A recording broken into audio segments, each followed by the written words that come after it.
On September 14, 2007, a clerk in the Douglas County Courthouse in Nebraska stamped a document that would send a shockwave through the entire legal world. It was a lawsuit, like thousands of others, but the name listed for the defendant wasn't a person or a corporation. It was God. The newspapers called it the act of a madman, a joke taken too far. But the man who filed it was no fool. He was one of the most powerful politicians in the state.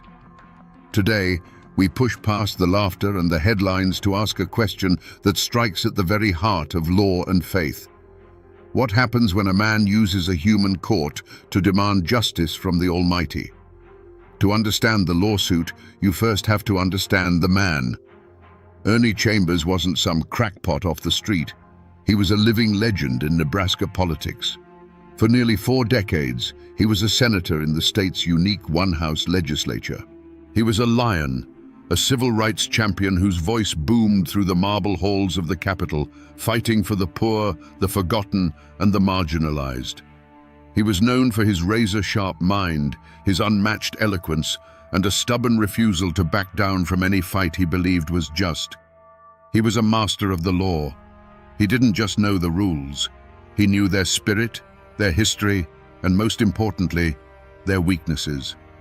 He had spent a lifetime watching the gears of justice turn, sometimes with agonizing slowness, sometimes with breathtaking fairness.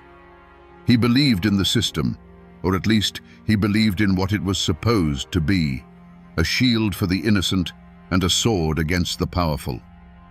But in the mid-2000s, Senator Chambers saw a sickness creeping into the courts he so respected.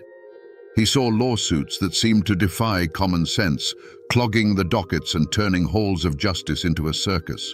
People suing for anything and everything, using the sacred process of the law to settle petty grievances or chase easy money. To a man like Chambers, this wasn't just inefficient. It was a perversion, a mockery of the very idea of justice. He felt the system was becoming a parody of itself. He could have given a fiery speech on the Senate floor. He could have written a scathing newspaper column. But Ernie Chambers wasn't a man who settled for small gestures. He believed that to expose an absurdity, you had to meet it with an even greater absurdity. An idea began to form in his mind, an idea so radical, so audacious, it could only come from a man who knew the law so well he was willing to break its unwritten rules. He decided he would file a lawsuit of his own. But his target wouldn't be a person or a company. He would aim higher. He would take the logic of the frivolous lawsuit and push it to its absolute metaphysical limit. He was about to demonstrate the flaw in the system by creating a case so perfectly logical and yet so utterly impossible that no one would ever be able to forget it. The calm of the Nebraska judicial system was about to be shattered. And so, on a Friday in September, Ernie Chambers walked into the Douglas County Courthouse and fired his shot. The document he filed read not like a legal complaint, but like an indictment against the cosmos itself. With the cold, precise language of the law, he laid out his case against the defendant, God. He accused the Almighty of being directly responsible for untold suffering, for unleashing deadly floods, terrifying hurricanes, and violent tornadoes upon the world. The lawsuit went further. It charged God with making terroristic threats on a global scale, promising death, destruction, and eternal damnation to billions of people, including Senator Chambers and his constituents in Nebraska. It claimed the defendant's actions sowed fear, incited hatred, and led directly to wars, oppression, and genocide. And what did the plaintiff demand? Not money. He demanded a permanent injunction. He asked a human judge to issue a legal order telling God to stop. You can just imagine the silence in the clerk's office as they read the defendant's name. But it was a legally filed document, and they had no choice but to accept it. The news spread like a prairie fire. First, it was a local curiosity, then a statewide joke. Within days, it was international news. The courthouse was flooded with calls from journalists around the world. Was it real? Was the senator serious? To anyone who thought it was a prank, Chambers had a chillingly simple and logical response. He argued that if the courthouse doors were open to any citizen with a grievance, no matter how frivolous it seemed, then they had to be open to him too. He was a citizen. He had a grievance. He had identified the responsible party. The system, he was saying, had to either hear his case or admit that its doors were not, in fact, open to all. The trap had been set. The court had no choice but to respond. The case landed on the desk of Judge Marlon Polk, a man who had dedicated his life to the clear, predictable order of the law. And with that, the entire judicial system of Douglas County, a place built on evidence and procedure, found itself staring into a black hole of its own making. The machinery of justice, designed to handle earthly disputes, had just been tasked with judging heaven. You see, for the wheels of justice to even begin to turn, a fundamental step must be taken. The defendant must be officially notified. A summons must be served. It is the cornerstone of due process, a right so sacred that without it, no case can proceed. And that single simple rule became the entire battlefield. The lawsuit's central question wasn't about floods or tornadoes. It was this: how do you hand a piece of paper to a being who is everywhere and nowhere at once? In the courtroom, Senator Chambers stood before Judge Polk, his face a mask of solemn purpose. He argued with brilliant, infuriating logic. He stated that since the defendant, God, is by definition omniscient, he must already know about the lawsuit. Therefore, a formal summons was an unnecessary piece of human bureaucracy. The court was in a bind. To agree with Chambers would be to make a theological ruling.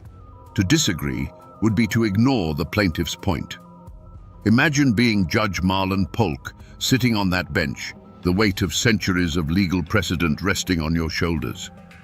The courtroom wasn't filled with the sounds of chaos.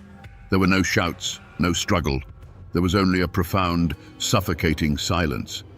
It was the sound of a system encountering a problem it was never designed to solve.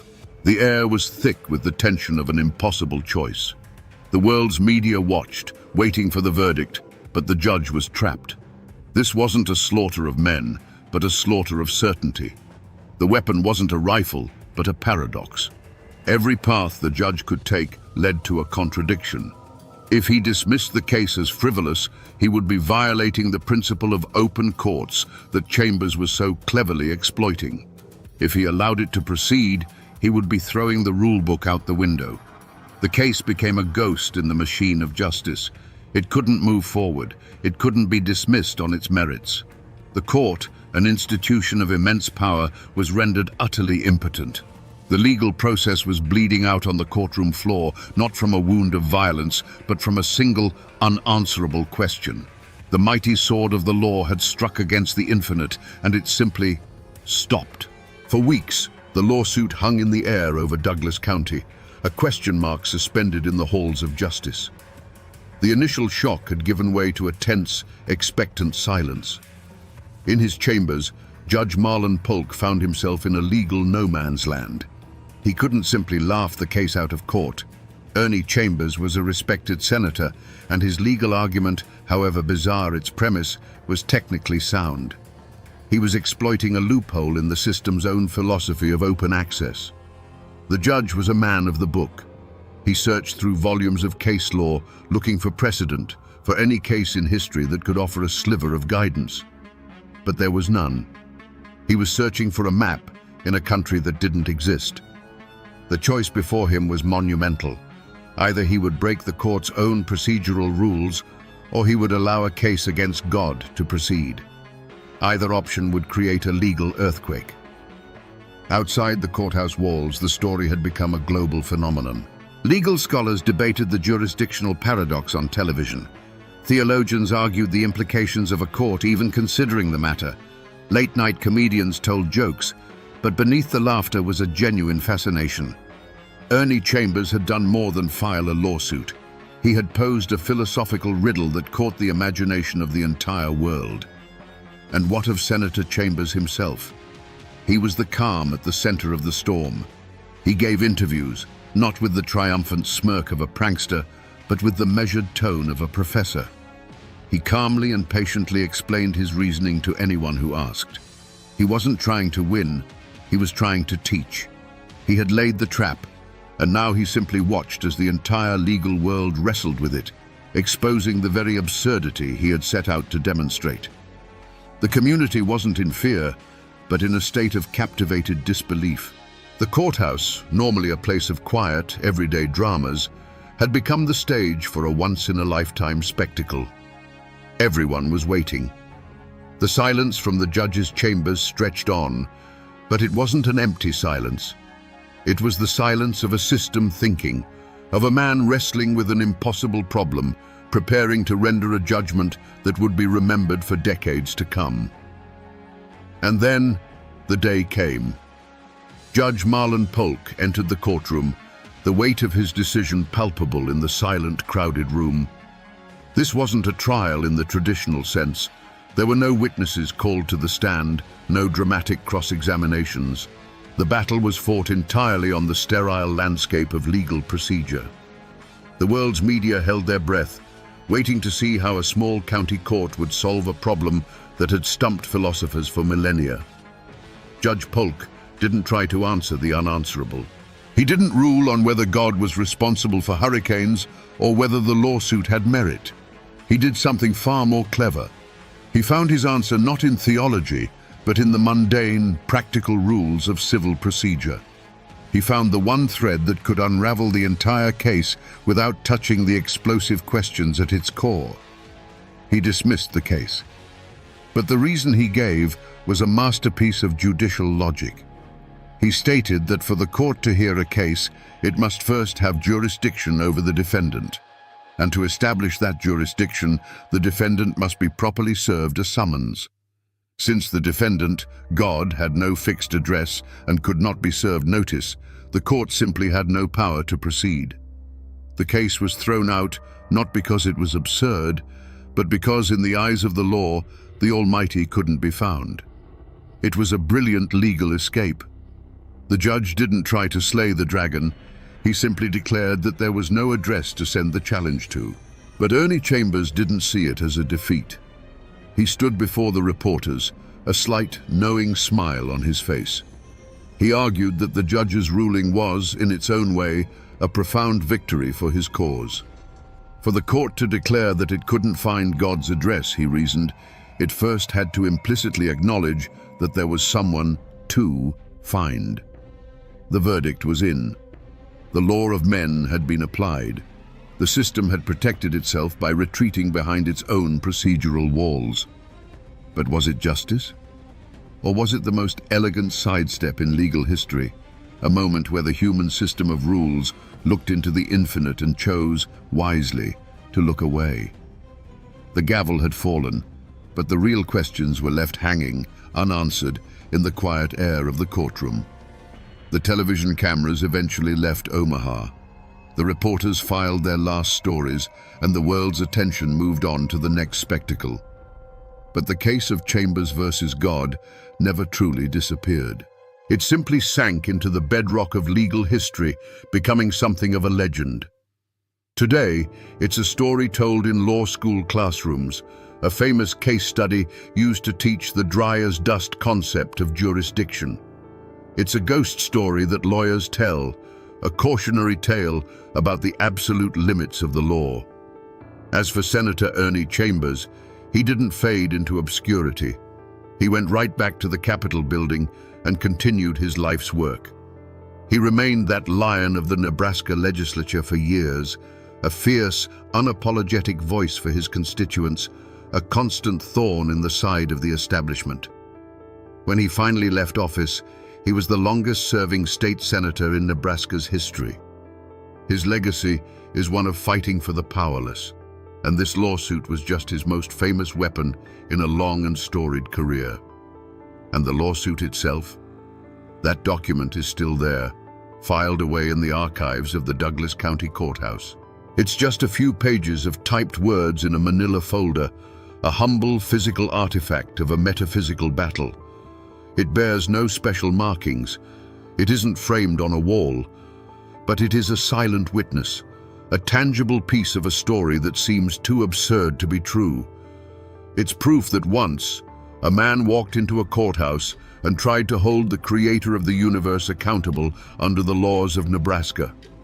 Most people have forgotten the headlines, and the name Marlon Polk is just another name on a long list of judges. But the system remembers. The archives remember.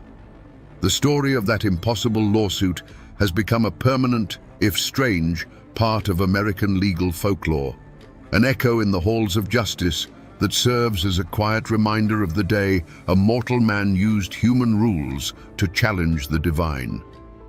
So we come back to the question we started with. What happens when a man uses a human court to demand justice from the Almighty? The simple answer is, the court finds a way out. The system protects itself. But that's not the real lesson here. Ernie Chambers never expected to win an injunction against God. He wasn't trying to stop the rain. He was trying to make a point. This story isn't really about a battle between a man and his maker. It's a story about a brilliant mind using the logic of the law against itself to ask an eternal question. Who is truly responsible for the suffering in the world? And where are the limits of our own systems of justice?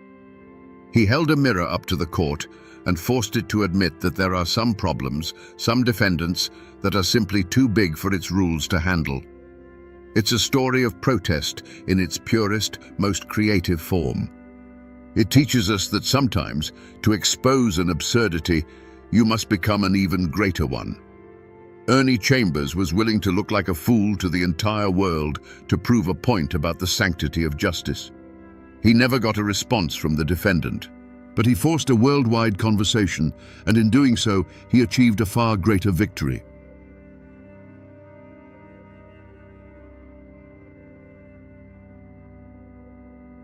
Imagine this for a moment. A 10-year-old boy and his 7-year-old sister, barefoot and bleeding, crashing through the Appalachian wilderness. In the boy's arms is a crying infant. They are the only thing left of their family. Behind them, in the chilling silence that always follows the screams, lies the ruin of their home and the bodies of their father and their 7 brothers. How does a family get wiped from the face of the earth in a single afternoon, leaving only children to tell the tale? The history books call it the Hannon family massacre, just another bloody footnote in the story of the American frontier. But that simple label hides a far darker and more complex truth. It hides the story of a forgotten war, of a visionary warrior fighting for his people's survival, and of a clash of worlds so violent it left ghosts that are said to haunt these mountains to this very day. Today, we journey back to that brutal summer of 1776 to find out what really happened on the day hell descended into a quiet mountain hollow. Before the screams, there was the quiet rhythm of a life being carved out of the wilderness. William Hannon's homestead was little more than a notch in the vast green cloak of the North Carolina mountains. A log cabin, sturdy and rough-hewn, stood in a small clearing, a testament to endless hours of labor. Around it, a field of corn and beans fought a daily battle against the encroaching forest. This was the frontier in 1776, not a place of grand adventure, but of grueling, back-breaking work from sunup to sundown. The forest was both a provider and a threat. It gave them timber for their home, game for their table, and cool water from its creeks. But it also held its secrets in a deep, watchful silence. William Hannon was a man defined by that silence. A widower, he was the sole guardian of 10 children, a responsibility that would have crushed a lesser man. His 5 eldest sons were already turning into men themselves, their hands calloused from the axe and the plow. They worked beside their father in the fields, their shared sweat watering the very ground they hoped to one day call their own. They weren't invaders in their own minds. They were builders, planters, men chasing the simple, universal dream of leaving something behind for their children. Inside the cabin, life was a hum of smaller chores. 10-year-old Edwin was already learning the weight of responsibility, while his 7-year-old sister Winnie was more mother than child to the 2 toddlers and the new baby, Elizabeth. Their world was small, bounded by the edge of the woods and the arc of the sun. Their joys were simple: a cool drink of water after a hot day's work, the rare taste of wild honey, the stories told by the firelight as the mountains outside grew dark and quiet. It was a hard life, but it was their life, whole and unbroken. But the year was 1776, and while men in Philadelphia were debating the birth of a new nation, the world these settlers knew was on the verge of a violent, bloody death. The winds of revolution that blew through the cities reached the mountains as distorted whispers, rumors carried by traders and traveling preachers. They spoke of war with the British, of independence, of freedom, words that felt distant and abstract in a place where survival was the only law that mattered. The more immediate danger had a name that was beginning to be spoken with a mix of fear and reluctant respect: Dragging Canoe. He was the leader of the Chickamauga Cherokee, a man who refused to bow to the white tide. Whispers said he had sworn a blood oath to drive the settlers from his ancestral lands. The Hannon family, in their quiet hollow, knew of these rumors. Every snap of a twig in the forest, every unfamiliar shadow at dusk, was a reminder that their small patch of cleared land was an island in an ocean of ancient history they did not understand. They were living on borrowed time, and they had no idea the debt was about to be called due. The Hannons had no quarrel with their immediate neighbors. On the frontier, you relied on the folks in the next valley over. No, the grudges that doomed them were older, deeper, and written on the land itself. William Hannon and his family were living on the edge of a wound that had been festering for decades. Each treaty signed by distant chiefs, each parcel of land ceded under pressure, was another drop of poison in the well. To the Cherokee, the settlers' cabins weren't homes. They were markers of a slow, creeping death to their way of life. The architect of this simmering rage was Dragging Canoe. He was a man who saw the future in the tired eyes of the old chiefs who kept giving away land, hoping for a peace that never came. At a treaty meeting, as yet another swath of ancestral hunting ground was signed over, he pointed to the land and spoke words that would become a prophecy written in blood. "You have bought a beautiful land," he told the settlers, "but I am afraid that you will find its settlement dark and bloody." He saw no compromise, only oblivion. Dragging Canoe and his followers, the Chickamauga, were not just a band of renegades. They were the hardened soul of the Cherokee resistance. They saw the American Revolution not as a fight for freedom, but as a chaotic opportunity. British agents, eager to sow terror on the colonial frontier, fanned the flames of their fury. They provided guns, ammunition, and promises, turning the Chickamauga's righteous anger into a weapon. For Dragging Canoe, this wasn't about fighting for the British king. It was a holy war for the mountains themselves.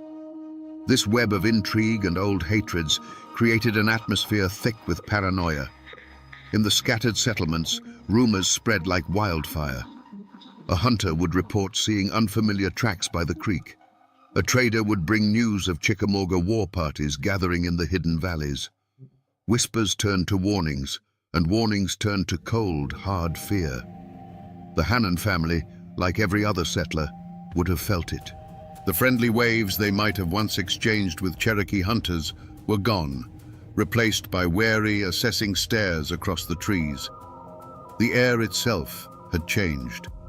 It was no longer just the quiet of the mountains. It was the tense, listening silence before a storm. The point of no return wasn't a shouted argument or a line drawn in the dirt. It was a silent decision made in the deep shadows of the forest. It was the moment a Chickamauga war party, their faces painted in the colors of vengeance, began to move with purpose toward the smell of wood smoke from the Hannon cabin. For them, this wasn't murder. It was surgery. It was cutting out a cancer that was killing their world, one small homestead at a time. Every snapped twig under their moccasins was a drumbeat of inevitability. On the other side of that thin veil of trees, life continued in blissful ignorance. It was a hot, heavy summer afternoon. William Hannon and his 5 oldest boys were in the field, likely bent over their work, their backs slick with sweat. The rhythmic thud of a hoe against the earth, the drone of insects in the thick air, these were the sounds of their world. Their rifles, the essential tools of frontier survival, were likely propped against a stump at the edge of the clearing. In the quiet rhythm of their labor, the danger that had been a whisper for months had faded to a dull background hum. This was the fatal miscalculation of the frontier, the belief that because the morning was peaceful, the afternoon would be too. The Hannon men were tired, focused on the soil, their senses lulled by the heat.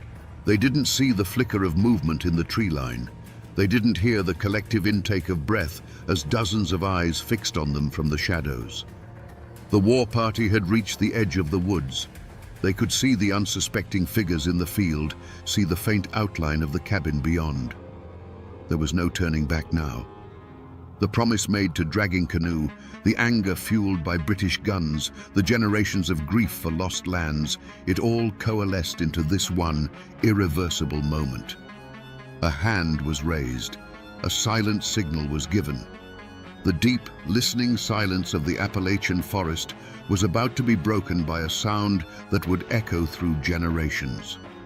It began with a sound that didn't belong in a peaceful afternoon. It wasn't the call of a bird or the snap of a twig, but the chilling, high-pitched war cry of the Chickamauga erupting from the tree line. For William Hannon and his 5 sons, there was no time to run, no time to even turn and grab their rifles. The world of hoeing and planting vanished in an instant, replaced by a storm of motion and violence that swept over the field. It wasn't a battle, it was a harvest. Moments later, it was over. The rhythmic sounds of work had been replaced by a silence that was heavy and absolute. 6 men who had been toiling under the sun were now part of the very earth they had been turning. From the cabin, one could only see the aftermath, the still figures lying in the dirt and the attackers moving among them. One warrior stood over the body of William Hannon and with a swift, practiced motion raised a dark, bloody proof of his victory to the sky before disappearing back into the shadows of the forest. Inside the cabin, the screams from the field had been cut short, leaving a ringing void that was even more terrifying. 10-year-old Edwin and 7-year-old Winnie huddled together, trying to quiet the 2 toddlers and the crying infant, Elizabeth. Then came a new sound, the splintering of their own front door. It burst inward, and the small, dim cabin was suddenly filled with huge, terrifying shadows. The air grew thick with the scent of sweat, rage, and something metallic that the children didn't understand. The warriors' eyes, accustomed to the dim light of the forest, scanned the cabin. They saw the children. In the merciless logic of a war for survival, these were not children. They were the seeds of their enemy, seeds that could not be allowed to grow. One of the warriors moved toward the 3-year-old boy, who was crying in terror. There was a small, sharp scream, followed by a sickeningly dull thud against the log wall, and then silence. The newborn, Elizabeth, began to wail, her infant cries filling the cabin. Another warrior moved toward her. But in that moment, in that bloody, chaotic frenzy, something happened. Perhaps the warriors were spooked by a sound. Perhaps they believed their work was done and were eager to leave. For one critical second, their attention was diverted. It was all the time the universe would give. It wasn't a thought, but a pure animal instinct that moved 10-year-old Edwin. As the warrior turned away, the boy lunged, scooping the screaming infant from her cradle. He grabbed Winnie's hand, pulling her with a force she didn't know he possessed. He didn't look back at the small, still form of his little brother. He didn't look at anything but the gaping hole where the door used to be. They slipped out of the cabin like 2 small ghosts, leaving their own grave. Barefoot, with a screaming baby in their arms, they ran. They didn't run toward the fields where their father lay. They ran for the one place that had always seemed so dark and threatening. The only place that now offered salvation, the deep, silent woods. They plunged into the shadows, the thorny branches tearing at their skin, running from the silence that had just fallen over their home, a silence now more terrifying than any scream. For what felt like an eternity, Edwin and Winnie ran, fueled by a terror that numbed the pain of thorns and sharp rocks under their bare feet. The only reality was the weight of the baby in Edwin's arms and the desperate, ragged sound of their own breathing. They finally stumbled out of the tree line and into the clearing of the nearest farmstead, collapsing in a heap of exhaustion and shock. They were a horrifying sight. 2 children covered in scratches, their eyes wide with a horror no words could yet explain, and a wailing infant. But the message they brought didn't need words. It was carried in their silence and their tears. Within the hour, a grim-faced party of neighbors, rifles in hand, made their way cautiously toward the Hannon homestead. The first thing they noticed was the silence. The familiar sounds of a working farm, the chop of an axe, the call of a voice were gone. All they could hear was the buzzing of flies in the oppressive summer heat. They found William and his sons in the field, lying where they had fallen, the earth around them stained a dark, terrible color. The scene spoke of a swift, merciless violence that left no room for a fight. The men's faces hardened as they approached the cabin. The door hung broken on its hinges, a gaping wound in the side of the small home. Inside was a scene of profound violation. The simple furniture was overturned, and in the dim light they saw what the children had fled from. The overturned cradle, the small, still body of the 3-year-old boy. It was a sight that burned itself into the minds of even the most hardened frontiersmen, turning their fear into a cold, diamond-hard rage. The surviving children were taken in, passed from one set of gentle, grieving hands to another. But they were no longer the children they had been that morning. They were ghosts, haunted by what they had seen and heard. Winnie clung to the infant Elizabeth as if the baby were the last anchor in a world that had been washed away by a flood of violence. Edwin, the 10-year-old boy who had saved them, retreated into a silent, watchful place deep within himself. His eyes held the look of a man who had stared into the abyss and had seen the abyss stare back. The news of the massacre traveled like a shockwave through the scattered settlements of the North Carolina frontier. It was a story told in hushed, terrified whispers around hearths that night. Doors were barred, rifles were loaded, and every shadow in the woods became a source of terror. The fragile illusion of safety was shattered. Dragging Canoe was no longer a distant rumor. He was a tangible, blood-soaked threat who had reached into their world and ripped a family apart. Fear was the first reaction. But in the heart of the Appalachian settler, fear was always followed by something else, a burning, unquenchable thirst for vengeance. The hunt began not with a sheriff's decree, but with a low growl of fury that rippled through the scattered cabins. As the bodies of the Hannons were being prepared for their final rest in the hard Appalachian soil, the men of the frontier were gathering. They came with their long rifles, powder horns, and a quiet, murderous resolve in their eyes. These weren't lawmen. They were farmers, blacksmiths, and trappers whose hands were as accustomed to an axe handle as a trigger. The massacre wasn't an attack on a stranger. It was an attack on every single one of them, on their wives, their children, their own precarious existence. They formed a ragged posse, a grim collection of about 20 men, and plunged into the forest on the trail of the war party. They were skilled woodsmen, men who could read a bent twig or a scuffed patch of moss like a page in a book. But the mountains that had been their home now became an alien landscape, a deadly labyrinth that belonged to their enemy. Every ravine could hide an ambush, every thicket of rhododendron a sniper.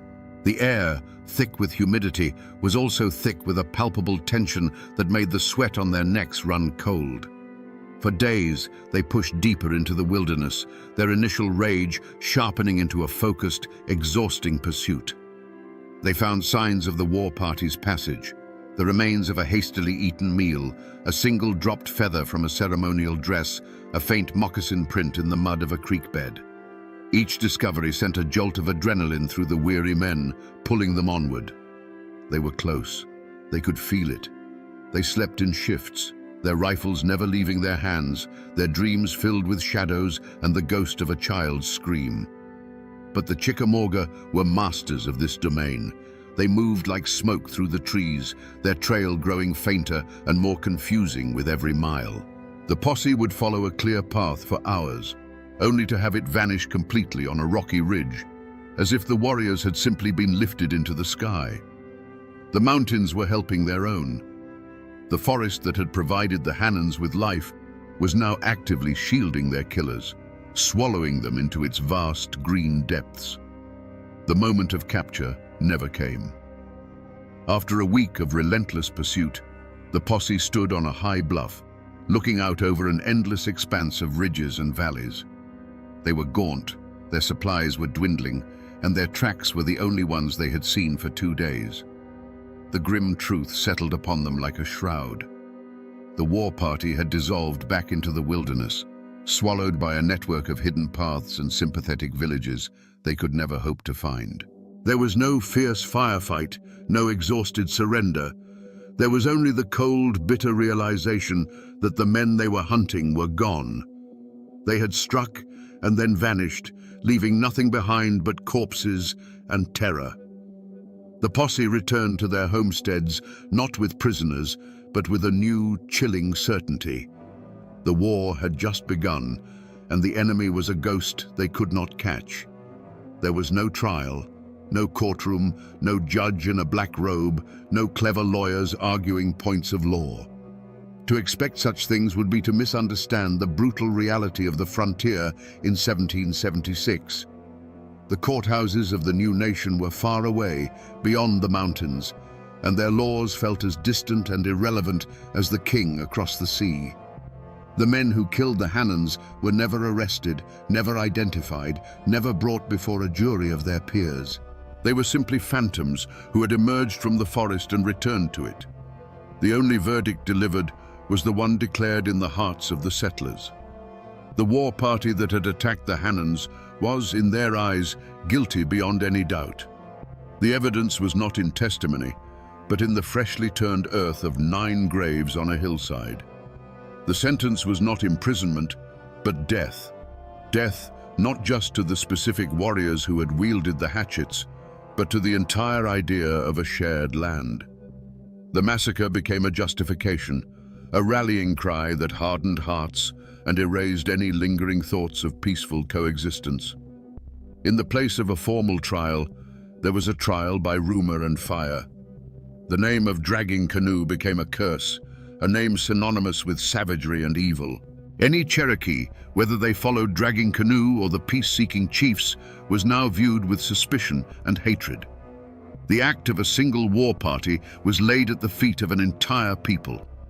This was the justice of the mountains, swift, absolute, and unforgiving. It wasn't about finding individual culprits, it was about identifying an enemy. The lack of a formal verdict was, in its own way, the most damning verdict of all. It signified that the Hannan family lived and died in a place where the rule of law had not yet taken root. Their lives were governed by a more ancient and brutal code, the code of survival and retribution. The failure of the posse to capture the killers meant there would be no clean resolution, no moment of state-sanctioned justice to close the wound. Instead, the wound was left to fester. It fueled a cycle of retaliatory raids and counter-raids that would stain the Appalachian soil with blood for another 2 decades. A brutal, undeclared war where every man was his own judge, jury, and executioner. What became of the children who ran from a cabin of ghosts? They survived, but they never truly escaped that summer afternoon. They grew up in the shadow of that day, carrying a silence that others could not understand. Legends in these mountains say that Edwin, the boy who had to become a man in a matter of seconds, grew into a hard, quiet frontiersman whose eyes were always scanning the tree line. He was a man forever at war with the memory of what he had lost. Winnie and Elizabeth, the sister and the infant she helped save, grew to become wives and mothers themselves. They built new families, and their bloodline continues to this day, woven into the fabric of Appalachia. But those who knew them said there was always a sadness that never quite left their eyes, a memory of a lullaby that ended in a scream. If you were to go looking for the Hannon homestead today, you wouldn't find it. There is no preserved cabin, no historical marker by the side of the road. The forest has long since swallowed the scar of their small field. The logs of their home have rotted back into the earth from which they came. The only physical trace left is the land itself, and perhaps a few unmarked stones on a forgotten hillside, worn smooth by 2 centuries of rain and wind. But the story did not rot away with the cabin walls. It seeped into the soil like blood, becoming a part of the local folklore. For generations, people living in that hollow have spoken of strange things. They say that on quiet, moonless summer nights, if you stand near the creek where the homestead was, you can sometimes hear the faint, ghostly sound of a baby crying on the wind. It is the soul of the murdered infant, they say, forever lost between worlds. Most people have forgotten the name William Hannon. The official histories mention the event only in passing, if at all. But the mountains remember. The old oaks that witnessed the attack still stand, their rings holding the memory of that day's terrible silence. The story isn't in a book. It's in the land itself. It's a ghost story whispered to children to keep them close to home after dark, a cautionary tale about the brutal cost of a new nation. The paper may have forgotten, but the earth never does. So we return to the question that haunted us from the beginning. How does a family get wiped from the face of the earth, leaving only children to tell the tale? The easy answer is to blame the savagery of the frontier, to point a finger at Dragging Canoe and his warriors. But the truth, like the Appalachian forest itself, is a place of deep and tangled shadows. The Hannon family weren't just killed by men with hatchets. They were caught in the grinding gears of history, crushed between one people's desperate dream for a new life and another people's even more desperate struggle to save their ancient world from disappearing forever. This story is not just an account of a brutal massacre. It is a parable of how America was born. For every noble word written in the Declaration of Independence that summer, there was a silent, bloody chapter being written in a forgotten mountain hollow. It reminds us that progress is never clean, and the foundations of a new world are often laid upon the graves of the old one. The Hannons were pioneers, but they were also trespassers. The Chickamauga were defenders of their homeland, but they were also the agents of a nightmare. There are no simple heroes or villains here. There are only human beings pushed to the limits of their endurance, their fear, and their fury. The real legacy of this tragedy isn't just the ghost of a crying baby on the wind. It's in the resilience of those who survived, the children who ran from hell and somehow managed to build new lives.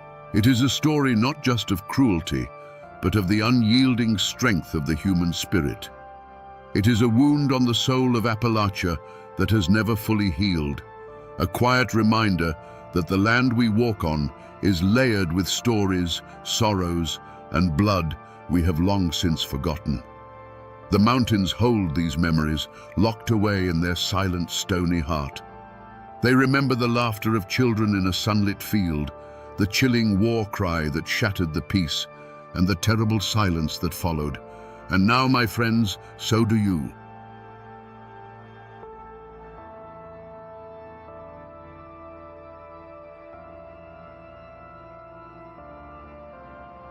They say that on the day they strapped Floyd Allen into the electric chair, the mountains of Carroll County held their breath.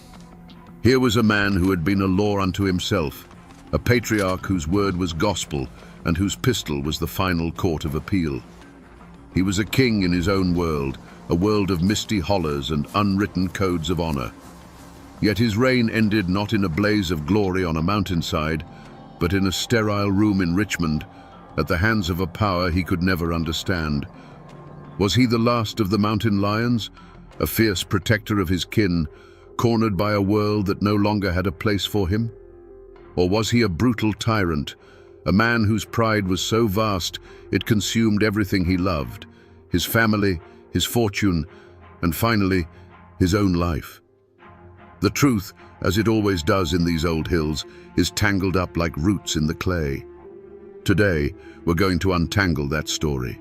We're going to follow the trail of blood and honor that led Floyd Allen from the pinnacle of power in his mountain kingdom to that cold chair in the state penitentiary.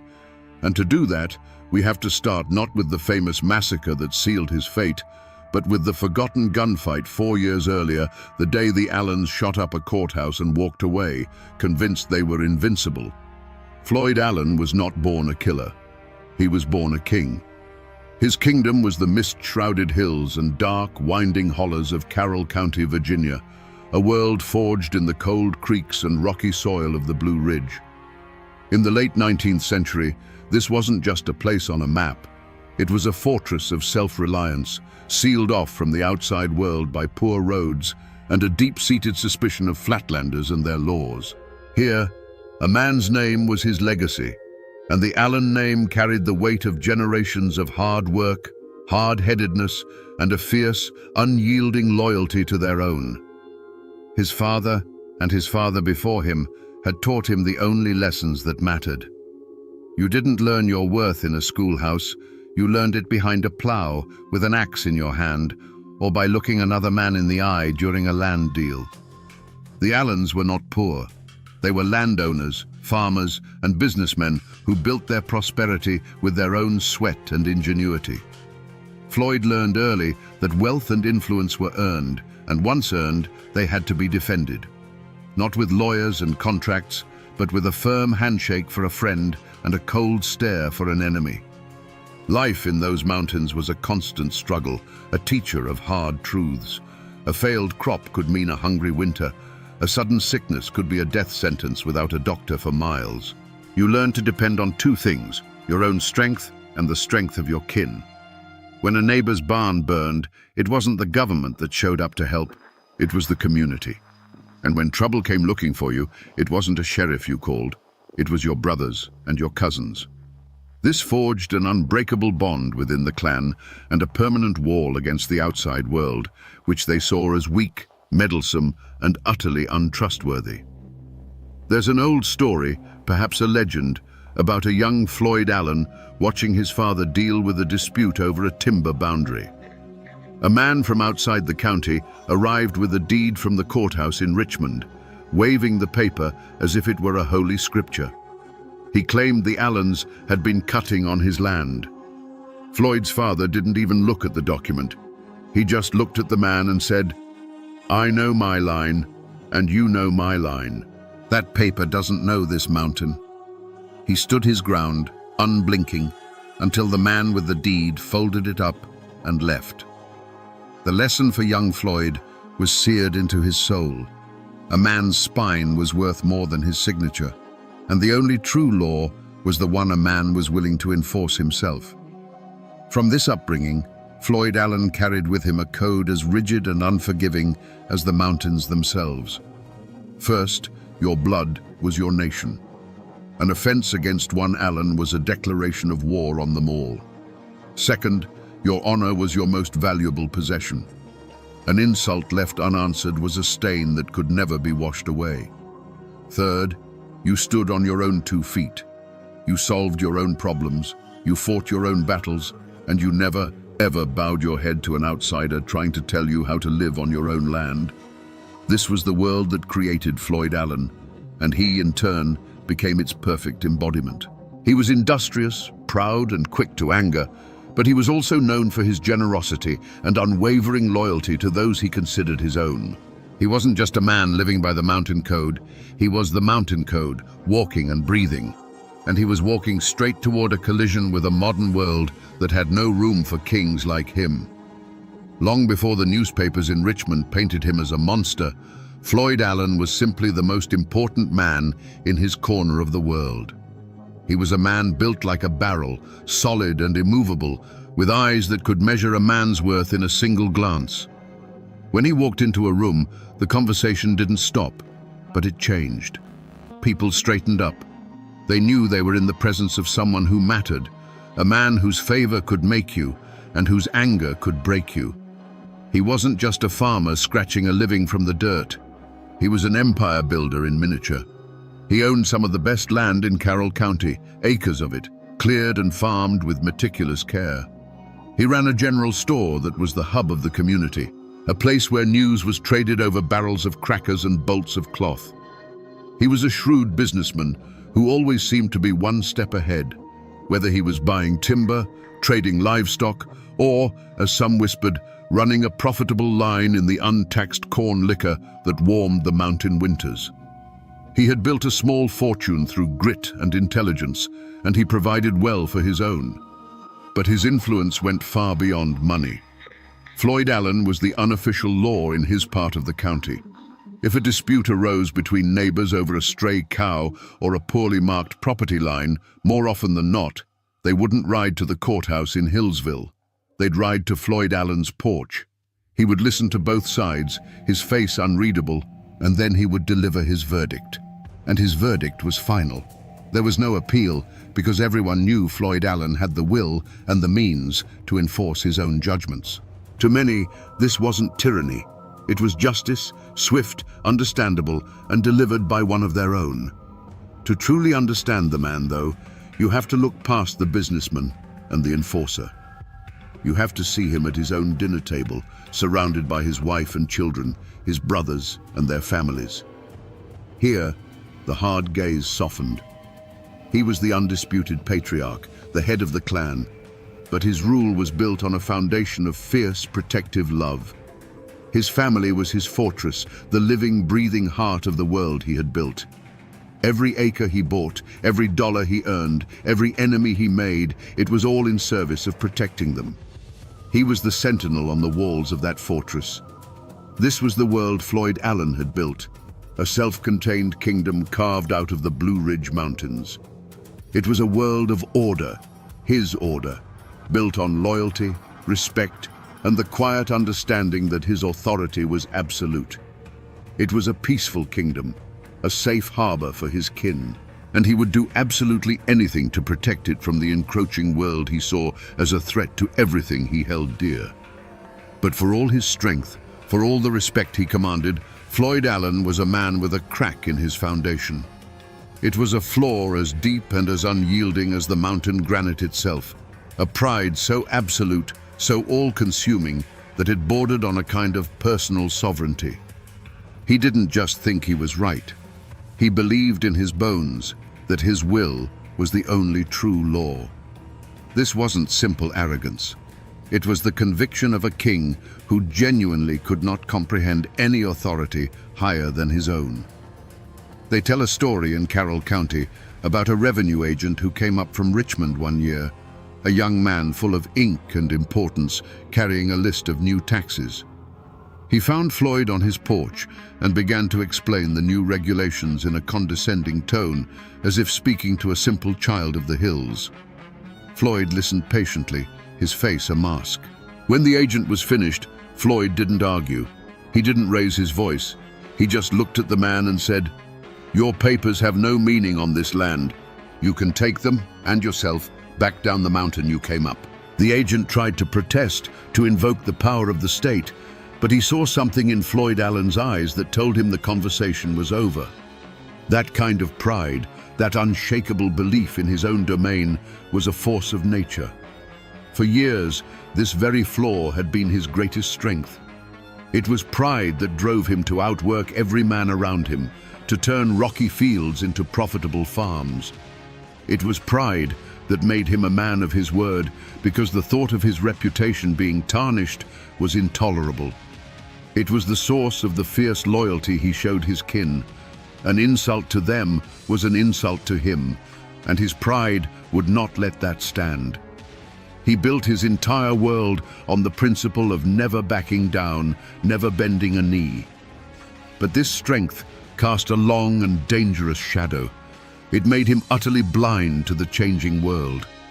He saw every legal summons, every warrant, every tax notice not as the impersonal functioning of a government, but as a direct and personal challenge to his honor from a rival power. He couldn't distinguish between a man who insulted his family and a judge who issued a lawful order. To Floyd Allen, they were one and the same, an outside force trying to impose its will on his kingdom. This inability to bend, this refusal to acknowledge any law but his own, was a tragic flaw of classical proportions. It was a ticking clock, counting down to a day when he would be faced with a choice he was incapable of making. A day when the state would demand he submit, and his pride would demand he resist. A confrontation was not just likely, it was written in the very soul of the man. And that confrontation would be the engine of the entire tragedy to come. The spark that would eventually burn down the Allen dynasty was not some grand crime, no bloody murder or daring robbery. It was a piece of paper, a simple indictment from the Grayson County Court. The target wasn't even Floyd, but his brother, Sidney Allen, a man as proud and respected as any in the clan. The charge? Carrying a concealed weapon. To the state of Virginia, it was a misdemeanor. To the Allens, it was like charging a blacksmith for owning a hammer. In their world, a pistol was a tool of survival and a symbol of manhood, and the law had no business telling a free man what he could or could not carry. But this was more than a dispute over a law. It was personal. The Allens had been in a long, simmering feud with the local deputy, Mabe Poole. They saw his hand in this, believing the badge was being used as a weapon to settle old scores and chip away at their influence. The arrest of Sidney was not seen as impartial justice. It was seen as targeted harassment by their enemies.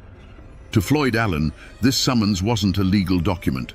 It was a glove slapped across his face, a public challenge to his family's honor and his own authority as the clan's protector. His pride, that immense and fragile thing, could not let such a public effrontery stand. There was no talk of hiring a fancy lawyer from Richmond. The Allens' response was primal and immediate. They would answer the summons, but on their own terms. On the day of the trial in 1908, a formidable delegation of the Allen clan rode into the town of Independence. They weren't coming to plead for mercy. They were coming to make a statement. Floyd, Sidney, and their hot-headed young nephew Wesley Edwards led the way. They were armed, their faces were grim, and they moved with the cold confidence of men who believed they were their own highest law. The courtroom itself became a stage for this clash of worlds.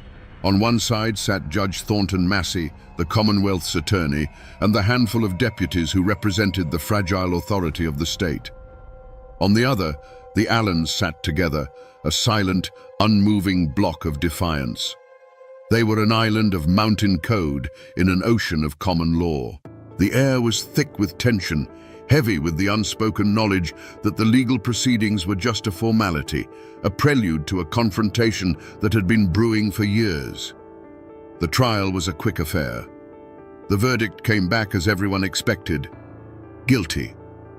When that word echoed through the courtroom, it was more than a legal finding. It was a declaration of victory by the state over the clan.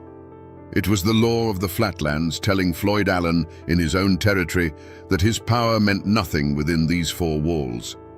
For a man whose entire identity was built on never backing down, on being the ultimate authority, this public humiliation was the unforgivable affront. It was the point of no return. The time for talk was over. In the heavy silence that followed the verdict, the world seemed to shrink to the four walls of that courtroom. For any other man, this was the moment to negotiate, to mitigate, to swallow his pride and pay the fine. A quiet word from a lawyer, a nod of acceptance to the judge, these were the off-ramps back to a peaceful life. The court itself offered these paths. Judge Massey was known to be a reasonable man. The sentence for a first offense of this nature would likely have been little more than a token fine, a slap on the wrist to assert the law's authority. But Floyd Allen did not see a row of open doors. He saw a line of bayonets. Every aspect of the legal process was, in his eyes, another link in a chain being forged to bind him. The clerk's scratching pen, the jury's averted eyes, the judge's solemn face, These were not instruments of justice, but weapons of humiliation. You could see it in the set of his jaw, in the way his gaze never left the judge's bench. He was not a defendant awaiting a sentence. He was a king staring down a usurper. Some accounts say that even Sidney Allen, the man at the center of it all, hesitated. He was a practical man, and perhaps he saw the futility of this confrontation. A fine was just money after all. A few days in jail would be an inconvenience, not the end of the world. He might have been willing to bend, to give the law its small victory and live to fight another day. But he, like everyone else in the Allen clan, looked to Floyd. And Floyd's face was carved from stone. His pride had taken the wheel, and it recognized no road but the one that led straight ahead. The young men, especially the hot-blooded Wesley Edwards, took their cue from the patriarch. They saw his unyielding stance not as stubbornness, but as courage. They saw his cold fury as righteous anger. Floyd's rejection of compromise was a silent command to them all. We do not break. We do not bow. If Floyd Allen had shown the slightest sign of submission, his kin would have followed. But he showed none. His decision, made in the silent furnace of his own pride, sealed the fate of everyone in that room. Each tick of the clock was a step further down the path of no return. The opportunity for a quiet resolution vanished. The chance for a grudging acceptance evaporated. The air grew thinner, charged with an invisible current of violence. The Allens were no longer just a family in legal trouble. They had become a powder keg, and Floyd Allen's pride was the lit fuse. By refusing to accept the court's authority, he had rejected all possibility of peace. He had made his choice, not with words, but with a glare of pure, undiluted defiance. He had decided that the Allen law was the only law that mattered, and he was prepared to prove it. The moment the guilty verdict was read, a heavy, suffocating silence fell over the courtroom. This was it, the final crossroads. All that stood between the Allen clan and open warfare was the sentence from Judge Thornton Massey. And in that moment, the judge, perhaps sensing the electric tension in the room, seemed to extend one last fragile bridge back to the world of reason. He rapped his gavel once, a sound like a cracking bone, and prepared to speak. He could have thrown the book at Sidney Allen. He could have imposed a heavy fine and a long jail sentence to make an example of him. But instead, the words he spoke were measured, designed to de-escalate. He pronounced the sentence, a fine and a short term in the county jail. Some accounts even claim the jail time was suspended. It was a token punishment, a symbolic victory for the state that would allow the Allens to pay a pittance and walk away with their freedom intact. It was the law's final, surprisingly fair offer. It was the last chance for peace. For a long, agonizing second, that offer hung in the air. The whole world seemed to pause, waiting on one man. Everyone, from the nervous deputies to the Allens themselves, turned their eyes to Floyd. He didn't have to say a word. His face was the weather vane that would show which way the storm would break. He could have reached into his pocket, pulled out a few bills, and ended the whole affair. He could have swallowed his pride just for a moment and saved everything. It was the logical choice, the sane choice. But as Floyd Allen stood there, he wasn't weighing a fine against his freedom. He was weighing submission against his very soul. In his mind, paying that fine was no different than kneeling before a conquering king. It was an admission that the law of the courthouse was stronger than the law of the clan. It was a public branding of his family as subservient. And his pride, that fierce and terrible master, screamed that death was better than such a dishonor. And so, in that final moment, he made his choice. He didn't shout or draw his weapon. The signal was far more chilling. He met the eyes of his nephew, the volatile Wesley Edwards, and gave a slow, almost imperceptible shake of his head. It was a silent, final verdict, delivered not by the judge, but by the patriarch. The verdict was war. The last door to peace had just been slammed shut and locked from the inside. As Judge Massey's words faded, the air in the courtroom became as thin as a winter razor. Then, from the Allen side of the room, a chair scraped violently against the floorboards. Young Wesley Edwards was on his feet, his face a mask of pure fury. His voice, cracking with youthful rage, cut through the tension like a thrown knife. "I'll see you in hell," he roared, "before Sidna Allen goes to jail." It was not a plea or a threat. It was a declaration of war. In that instant, the world for Floyd Allen slowed to a crawl. He saw a deputy, Mabe Poole or another man like him, take a single fateful step towards Sidna.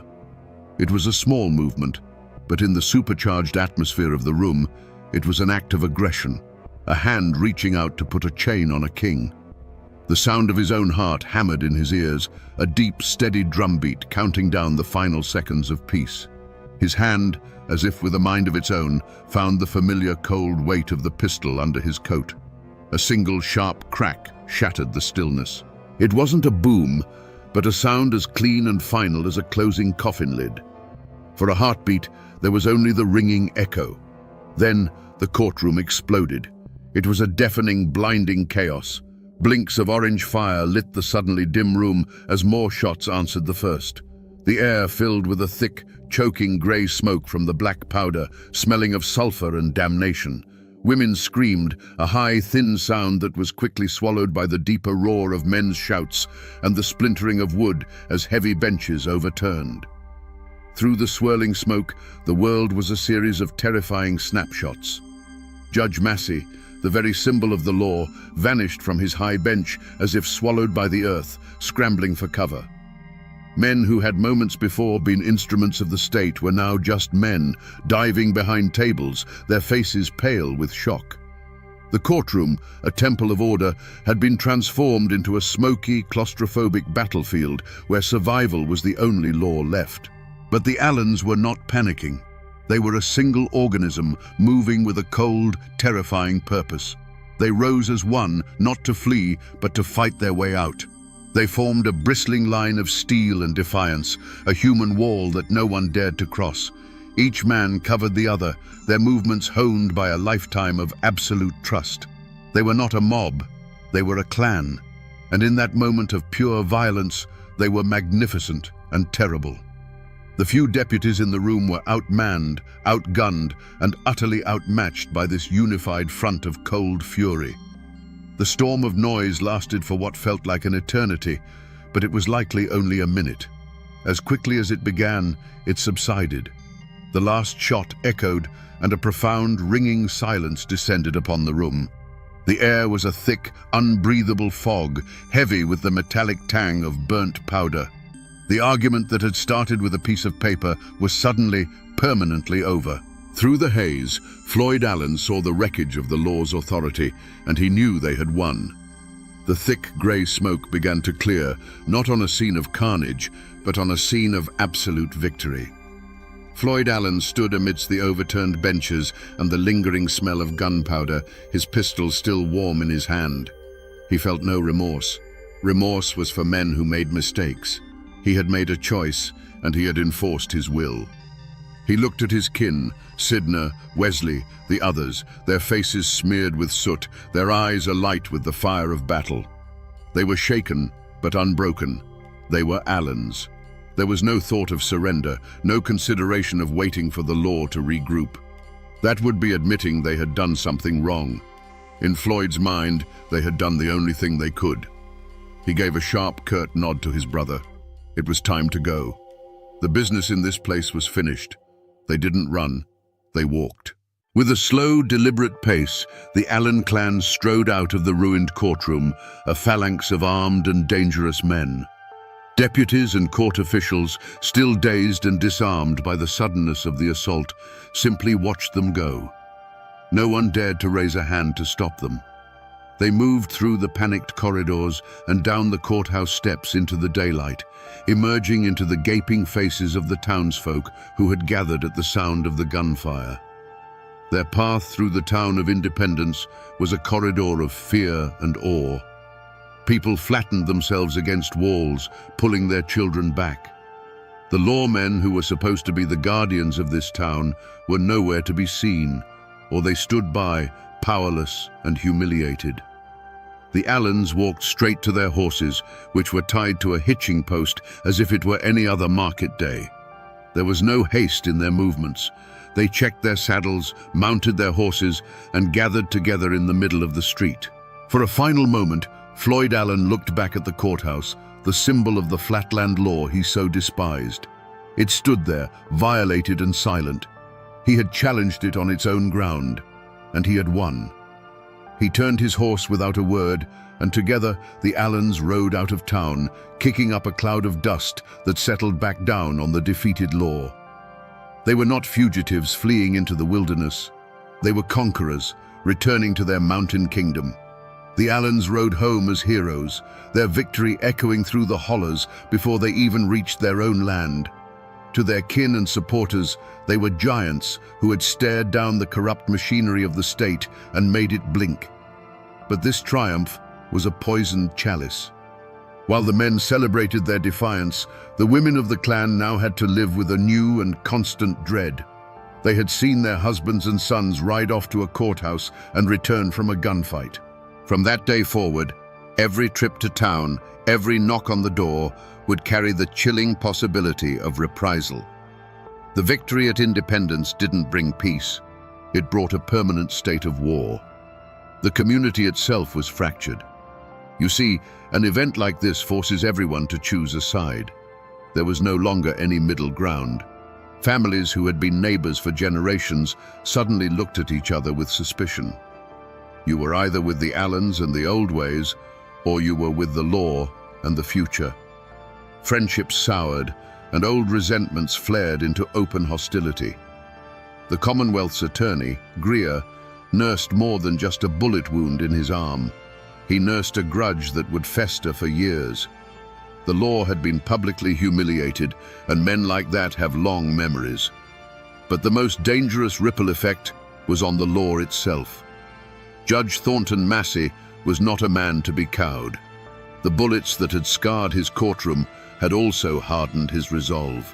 The Allens had proven they were not just a difficult family, they were an armed insurrection against the very idea of a civilized society.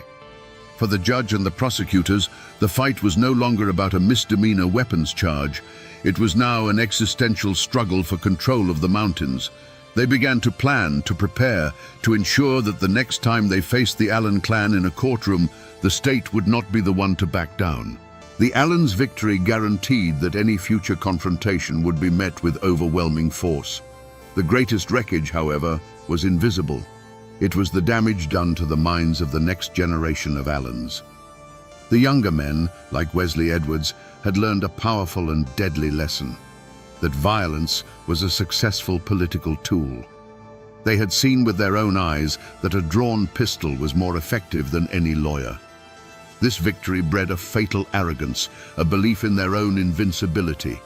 It erased any lingering respect for the institutions of the state and replaced it with contempt. They had shot their way out of trouble once, and now they believed they could do it again. So while Floyd Allen may have seen the events at Independence as a clean victory, the truth is that the gun smoke that filled that courtroom never truly cleared.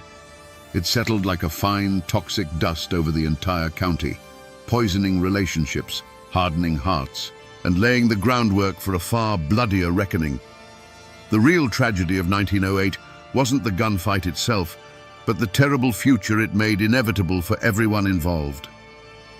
After the Allens rode out of Independence, a strange and telling silence fell. There was no thundering posse, no call for the militia, no immediate cry for vengeance from the state. The reason was simple and stark. The local law enforcement had been completely and utterly broken. They had been outfought and humiliated on their own ground. To ride into the Allens' territory in the mountains of Carroll County would not have been a police action. It would have been a declaration of war, a war they knew they could not win. The law's first judgment, therefore, was a judgment of its own weakness. And so, the official trial of the Allen clan never truly happened. Instead, There was a series of quiet, face-saving maneuvers in back rooms. Warrants may have been issued, but they gathered dust. The Commonwealth's attorney, Mr. Greer, knew that serving them would cost more lives. In the end, the system blinked. The charges stemming from the riot were quietly dropped or settled with a small fine, likely paid by a third party, so that no Allen would have to suffer the indignity of paying it themselves. It was a humiliating whisper of a conclusion to a day that had roared with gunfire. The law, in essence, pretended it never happened. But in the court of public opinion, the verdict was split right down the middle, cleaving the community in two. To the people of the mountains, to the families who lived by the same unwritten code, the Allens were heroes. They were seen as men who had refused to be harassed, who had defended their honor against a corrupt and alien system. The story of their victory was told around hearths and in general stores, growing more legendary with each telling. In this version, they were not criminals. They were martyrs to the cause of mountain independence. To the townspeople, the merchants, the lawyers, and the families connected to the court, the verdict was just as clear, but entirely different. To them, the Allens were savages.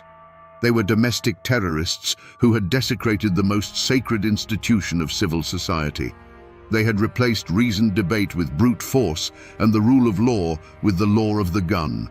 These people saw the Allens not as proud men, but as dangerous anarchists whose power had to be destroyed if the county was ever to move into the modern world. So, was justice served? By the standards of the state, it was a catastrophic failure. The law had been challenged by force and had retreated in disgrace. But by the standards of the Mountain Code, justice had been served perfectly. An insult had been answered, honor had been satisfied, and the clan's authority had been reinforced. The true verdict on the independence riot wasn't handed down by a judge or a jury. It was a verdict written in gunpowder and fear, and it declared, for all the world to see, that in these mountains, the Allen Code was still the supreme law of the land. What of the men who stood for the law that day? What became of the antagonists in this story? In the immediate aftermath, their fate was one of profound and public humiliation. Judge Thornton Massey had been forced to take cover behind his own bench. Commonwealth's Attorney Greer had been wounded. The deputies of Grayson County had been rendered utterly impotent, forced to watch as a gang of men shot up their courthouse and rode away untouched.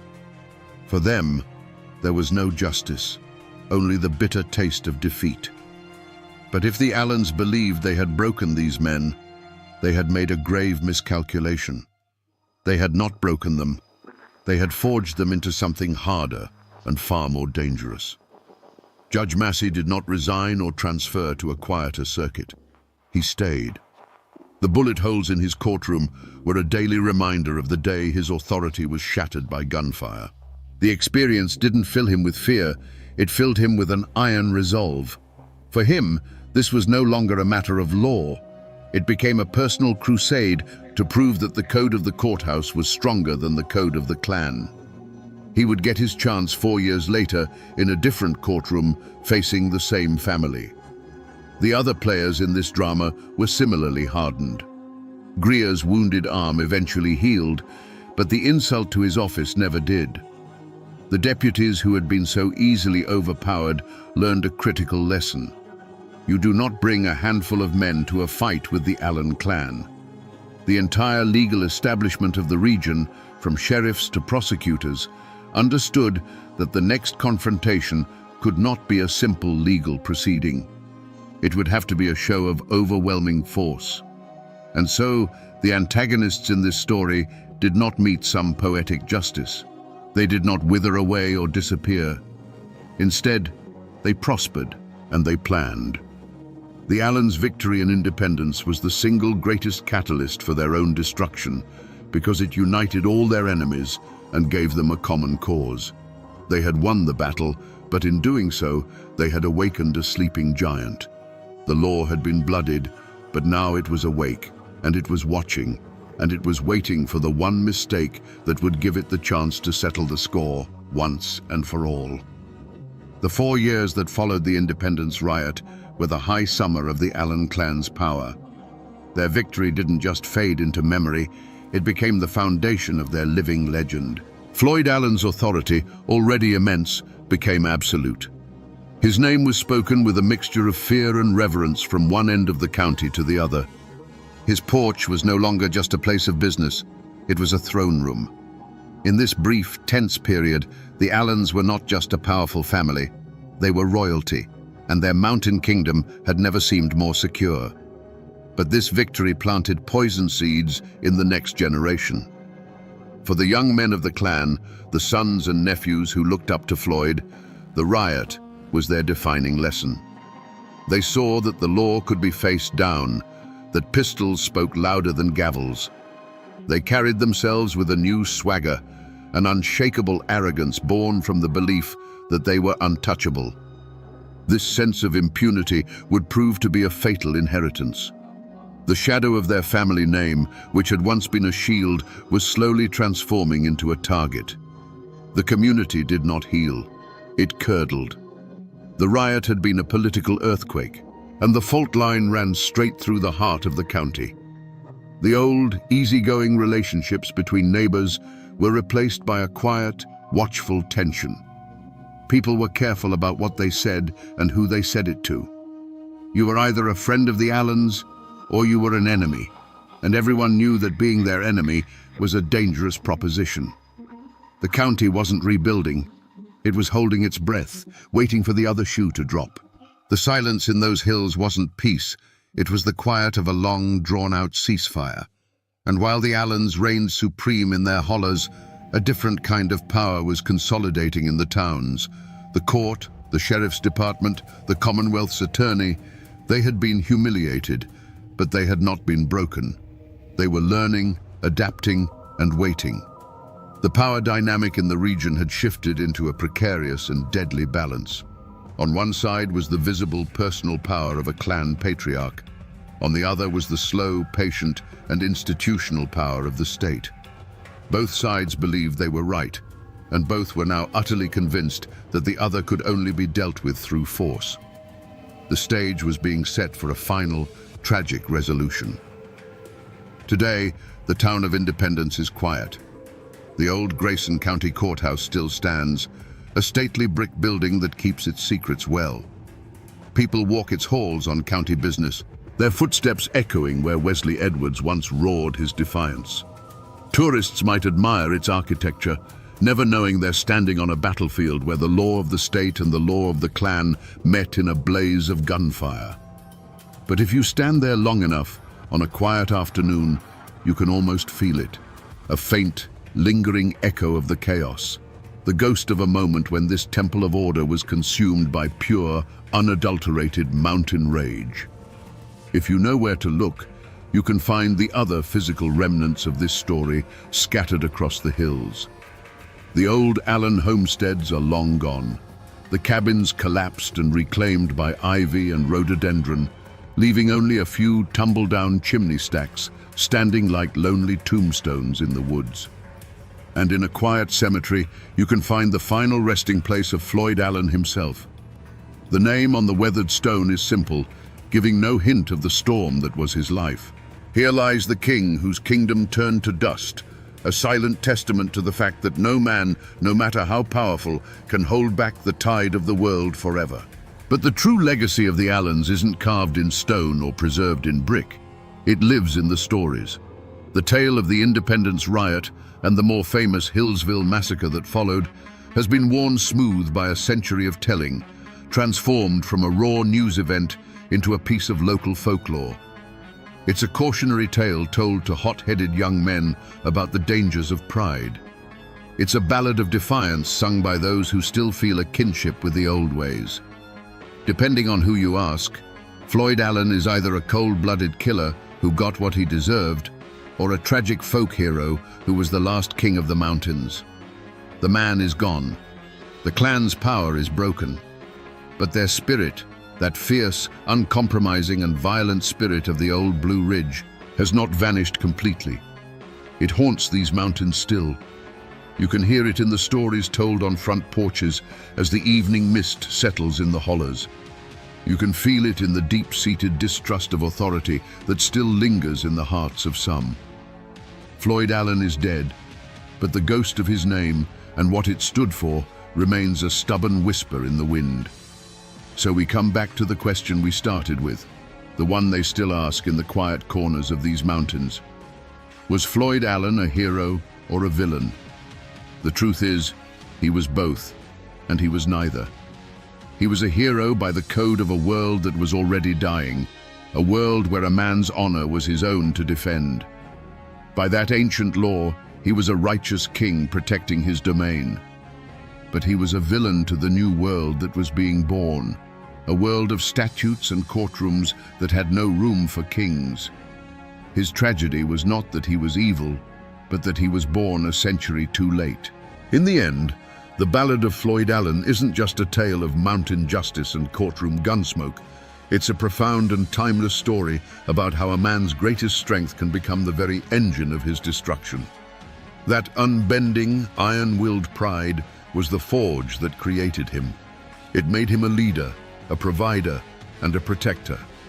But that same pride blinded him to the changing world, and it would not allow him to bend, even when breaking was the only other choice.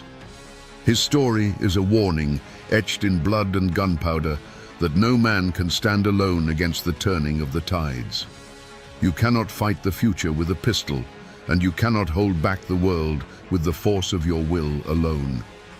And that, my friends, is the ballad of a man who tried to be as unmovable as the mountains themselves, only to discover that even the mountains, given enough time, must crumble into dust.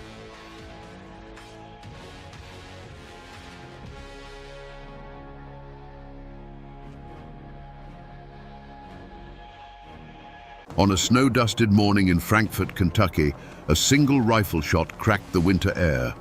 The man who fell was William Goebel, and in that moment, he became the only sitting governor in American history to be assassinated.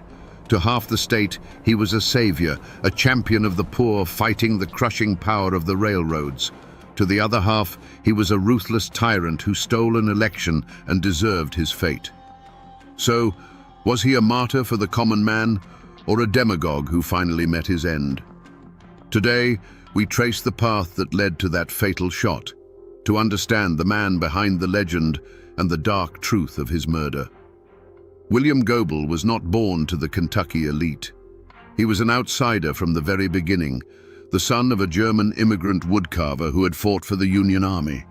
Growing up in Pennsylvania and later Covington, Kentucky, a bustling city across the river from Cincinnati, Goebel knew nothing of the bluegrass aristocracy or the ancient codes of the Appalachian hills. He was forged not in a mountain hollow, but in the gritty reality of a working-class border town. His inheritance wasn't land or a family name. It was a towering intellect, a bottomless ambition, and a permanent chip on his shoulder. From a young age, it was clear his mind was his greatest weapon. While other boys played, Goebel devoured books. He was a gifted student who apprenticed under the powerful politician John G. Carlyle, quickly mastering the intricate, often dirty, mechanics of law and politics. He sharpened his mind like a blade, learning that power wasn't something you were given, it was something you took inch by bloody inch. His battlefield was the courtroom and the backrooms of the State House, where he built a political machine that was ruthlessly efficient and fiercely loyal only to him. The moment that truly defined the man, the act that foreshadowed the governor, happened on the streets of Covington. Goebel, then a state senator, had a bitter rivalry with a local banker and political adversary named John Sanford. After a heated exchange of public insults, they met by chance outside Sanford's bank. Words turned to threats. Both men went for their guns. When the smoke cleared, John Sanford lay dead on the cobblestones. Goebel claimed self-defense, arguing Sanford drew first, and a jury acquitted him. But the event became his creation myth. The duel sent a chilling message across the Commonwealth. William Goebel was not a man to be trifled with. He would not be intimidated, he would not be insulted, and he would not back down, even if it meant a lethal confrontation in broad daylight. This single violent act cemented his reputation as a man of cold nerve, a political fighter who took every challenge as a personal war. It was the ultimate demonstration of his personal code. That code was a world away from the clan-based honor of the mountains. Goebel's loyalty wasn't to bloodkin, but to his political cause and the machine he built to serve it. His honor was tied to absolute victory. He saw the law not as a set of sacred principles, but as a tool, a weapon to be wielded against his enemies, the most powerful of which was the Louisville and Nashville Railroad, an entity he viewed as a corporate monster strangling the life out of the common people. This was the man, forged in ambition and violence, who set his sights on the governor's chair. Long before the governor's race that would seal his fate, William Goebel was the undisputed king of the Kentucky Senate. In the years leading up to the storm, he was at the peak of his power, a brilliant and feared legislative tactician. This was Goebel in his element, not as a target, but as a hunter. His supporters didn't just respect him, they revered him. They saw a man who had clawed his way up from nothing, using his formidable intellect to fight for them in the halls of power where they had never had a voice. His life's work was a single-minded crusade against the corporate behemoths that treated Kentucky like a private colony. Chief among them was the Louisville and Nashville Railroad. The L&N wasn't just a company, it was a shadow government. It owned politicians, controlled newspapers, and set freight rates so high that farmers often lost money just trying to get their crops to market. Goebel attacked them relentlessly, pushing for laws to regulate their rates, tax their vast properties, and break their stranglehold on the state's commerce. To the working man, he was David, fighting Goliath. Goebel's personal life was entirely consumed by this fight. He was a lifelong bachelor, a man of simple, almost Spartan habits. He had no wife, no children, no home life to retreat to. His law office and the legislative chambers were his only sanctuary. His family was the tight-knit circle of political loyalists who stood by him, and the thousands of faceless farmers and miners who pinned their hopes on his success. The political crusade wasn't just his career, it was his entire existence. This singular focus earned him a fierce, almost fanatical loyalty from his followers. When he spoke, they heard a man who understood their struggles, who wasn't afraid to name their enemies, and who possessed the cold, hard will to do something about it. They knew he was ruthless. They knew he was a political boss who bent the rules. They didn't care. They believed he was using the devil's tools to fight the devil himself, and they loved him for it. This was the world William Goebel had built and sought to protect, a fragile coalition of the forgotten and the angry, united behind a leader as tough and unforgiving as the times themselves. It was a vision of Kentucky where the power belonged not to the boardrooms in Louisville, but to the people in the fields and the mines. This was what was at stake, and for Goebel, it was a cause worth dying for. William Goebel's greatest strength was also his most profound, fatal weakness, a righteous fury that consumed everything in its path, including the very idea of compromise. He was so utterly convinced of his own moral superiority in the war against the corporations that he came to believe the rules of democracy were an inconvenience. In his mind, any action that led to his victory was not just justified. It was necessary for the salvation of the common man. He wasn't just fighting for the law, he believed he was the law.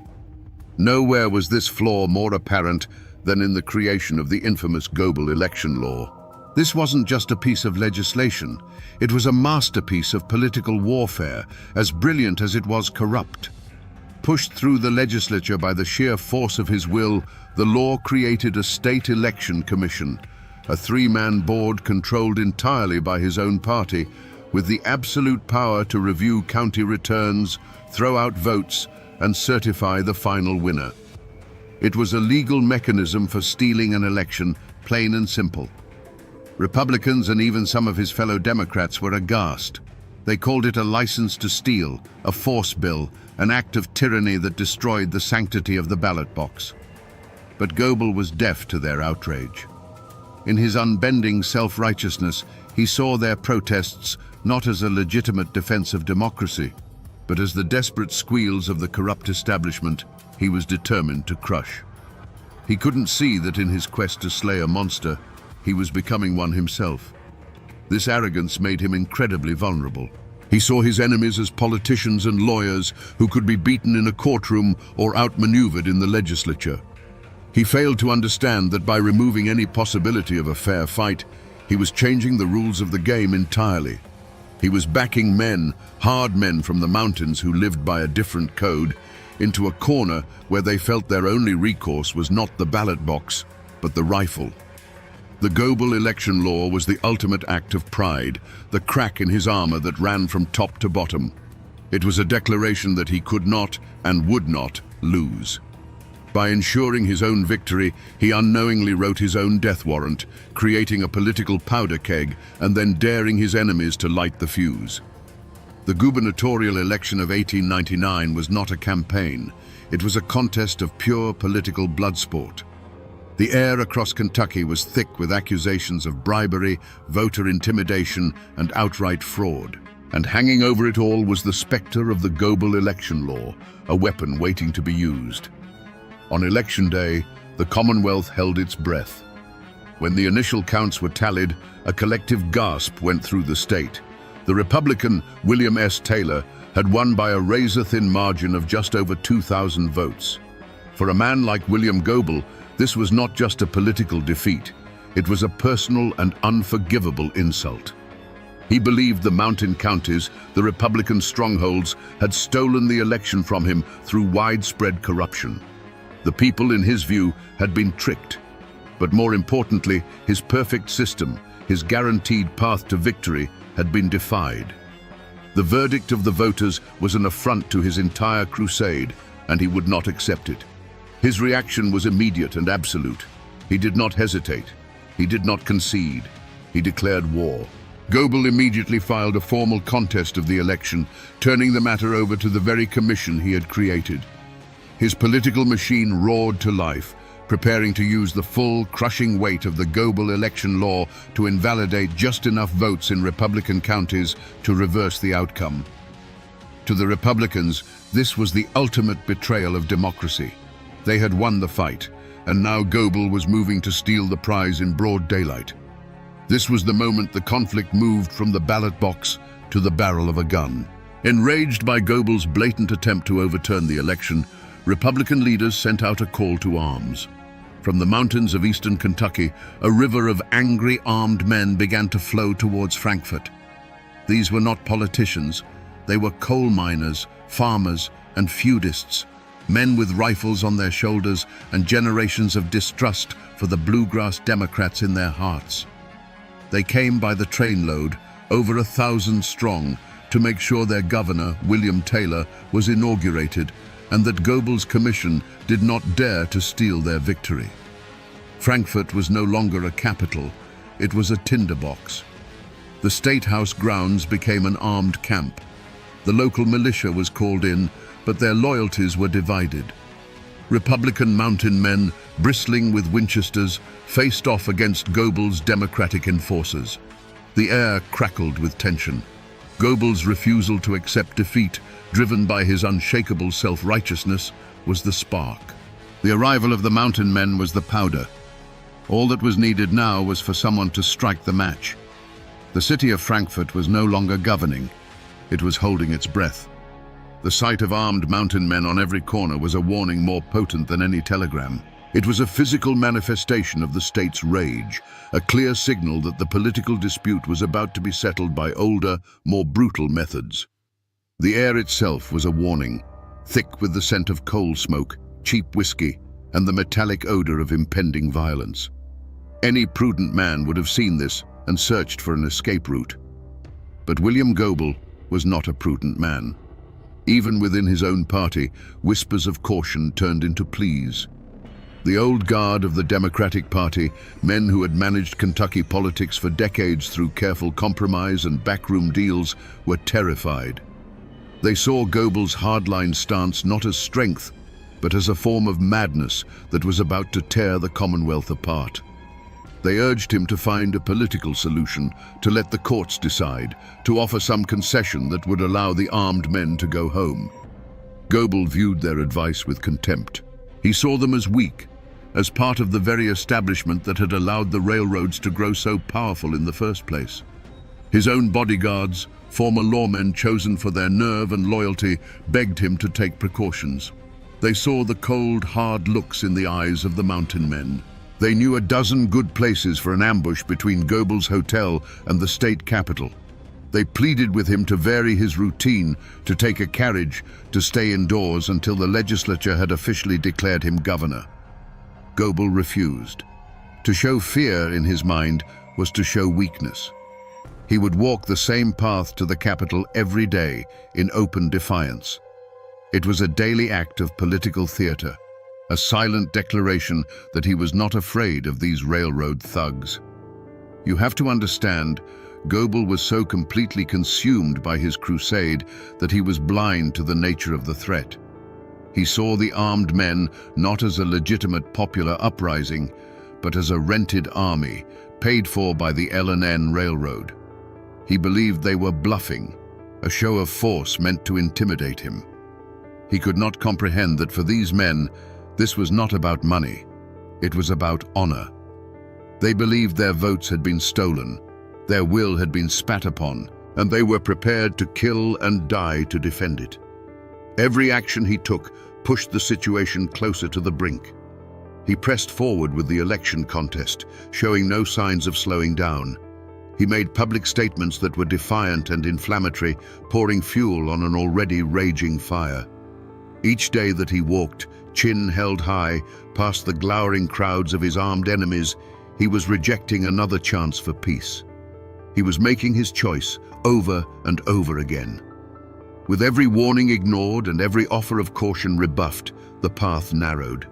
He had slammed and bolted every exit.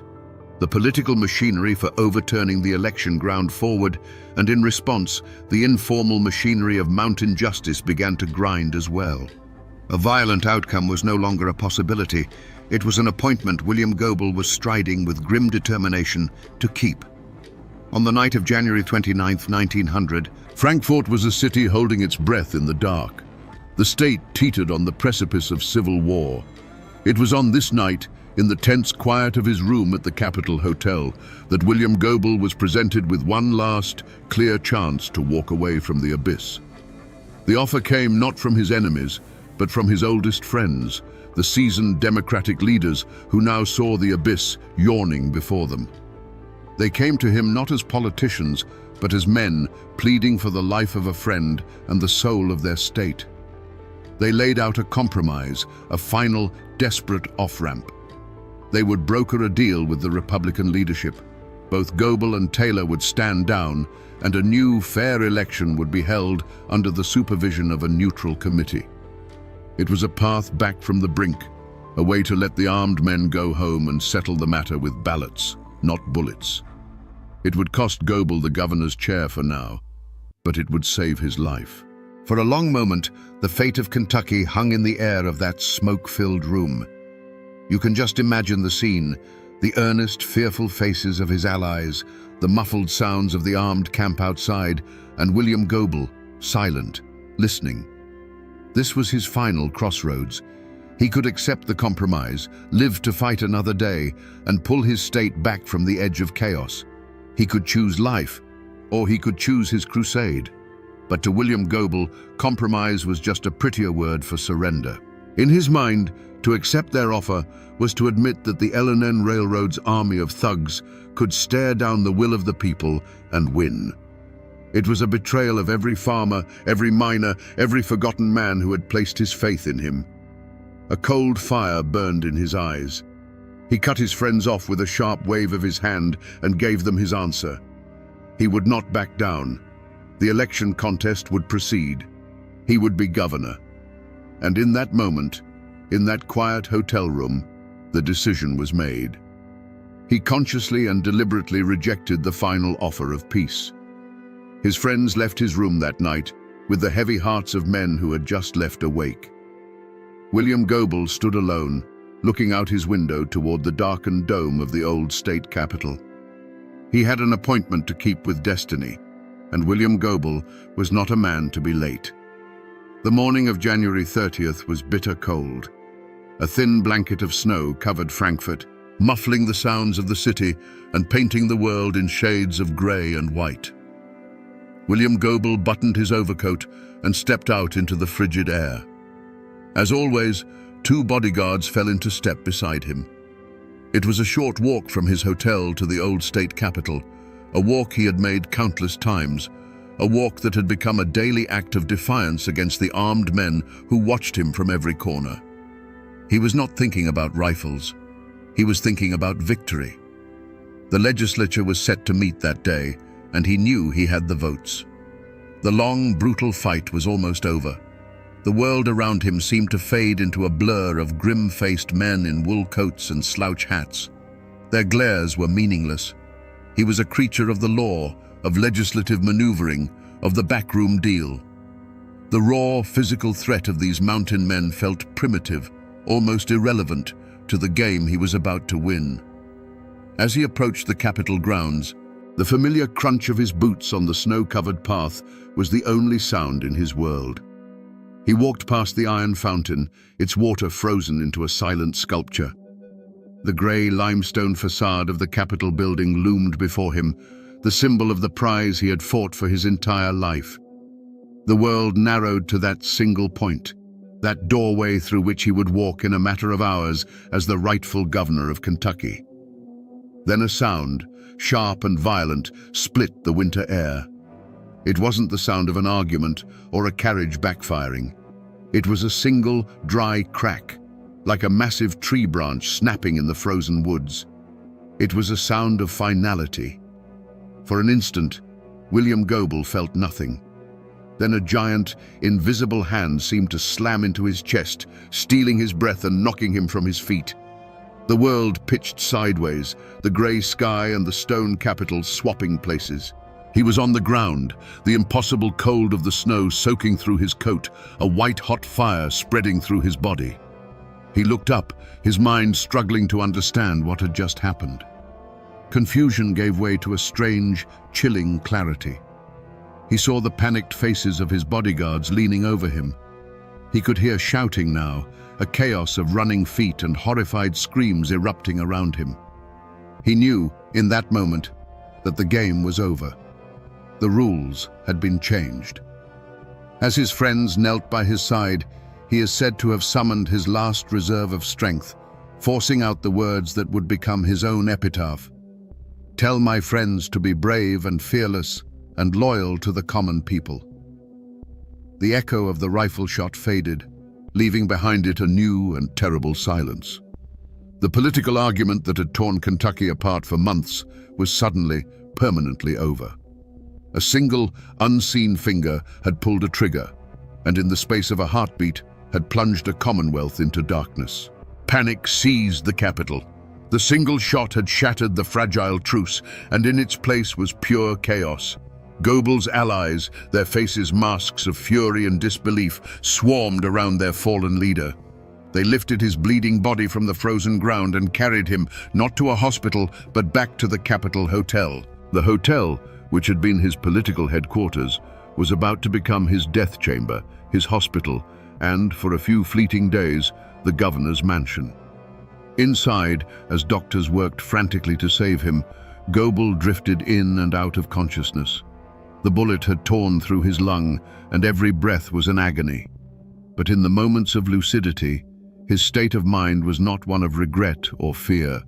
It was one of cold, unyielding resolve. His body was a ruin, but his mind was still a fortress. He was told the legislature was in an uproar, that his enemies were in disarray. He knew, even as his life was draining away, that this was his moment. The assassin's bullet had not ended his fight. It had given him the final weapon he needed to win it. While Goebel lay dying, his political machine, the most formidable in Kentucky, executed its final, brilliant, and ruthless maneuver. With the Capitol in an uproar and the Republicans reeling from the accusation of murder, the Democratic-controlled legislature moved with breathtaking speed.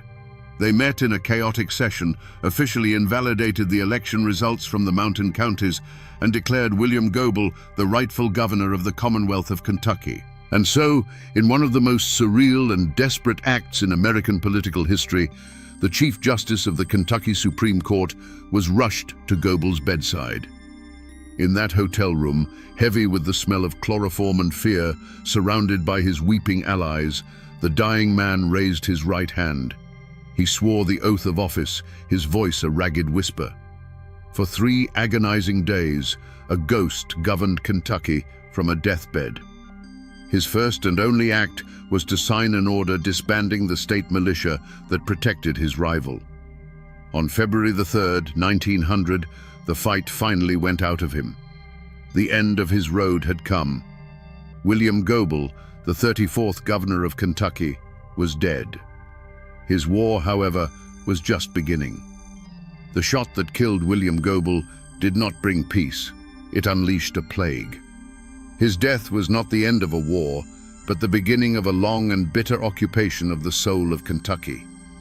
The wreckage left behind was not measured in broken buildings, but in shattered lives and a poison of suspicion and hatred that seeped into the very soil of the Commonwealth for a generation. His personal tragedy immediately became everyone's tragedy.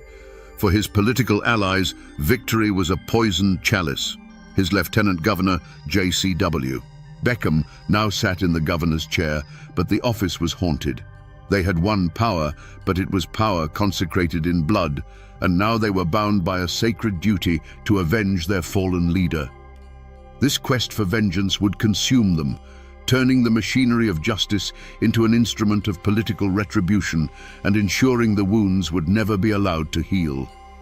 The most immediate wreckage was visited upon the men from the mountains. Overnight, Republicans became assassins in the public eye. Men like Caleb Powers, the Secretary of State, and Jim Howard, the Clay County feudist, were hunted down. Their names were transformed from political players into murderers. The lives of their families were destroyed. They faced years of imprisonment, sensational trials, and the crushing weight of being blamed for a crime that had pushed their state to the brink of anarchy. They were the first, but not the last, to be consumed by the fire Goebel's death had started. Across Kentucky, the assassination carved a line of blood between neighbors. The old political divide between the Republican mountains and the Democratic bluegrass was no longer a matter of opinion. It was a feud. Friendships ended, business partnerships dissolved, and families were torn apart by allegiance. The name Goebel became either a martyr's cry or a villain's curse, and there was no ground in between. The trust in government, in the law, in the very idea that a dispute could be settled peacefully, was utterly shattered.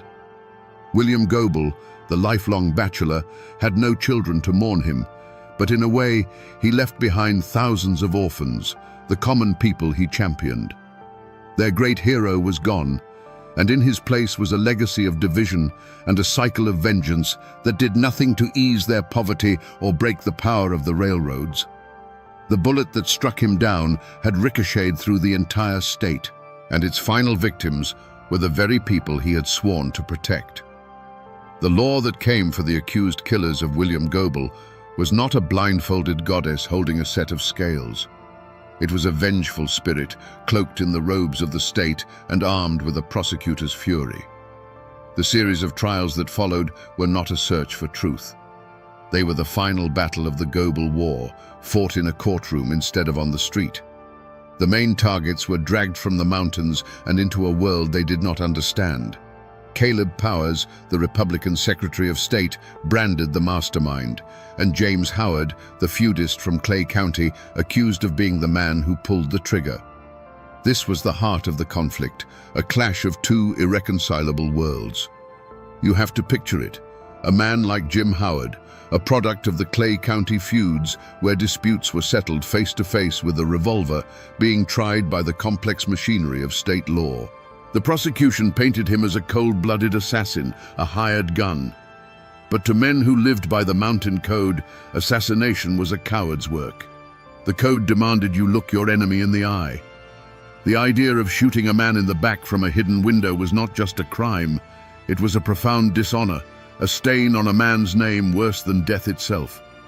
Howard and Powers defended themselves with a simple, rugged denial that seemed hopelessly naive against the state's intricate, politically charged conspiracy theories. The trials themselves were a spectacle of partisan rage.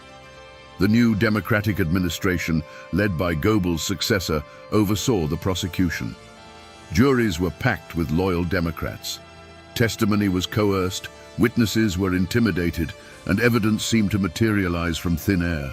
A clerk named Henry Utsi confessed, implicating the others in a story that conveniently fit the prosecution's narrative, a confession many believed was given under duress to save his own skin. It was a legal bludgeon designed not to uncover a fact, but to secure a conviction at any cost. The community's reaction was as divided as the state itself. In the bluegrass and the cities, newspapers proclaimed that Goebel's murderers were finally facing their reckoning. They were seen as traitors, the agents of a corrupt railroad, and no punishment was too severe. But in the mountains, a different story was told. To them, Powers and Howard were not criminals. They were political prisoners, martyrs framed by the very same democratic machine that had stolen the election. They were heroes, sacrificed on the altar of Goebel's ambition. The verdicts came in again and again. Guilty. Powers and Howard were sentenced to hang, then sentenced to life in prison over the course of multiple, grueling trials. But the ink was barely dry before appeals courts, looking at the tainted evidence and partisan atmosphere, overturned the verdicts. For 8 long years, the men languished in prison while the legal war raged on. In the end, was justice served?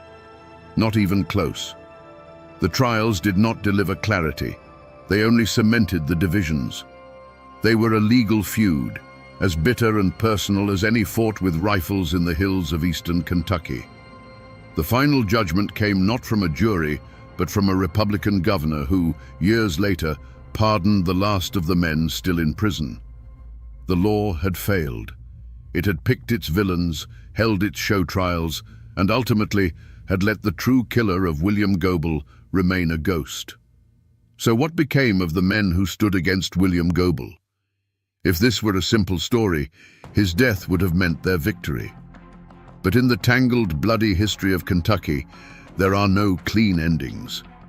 The other side of this coin is not stamped with triumph, but with its own dark and complicated fate.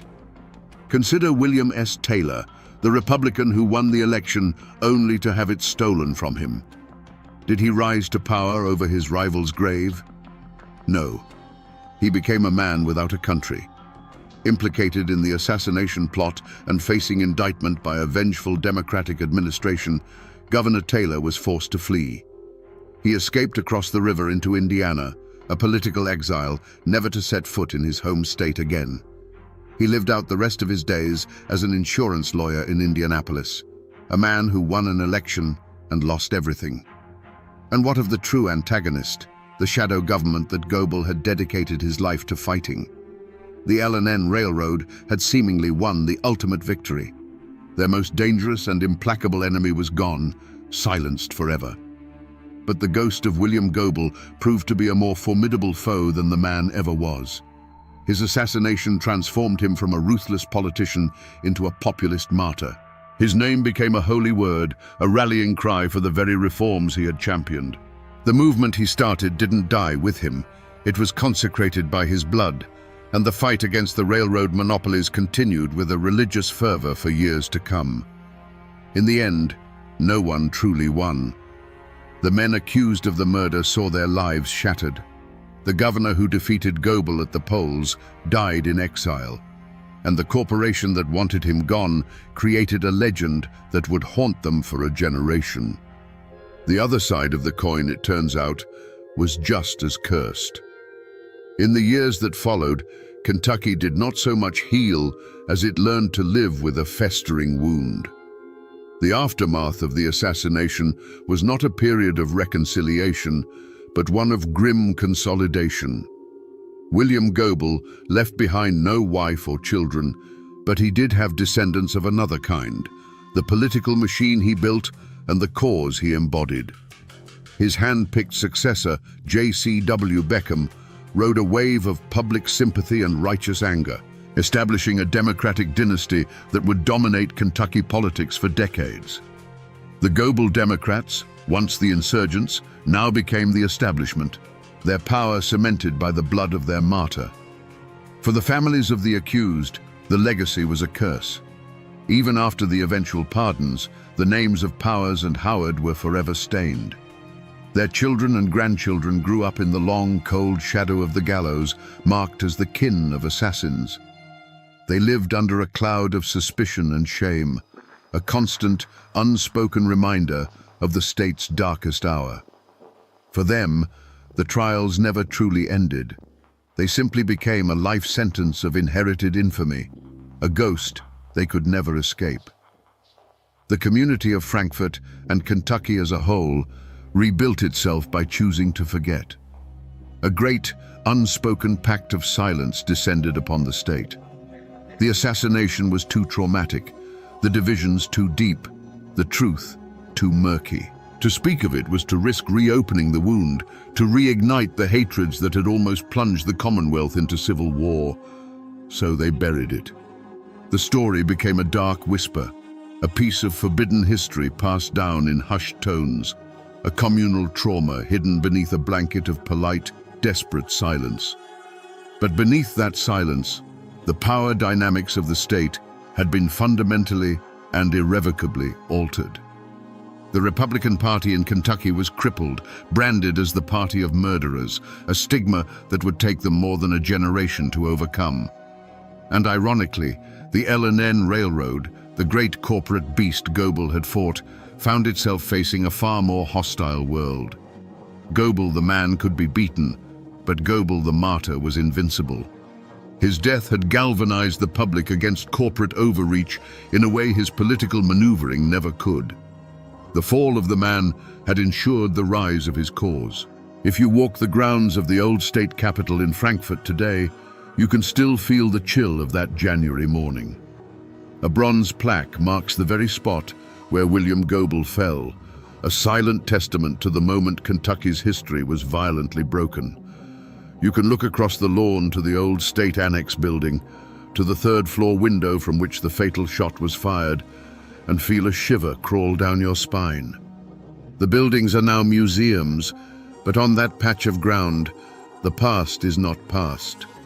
It is a cold spot that never thaws. A short drive away, in the Frankfort Cemetery, stands Goebel's final monument, one of the grandest in the state. A towering obelisk pierces the sky, with a bronze statue of the man, defiant even in death, standing guard. His grave is not a place of quiet rest. It is a political statement carved in stone, a permanent declaration of his martyrdom. It's a pilgrimage site for political junkies and history buffs, a physical reminder of the man who became more powerful in death than he ever was in life. But Goebel's ghost doesn't just haunt these physical places. It lives in the stories. His assassination became the stuff of legend, a dark and bloody folk tale told in the back rooms of the State House and around kitchen tables in the mountains. Folk singers wrote ballads about the man who fought the railroad and was shot down in the snow. His name became a cautionary tale whispered to young, ambitious politicians, a warning about the deadly consequences of pride and the refusal to compromise. The story persists more than a century later because it is a perfect, unsolved mystery. The question of who truly killed William Goebel was never answered, and so it can never die. Was it the Mountain Republicans avenging a stolen election? Was it a shadowy railroad conspiracy silencing a threat to their profits? Or was it the darkest theory of all, a dissident Democrat, tired of his tyrannical rule, who pulled the trigger knowing his enemies would take the fall? The lack of a definitive answer allows the ghost to belong to everyone, his legend shaped and reshaped to fit any political narrative. And so, the spirit of William Goebel still walks the halls of Kentucky politics. Gobel's ghost became a term for the lingering bitterness, the deep partisan hatred that can still erupt in the state. The man is gone, his bones turned to dust beneath that stone monument. But the fury, the division, and the unanswerable question of his end, that part of him is immortal.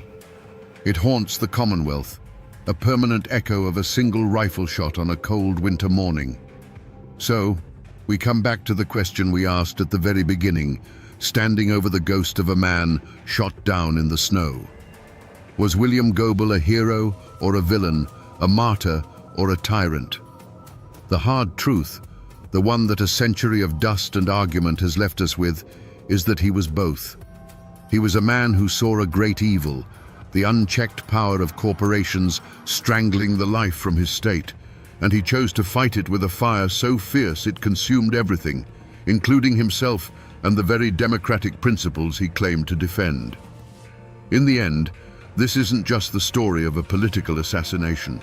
It's a timeless Appalachian tragedy about how a man's greatest strength can become his most profound and fatal weakness. It's a chilling lesson on the poison of absolute certainty, a warning that when a man becomes so convinced he is on the side of the angels, he can't see that he's started using the devil's own tools. It is the story of a modern political machine crashing headlong into the ancient, unbending code of the mountains and the explosion that followed. The shot that killed William Gobel was an echo of 1,000 conflicts born in these hills, a brutal reminder that when you strip away the laws and the politics, some things are only settled with blood. It's a story about a war for the soul of a state, a war that left no victors, only ghosts. And that, my friends, is the ballad of William Gobel, the man who fought a war for the common people, but whose own pride was the one enemy he could never defeat.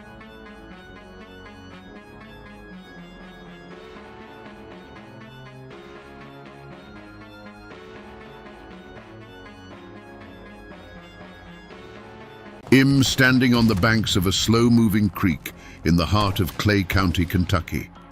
It's quiet here, peaceful. The only sounds are the rustle of leaves in the poplar trees and the gentle murmur of water flowing over smooth gray stones. But this place holds a violent secret. If you stand here long enough and you listen past the wind, you can almost hear a different sound. The echo of a quiet morning being torn apart by a dozen rifles firing all at once. It was right here, on this ground, that one of the most feared men in Appalachian history drew his last breath. His name was Thomas Baker, but no one called him that. They called him Bad Tom.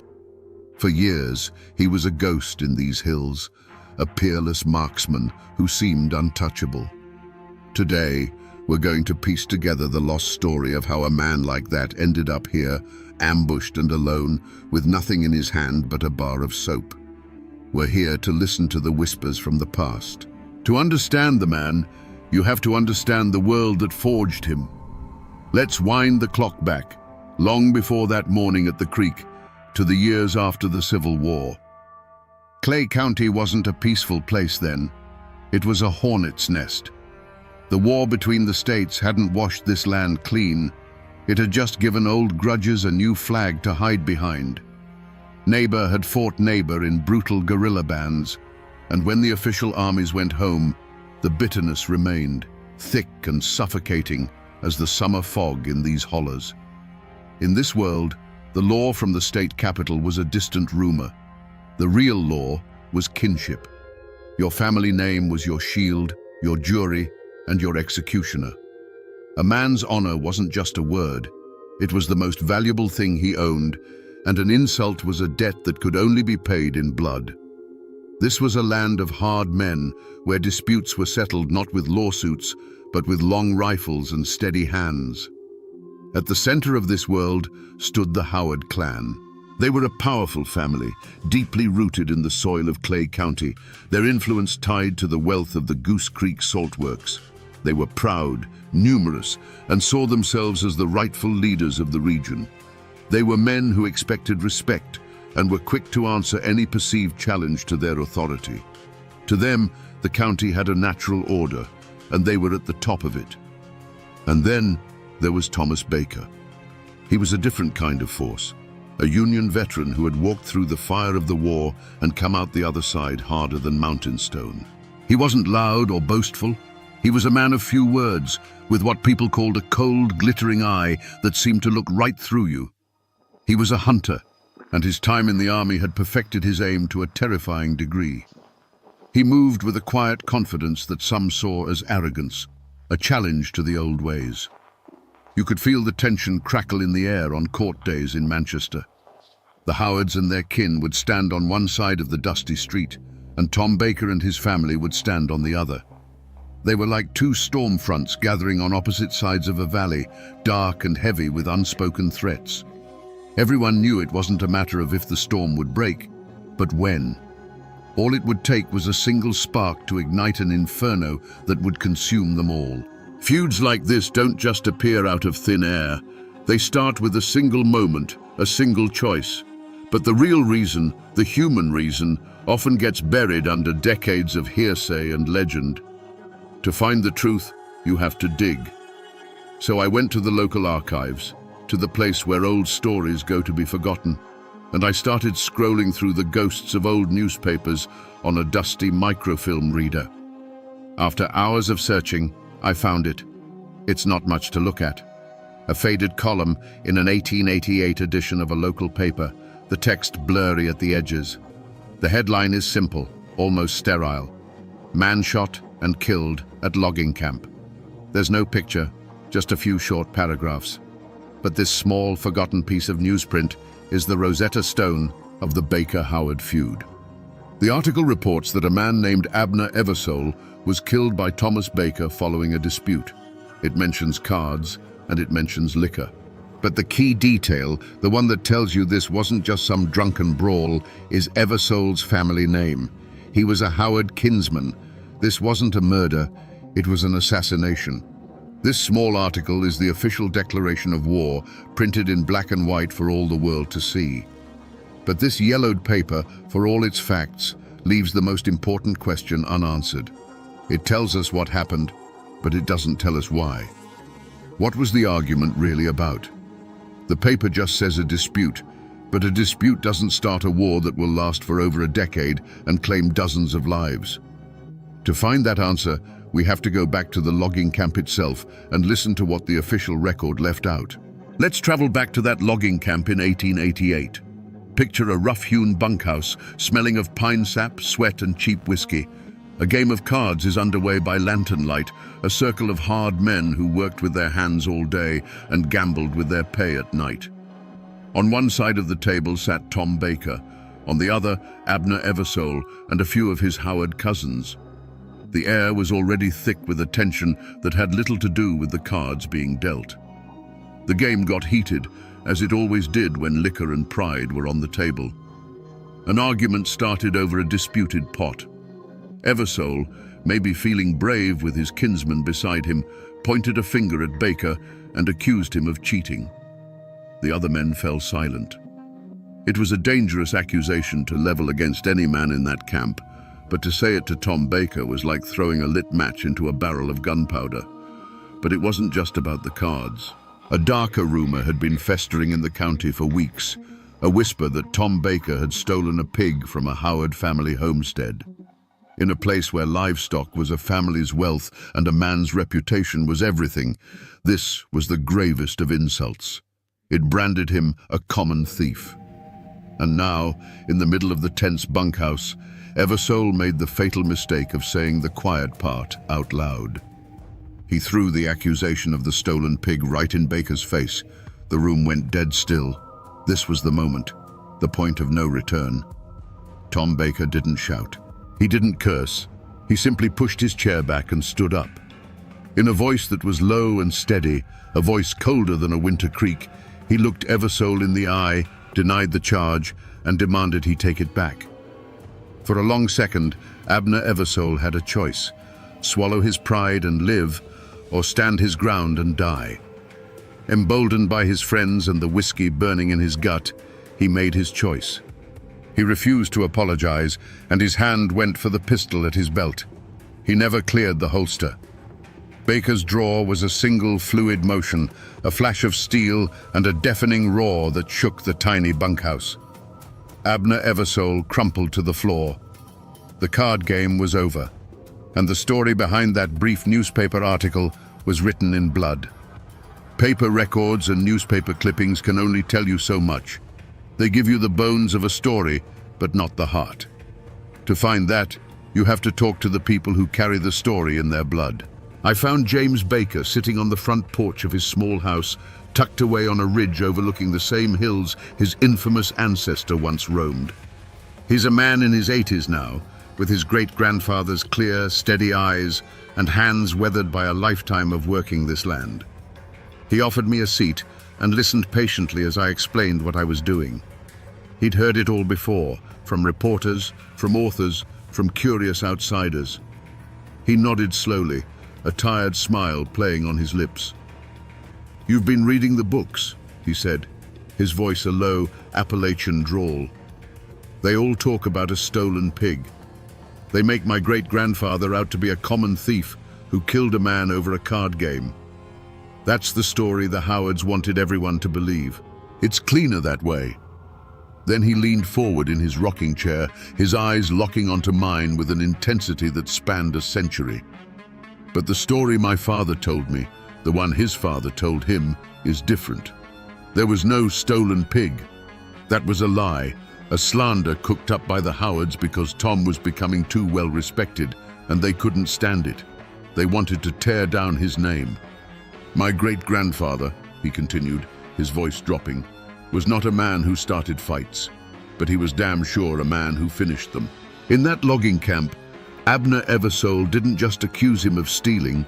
He'd been drinking, and he got mean. He looked Tom square in the face, and he said something vile about his wife, Mary. An insult so foul that in those days, for a man to say that about another man's wife, there was only one possible answer. It wasn't a choice, it was a duty." Hearing him say that, the whole story shifted. The dusty newspaper article felt hollow, incomplete. This wasn't a feud over property or a card game. According to the Baker family, this was about a sacred line being crossed. A husband defending his wife's honor in the only way his world understood. Suddenly, Tom Baker wasn't just a killer. He was an avenger. Let's go back inside that cramped, smoky bunkhouse. The argument over the cards and the stolen pig was just the kindling. Abner Eversole, full of liquor and backed by his kin, decided to throw gasoline on the fire. He looked Tom Baker dead in the eye, and the words that came out of his mouth were not about cheating or theft. They were a vile personal attack aimed squarely at Tom's wife, Mary. It was a poisoned dart of an insult designed to strip a man of his dignity in front of his peers, to stain the one thing in his life he held sacred. The air in the room was sucked out in an instant. The other men froze, their eyes wide. This was no longer a squabble. This was a line being crossed, a taboo violated. In the code of the mountains, you could challenge a man's strength, his word, even his life. But you did not speak ill of his wife. To do so was to invite death to your door. Everyone in that room knew that Abner Eversole had just signed his own death warrant. Tom Baker's reaction was terrifying in its stillness. There was no explosion of rage, no shouted curses. A deep, cold calm settled over him. He slowly pushed his chair back from the rough plank table and rose to his full height. His face was a mask of stone, and that glittering eye of his was fixed on Eversole, not with anger, but with a kind of finality, like a judge who has already passed sentence. In a voice that cut through the silence, he said, "Take it back." It wasn't a request, it was an order. One last chance to step back from the abyss. But Eversole was trapped. His pride, the whiskey, and the watching eyes of his cousins had him in a corner. To back down now would be to live with the shame forever. He likely let out a sneer, a drunken laugh, and doubled down on his insult. His hand, clumsy and slow, dropped to the butt of his pistol. It was the last mistake he would ever make. Before Eversole's fingers could even get a proper grip, Tom Baker's hand moved. It wasn't a frantic motion. It was a blur of practiced economy, a movement he had honed in the chaos of war and the solitude of the hunt. The gunshot wasn't just a sound. It was a physical blow that slammed into the walls of the small room. Abner Eversole was thrown backward, the look of shock permanently etched on his face as he hit the floor. Tom Baker stood for a moment in the ringing silence, the smoke curling from the barrel of his revolver. He didn't look at the other men. He simply holstered his weapon, turned, and walked out into the night. He knew what he had just done. He hadn't just ended a man's life. He had sounded the first trumpet of a long and bloody war. From that moment on, there would be no apologies, no truces, and no peace. There would only be the feud. The killing of Abner Eversole lit the fuse. What followed was an explosion of violence that turned Clay County into a war zone. The feud spilled out of the isolated hollers and into the streets, and the epicenter of it all was right here, where standing now, the town square in Manchester. Today, it's a peaceful place. Cars pass by, people go in and out of the shops. It's hard to imagine it as anything else. But if you walk with me over to the old courthouse, a proud, red brick building that has seen more history than any person alive, and you run your hand along the wall facing the street, you'll feel it. The surface isn't smooth. It's dotted with small, dark pockmarks, little craters where the brick has been chipped away.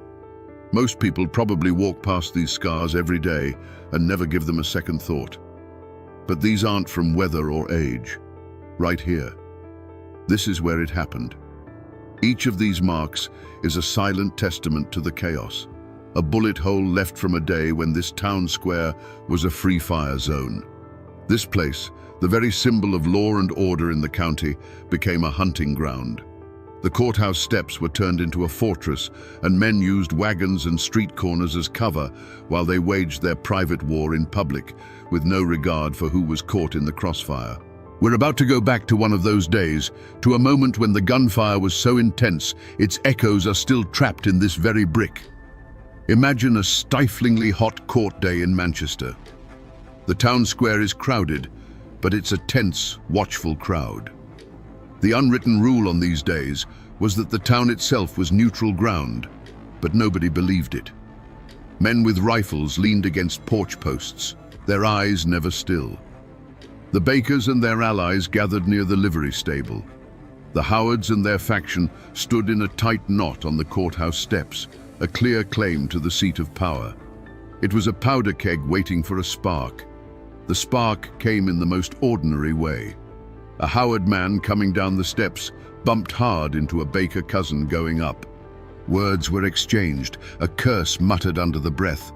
A hand moved instinctively toward a pistol grip, not to draw, but as a warning.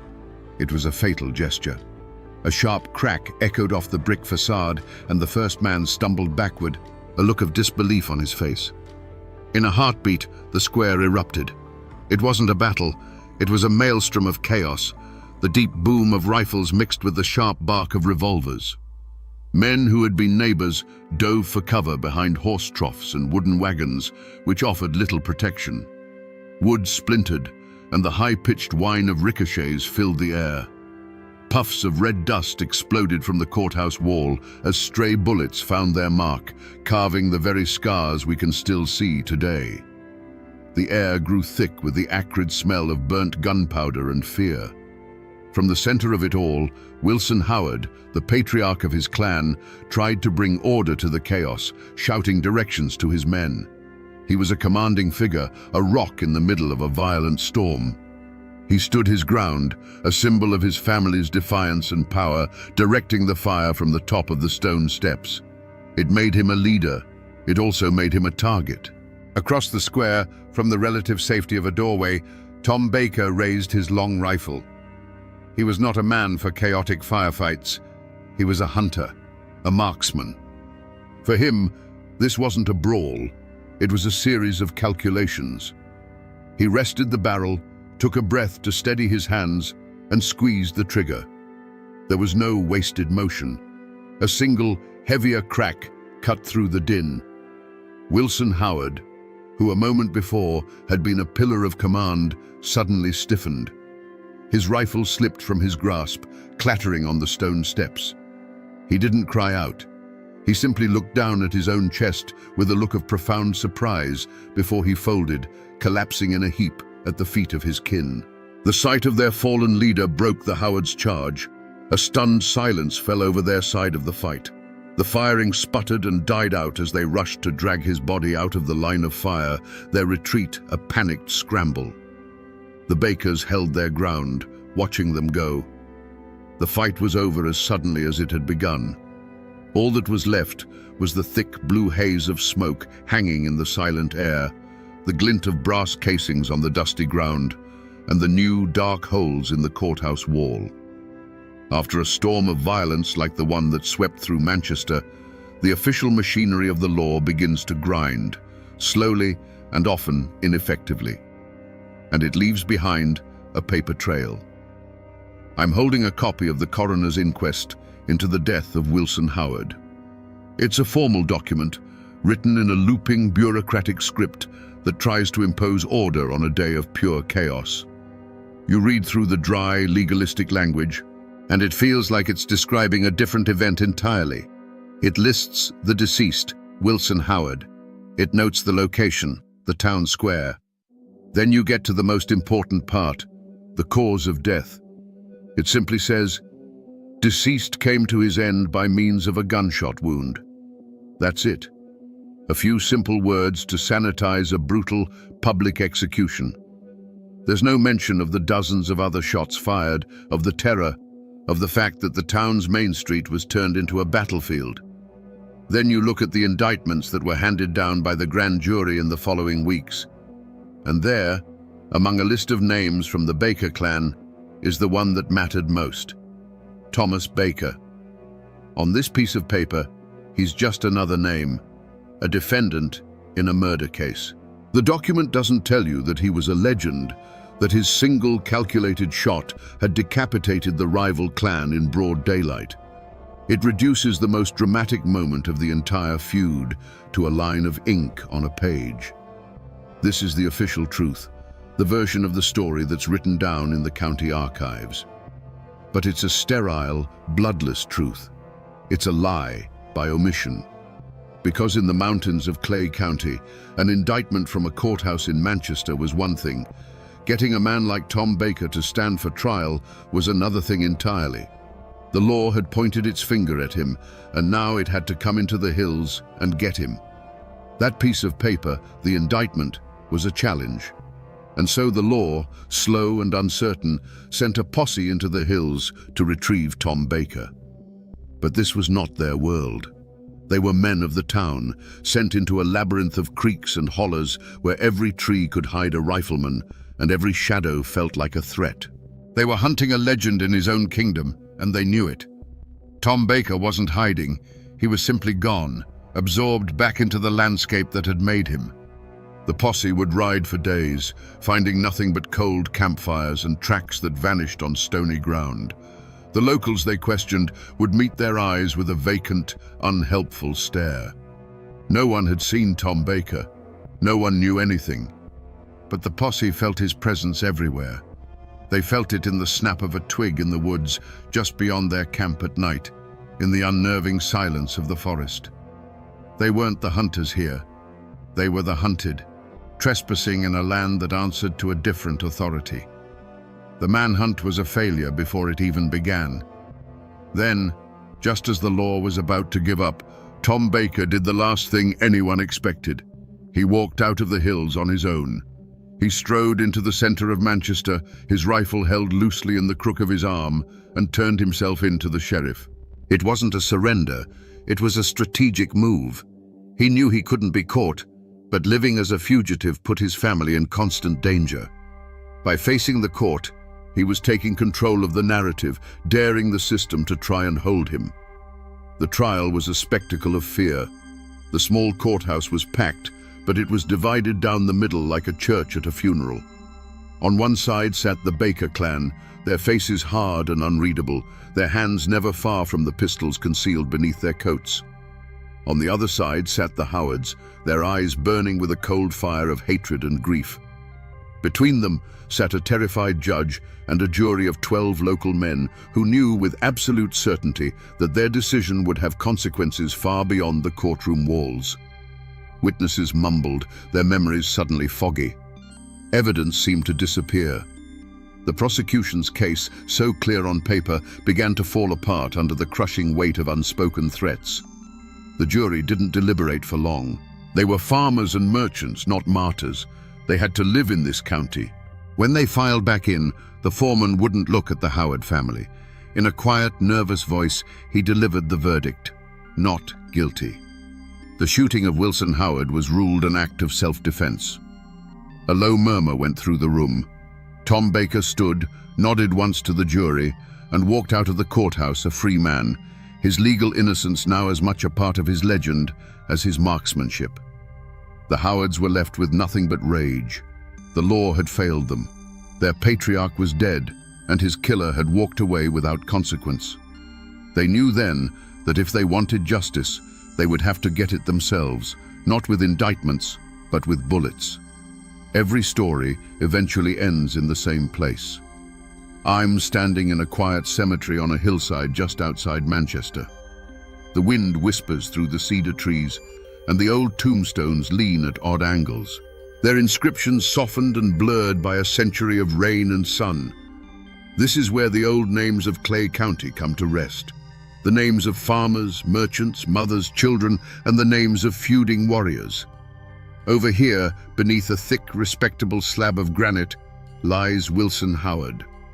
The stone is weathered, but it was clearly expensive for its time, a final statement of his status as the patriarch of a powerful clan. It speaks of a man of substance, a leader of the community. There's an air of tragic dignity to it, the resting place of a man whose death was never truly avenged by the law. And then, if you walk just 50 yards down the slope, you'll find another stone. It's simpler, more rugged, cut from local stone.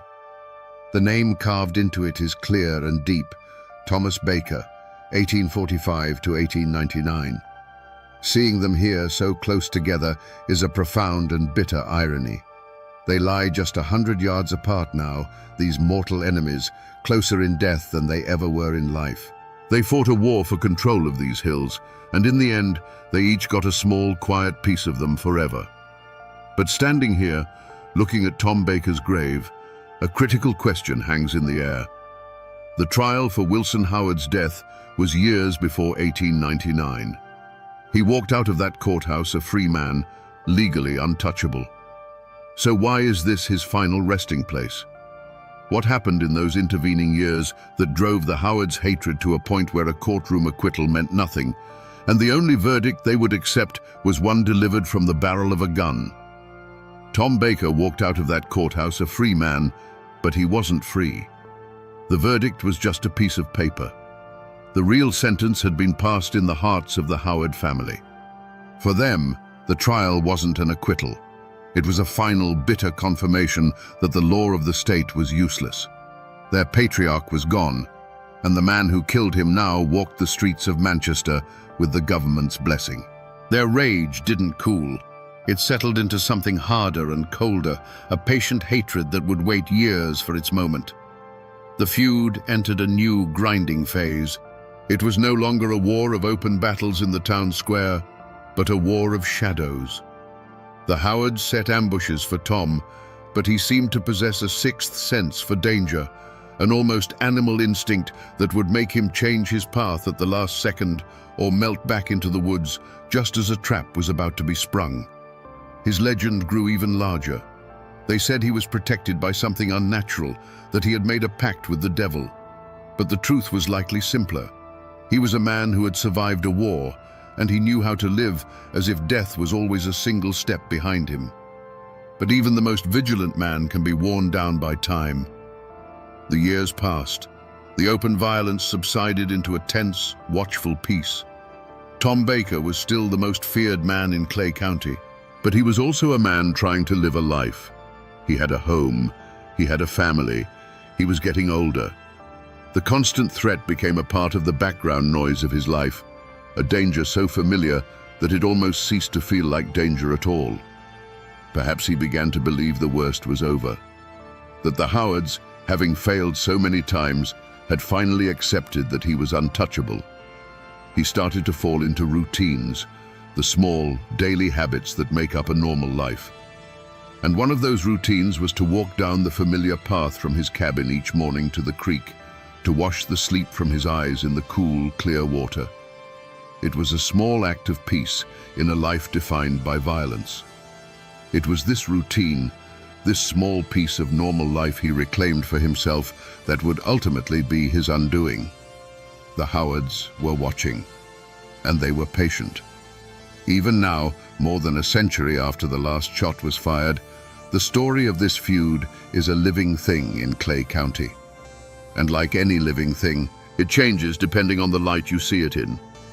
If you bring up the name Bad Tom Baker today, the answer you get depends entirely on who you ask. The war may be over, but the battle for the story continues. To the Baker family and their sympathizers, Tom is a figure of tragic frontier honor. He is the Union veteran who came home and refused to bow to the old powers of the county.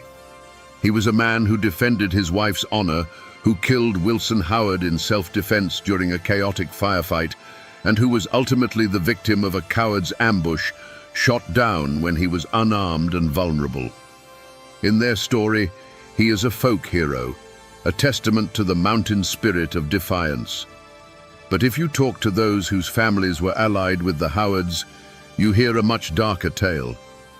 In that version, Tom Baker wasn't a hero, he was a menace. A cold-blooded killer with ice in his veins and a hair-trigger temper who used his reputation to intimidate the whole county. They believe he murdered Abner Eversole over a card game, assassinated their leader in a calculated shot, and then used fear to cheat the law. To them, the final act at the creek wasn't a murder. It was an execution, the only form of justice left to them when the courts had failed. It was the necessary, brutal act of putting down a mad dog to bring peace to the community. So which story is the truth? Was he a righteous avenger or a ruthless killer? A protector of his family or a predator who terrorized his rivals? The honest answer is that the real Tom Baker is likely buried somewhere in the grey space between those two extremes, lost to time and loyalties. The facts are set in stone. The men who died, the trial, the ambush. But the meaning of those facts is still at war with itself, a conflict of memory passed down from one generation to the next. When a story is this big, this soaked in blood and pride, it doesn't stay history for long. As it gets passed down around kitchen tables and late-night campfires, it starts to shed its inconvenient facts, like a snake shedding its skin. What's left behind is something harder, smoother, and far more powerful: a legend. The feud between the Bakers and the Howards is no longer just a series of events. It's a foundational myth of Clay County. The character of Bad Tom Baker, in particular, grew larger than life. People needed a way to explain how one man could be so deadly, so seemingly untouchable for so long. And so, they whispered that his skill wasn't natural. The story of his rifle was born, the one that claimed he'd had a gunsmith inlay a silver coin into the front sight. They said the silver gave it an unholy accuracy, that it guided his bullets to their targets. The gun itself became a cursed object, and to this day, people speculate about where it might be, buried with him perhaps, to keep its dark magic from the world. And it wasn't just the man who became a legend. The feud itself took on a life of its own, seeping into the folklore of the mountains.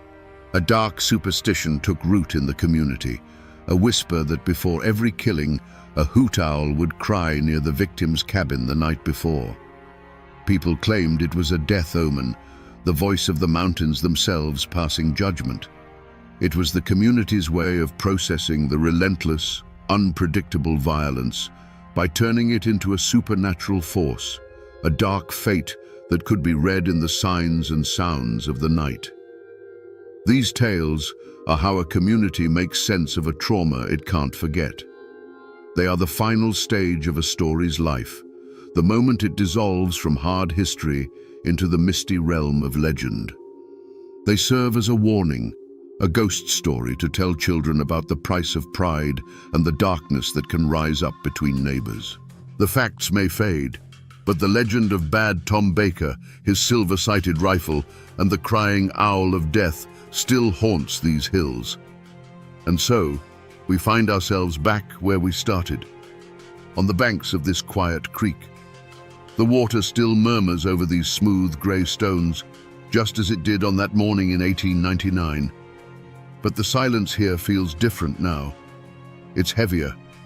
We came here hearing only the faint echo of a rifle volley, but we've followed that sound back through time, through courthouse shootouts and smoky bunkhouses, through conflicting memories and whispered legends. This spot is no longer just a peaceful place in the woods. It's the final page of a brutal chapter in this county's history. It's a testament to a world where a man's honor was worth more than his life, and a reminder that when people feel the law has abandoned them, they will make their own with fire and lead. The story of Tom Baker shows us that history is never a simple matter of heroes and villains. He was a man forged by a hard land and a violent time, and the truth of his life lies somewhere in the shadows between the legend and the reality.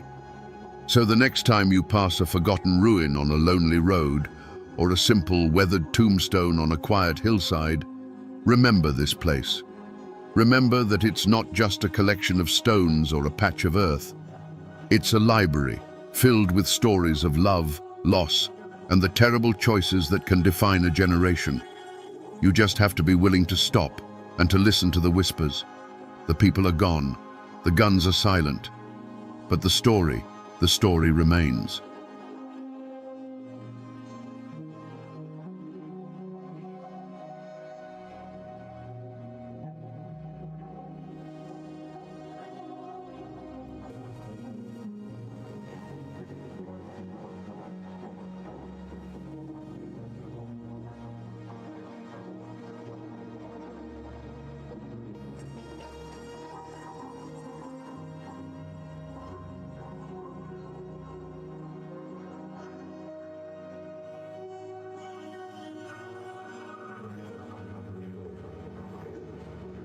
Imagine the deepest, darkest night in the Ozark Hills, where the silence is shattered not by a scream, but by the thunder of hooves. Riders emerge from the mist, but they are not men.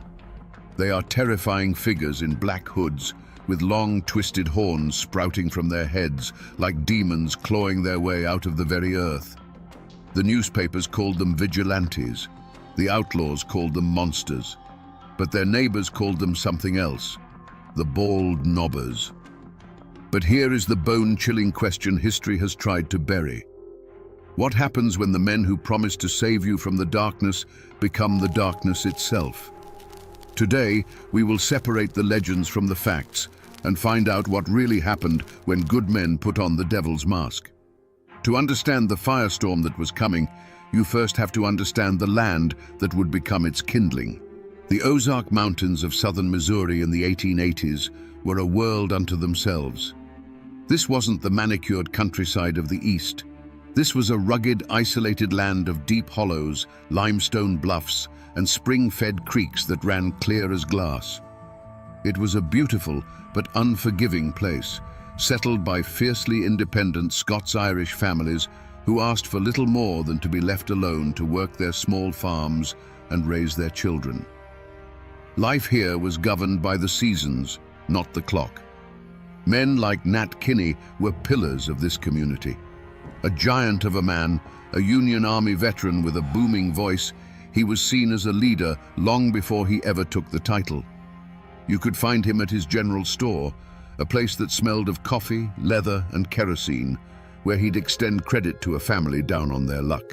You had decent, church-going folk, families who believed in hard work and the word of God, whose greatest dream was simply a good harvest and a peaceful night's sleep.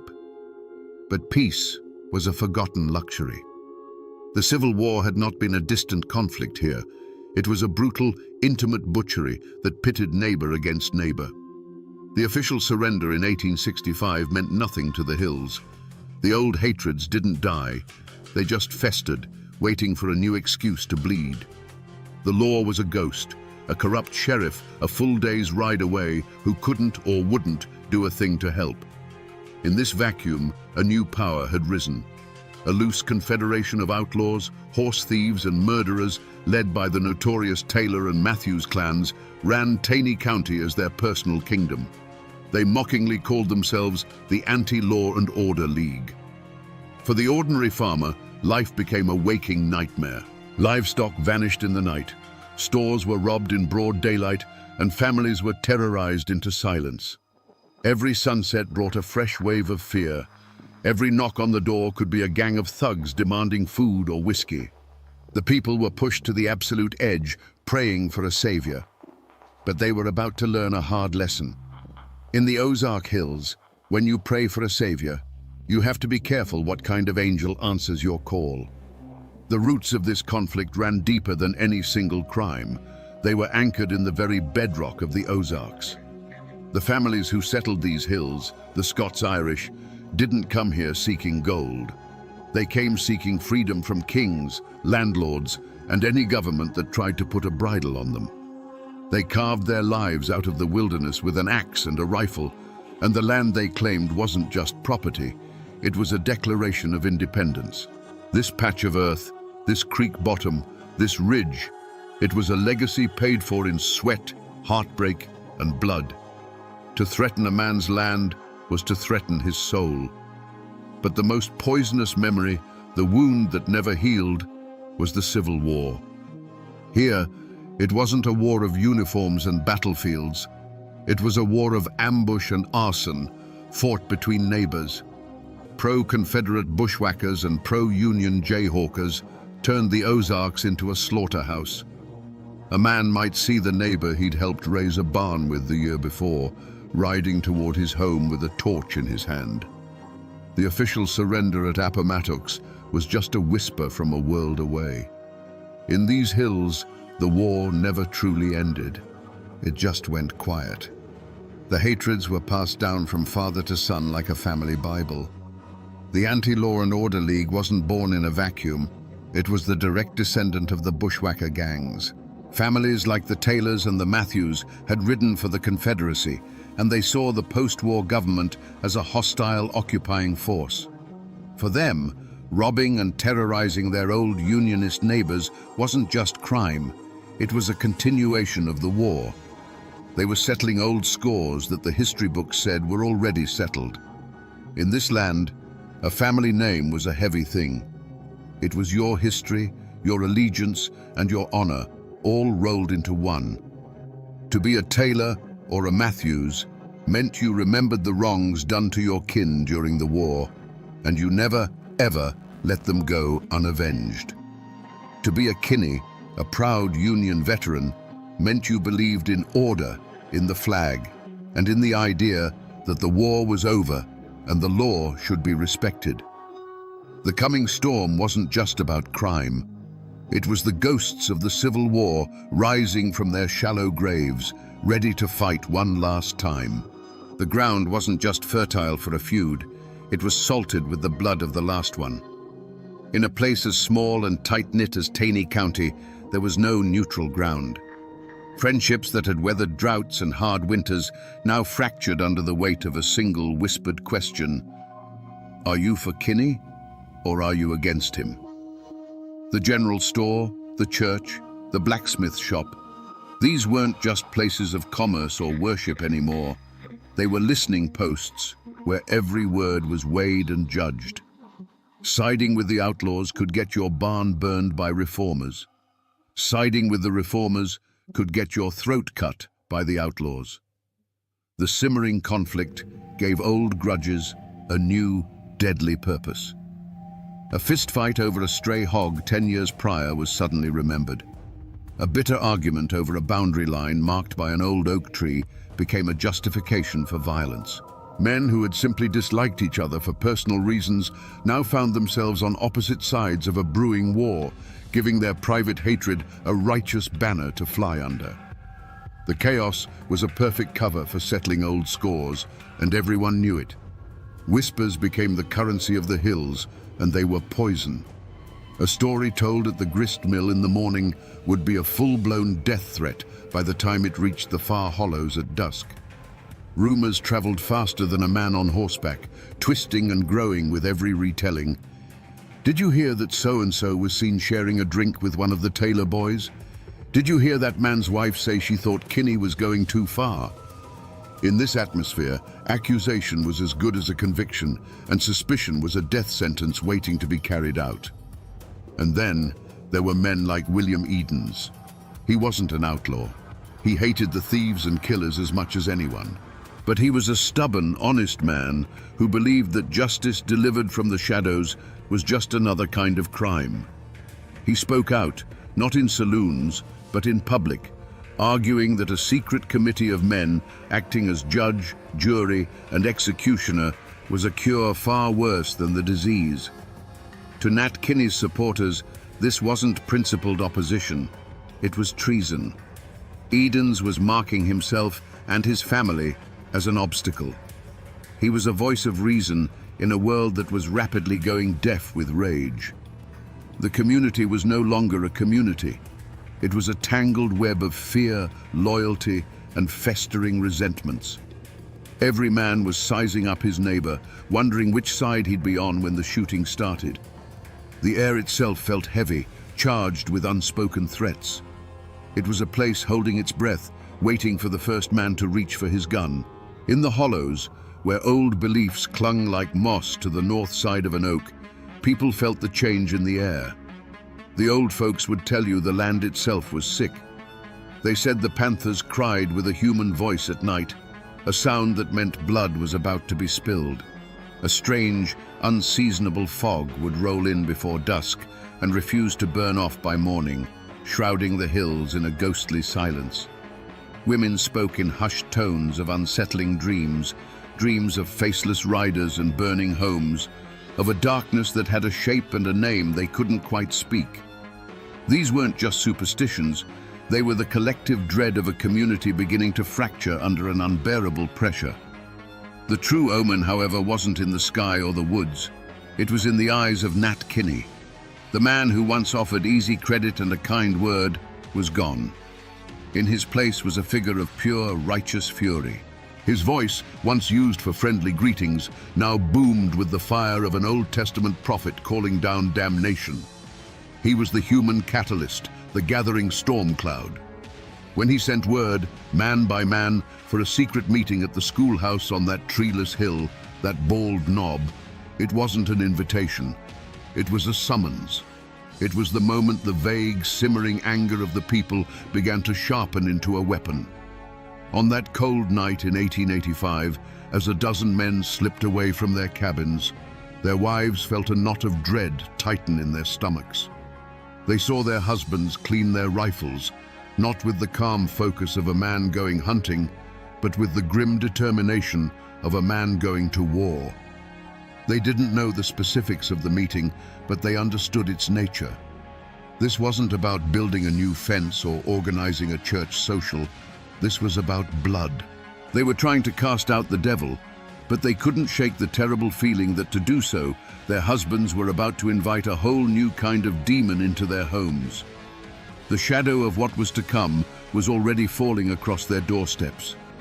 Inside that cold schoolhouse, by the flickering light of a single lantern, Nat Kinney's voice was a clap of thunder. He laid out the nightmare they were all living, the stolen livestock, the terrorized families, the mockery of the law. He told them that if the government had forsaken them, then they would have to become their own government. If the law wouldn't protect them, they would become the law. That night, they swore a blood oath of secrecy and allegiance. They were no longer just a dozen angry farmers. They were an army. They were the bald knobbers. And an army needs an enemy to fight. They didn't start with the hardened outlaws. Their first target was chosen carefully. A notorious wife-beater. A man despised by the community, but untouchable by the law. One moonless night, the silence of a lonely hollow was shattered by galloping hooves. The man was dragged from his bed, not by his neighbors, but by a circle of horned, silent demons. They tied him to a tree and whipped him raw with a hickory switch. They didn't speak a single word. When they were done, they melted back into the darkness, leaving him bleeding and terrified. It was a message, brutal and clear. There was a new power in the hills, a power that saw everything. The reaction was immediate. Decent folk, who had lived in fear for so long, breathed a collective sigh of relief. The whispers were no longer of fear, but of gratitude. Justice had been done. This success was like a drug to the bald nobbers. It emboldened them, swelling their ranks and hardening their resolve. They moved from punishing social outcasts to targeting the outlaws themselves. They burned down the corrupt saloons and gambling dens that served as the gang's headquarters, a direct assault on their power. The true point of no return came a few weeks later. A crude notice was nailed to the door of a known horse thief's cabin. It didn't have a signature, only a crude drawing of a horned mask. It gave the man and his associates 24 hours to leave Taney County. There was no negotiation, no trial. It was an ultimatum: leave or be found hanging from an oak tree. This was no longer about punishing a single sin. This was a declaration of war. The bald nobbers had taken it upon themselves to cleanse the entire county by force. The first drops of blood, drawn by a hickory switch, had been a test. Now, having found their power, they were promising a flood. The outlaws, for the first time, were scared. And a scared man with a gun is the most dangerous thing in the Ozark Hills. The war had begun. Power born from rage is a fire that eventually consumes the hand that wields it. The bald nobbers, once hailed as saviors, had begun to believe their own legend. Their enemy was no longer just the outlaw, it was anyone who questioned their methods. William Edens, the outspoken farmer who dared to call their shadow justice a crime, became the focus of their festering anger. On a cold night in 1887, they decided his voice would be silenced forever. This time, there were no ghostly horns, no pretense of demonic judgment. A large group of men, their faces bare in the moonlight, surrounded the small, isolated cabin. The pretense was over. This wasn't a warning, it was an execution. Inside, the Edens family and their house guest, Charlie Green, were asleep, unaware that their world was about to end. The first sound was not a knock, but a chorus of angry shouts from all sides, a predator's cry that left no room for escape. Then, the night exploded. It wasn't a single shot, but a deafening, continuous roar as dozens of rifles opened fire at once. The thin wooden walls of the cabin offered no protection. They might as well have been made of paper. The air filled with the shriek of splintering wood and the high-pitched shattering of the window panes. Inside, it was a hurricane of lead and splinters. The lantern on the table danced crazily from the impacts before its glass chimney burst, plunging the room into a terrifying darkness pierced only by the muzzle flashes from the tree line. Through the eyes of Edens' wife, it was a nightmare of incomprehensible chaos. She felt a searing pain in her own body as she fell. She heard a sharp final gasp from her husband, followed by the heavy, dull thud of his body collapsing onto the floorboards he had laid with his own hands. From the corner where their guest, Charlie Green, had been sleeping, there was a second thud, and then a profound silence. The attackers kept firing long after any movement inside had ceased, their fury needing to exhaust itself into the unresisting wood. And then, just as suddenly as it began, the shooting stopped. The silence that rushed back in was heavier, more terrifying than the noise. The only sound was the wind whistling through the new, ragged holes in the walls. The sharp, acrid smell of gunpowder hung in the air, thick enough to taste. It was the smell of murder. When the first rays of dawn finally crept into the shattered cabin, they illuminated a scene of utter devastation. The moonlight streamed through dozens of fresh holes in the walls, creating a horrifying constellation of death. There were no masks, no warnings, no hickory switches. This wasn't vigilante justice. This was a cold-blooded massacre. The bald nobbers had crossed a line from which there was no return. The heroes of the Ozarks were now just murderers. To the men who surrounded that cabin, this wasn't murder. It was a grim, necessary surgery. In their minds, William Edens was not an innocent man exercising his right to speak. He was a cancer. His words were a poison that threatened to undo everything they had accomplished. They had faced down killers and thieves. They had brought a semblance of peace to a land of terror. And now this one man, with his talk of process and law, was giving comfort to the enemy. He was making them look like villains, turning the very people they'd sworn to protect against them. Their logic was twisted but terrifyingly simple. If Edens turned the community against them, the outlaws would rise again, and the old nightmare would return. To save the county, Edens had to be silenced. The transformation from savior to killer had been gradual, almost imperceptible. It began the first time a man used his horned mask to settle a personal score. It grew each time they took a fine that felt more like extortion. The righteous fire had slowly burned down into the cold, hard ash of self-preservation. The switch flipped the moment they realized that Edens' arguments were working. The fear of losing control, of being exposed, arrested, and hanged by the very law they had replaced, became a paranoia that consumed them. The mission was no longer about saving Tiny County. It was about saving the bald nobbers from their own destruction. That is why they didn't wear their masks that night. This wasn't a symbolic act of justice.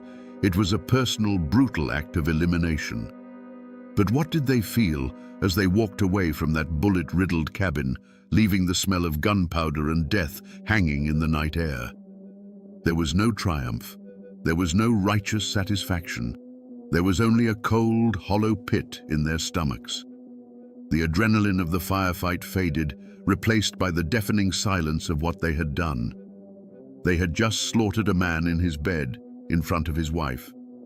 They had become the very monsters they once hunted, night-riding killers who brought terror to the innocent.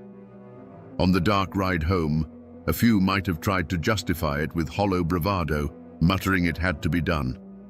But in the quiet of their own homes, alone with their thoughts, the truth would be waiting. The image of that splintered door, the sound of the glass shattering, the memory of the final heavy silence from inside the cabin.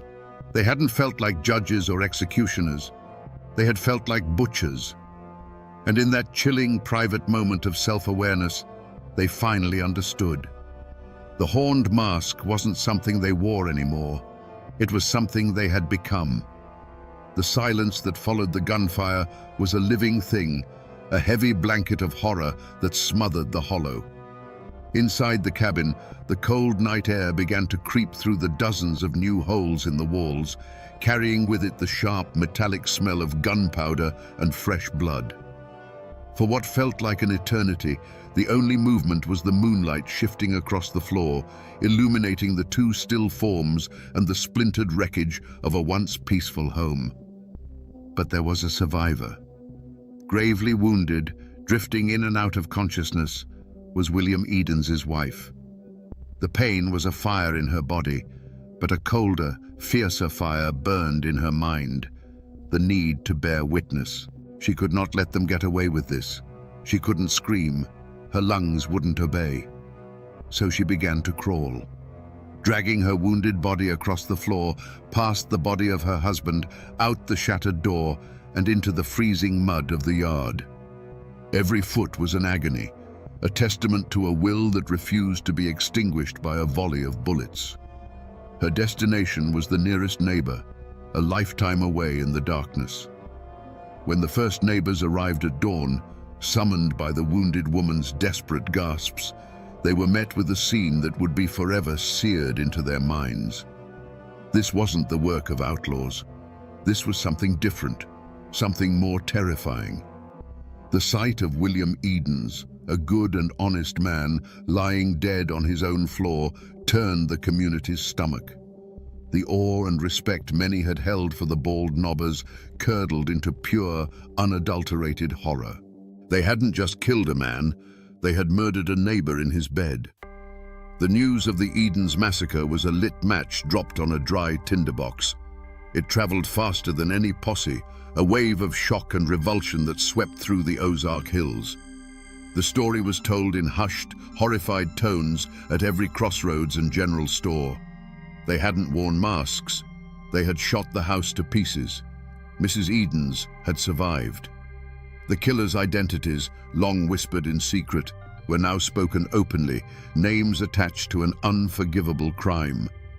This was too blatant, too savage for even the corrupt local authorities to ignore. The flimsy shield of public support for the bald knobbers had been utterly shattered. The state was finally forced to act. The governor of Missouri, his hand forced by the public outcry, authorized the use of the state militia and hired the famous Pinkerton Detective Agency to hunt the killers down. A substantial reward was offered for their capture, turning friends into potential informants. The hunt was on, not just by a local sheriff, but by the full, vengeful power of the law they had so arrogantly replaced. The hunters had officially become the hunted. The murder of William Edens was not a stone dropped in a pond. It was an earthquake that split Taney County right down the middle. There was no more gray area, no room for neutrality. The invisible lines of allegiance that had been forming for months were now drawn in blood. You were either for the bald knobbers, believing they were the only thing standing between order and chaos, or you were against them, believing they had become a murderous tyranny. The question was whispered over fence posts, argued in hushed tones in the back of the general store, and sometimes settled with fists in the dusty street. Families who had shared pews for generations now glared at each other over the tops of their hymnals, the preacher's words about forgiveness ringing hollow and meaningless. The community, once a source of strength, was now a web of suspicion. Every shadow could hold a spy, and every friendly greeting could be a test. A conspiracy of silence fell over the hills, but it wasn't the silence of ignorance. Everyone knew who pulled the triggers that night. The killers were their neighbors, their cousins, the men they'd helped raise barns with. But to speak that knowledge aloud was to paint a target on your own family's door. Fear was a gag in the mouth of justice. In response to this new terror, an opposition finally took shape. They called themselves the Anti-Bald Knobbers. This wasn't a formal army, but a desperate coalition of the outlaws' families, old enemies of Kinney, and decent men who were simply horrified by the Edens massacre. The hills erupted into a full-scale guerrilla war. A bald knobber's barn would mysteriously catch fire in the night. An anti-bald knobber would be ambushed on a lonely road. Shootouts became common, turning the quiet mountain trails into killing grounds. Amid the terror, there were quiet acts of breathtaking courage. A neighbor, knowing the risk, would leave a basket of food on the porch of the surviving Edens family under the cover of darkness. Another, his conscience finally outweighing his fear, would slip away to meet with the Pinkerton detectives, his whispered testimony the first crack in the wall of silence. But for every act of courage, there was an act of cowardice. Men who knew the truth would provide false alibis for the killers, choosing the bonds of kinship or the safety of their own skin over the rule of law. The community was eating itself alive, and the war for the soul of the Ozarks had begun in earnest. The law that had been a ghost in Taney County for a generation finally arrived, and it arrived as an army. The state militia, disciplined and impersonal, marched into the hills, their blue uniforms a stark contrast to the greens and browns of the Ozarks. Alongside them came the Pinkerton detectives, quiet, observant men in city clothes who missed nothing. They weren't swayed by old loyalties, and they weren't intimidated by local reputations. They brought with them the cold, methodical logic of the ledger book and the arrest warrant. An unlikely and dangerous posse was formed. It was a volatile mix of state troopers, professional detectives, and the raw, vengeful fury of the anti-bald knobbers. For the lawmen, these local guides were a necessary evil, men who knew the secret paths and hidden hollows. For the anti-bald knobbers, this was their chance for revenge. now sanctioned by the state. They hunted their own kin, leading the militia to the doorsteps of men they had known their entire lives. The chase that followed was a brutal ordeal against the land itself. The wanted men were not fools. They were sons of these mountains. They knew every cave, every rock outcropping, every spring that could hide a man. They could melt into the dense woods like smoke. For the pursuing militia, many of them flatlanders, the Ozarks became a green hell of steep ridges, sudden drop-offs, and thorny thickets that tore at their uniforms and their resolve. Days turned into weeks of grueling patrols, of false leads and near misses. The mountains, which had been the Bald Knobber's fortress, were now their last, desperate sanctuary. But the real weapon that brought them down wasn't the rifle, it was the whisper. The governor's reward money was a powerful temptation, but it was the presence of the militia that truly broke the spell of fear. For the first time, people who knew the truth felt safe enough to speak it. A farmer, his conscience gnawing at him, would secretly meet a detective and trade a name for a promise of protection. A woman, tired of the bloodshed, would leave an anonymous note detailing a hiding spot. One by one, the cracks in the wall of silence began to spread. The end came not in one epic firefight, but in a series of swift, merciless raids. Acting on the new intelligence, the militia would surround a cabin in the pre-dawn darkness, their rifles appearing like a thorny crown around the house. Some men were taken from their beds, blinking in confusion as the cold steel of handcuffs snapped onto their wrists. Others tried to fight, their defiance ending in a brief, desperate exchange of gunfire. A few, run to ground in a remote cave, simply gave up, their faces gaunt with hunger and the knowledge that the game was over. The once feared night riders, the horned demons of the hills, were rounded up by the dozens, their reign of terror ending not with a thunderclap, but with the quiet, final click of a jail cell door. The trials of the Bald Knobbers were not a quiet legal proceeding. They were the final battle of the war, fought not with rifles, but with testimony and lies. The entire county descended on the small town of Ozark, Missouri, turning it into an armed camp. State militia with bayonets fixed stood guard on the courthouse steps and at the doors, their stoic presence a thin wall against the seething tension in the streets. Inside, the courtroom was packed to the rafters, a stifling, airless space filled with the families of the accused, the families of the victims, and curious onlookers, all watching each other with a mixture of hatred and fear.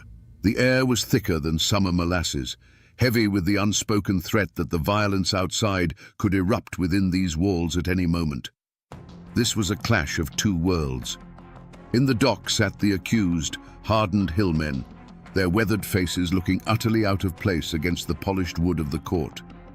Facing them was the machinery of the state, slick, confident lawyers from the city whose legal arguments felt like a foreign language in a place where disputes were settled with a handshake or a shotgun. Witnesses were called to the stand, their hands trembling as they swore on the Bible. You could see the terror in their eyes. As they spoke, their gaze would drift to the gallery, where the kin of the accused sat in stony silence, a silent but powerful reminder that after the judge and jury were gone, the mountains and their long memories would remain. Witness intimidation didn't require a single word, only a steady, unblinking stare. The defendants themselves showed no remorse. Led by Dave Walker and his son, they carried themselves not with the shame of murderers, but with the defiant pride of captured soldiers. They rarely looked at the judge or the jury. Their eyes were fixed on their own people in the crowd, a silent exchange of loyalty that defied the authority of the court. In their minds, they were being tried by a foreign power for an act of war, for executing a traitor who threatened their cause. They did not recognize this law, and they would not bow to it, even with the shadow of the gallows falling over them. The great captain, Nat Kinney himself, was not among them in the dock for this final judgment.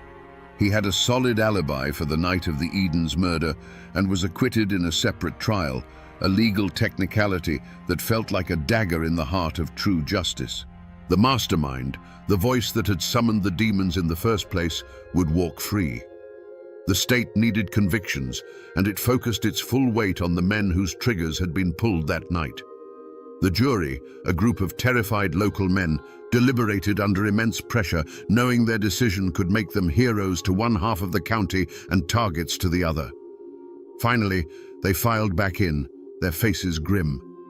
The foreman stood, his voice shaking slightly as he read the verdict. Guilty. 4 men, Dave Walker, his son Bill, John Matthews, and Tubal Matthews, were sentenced to be hanged by the neck until dead.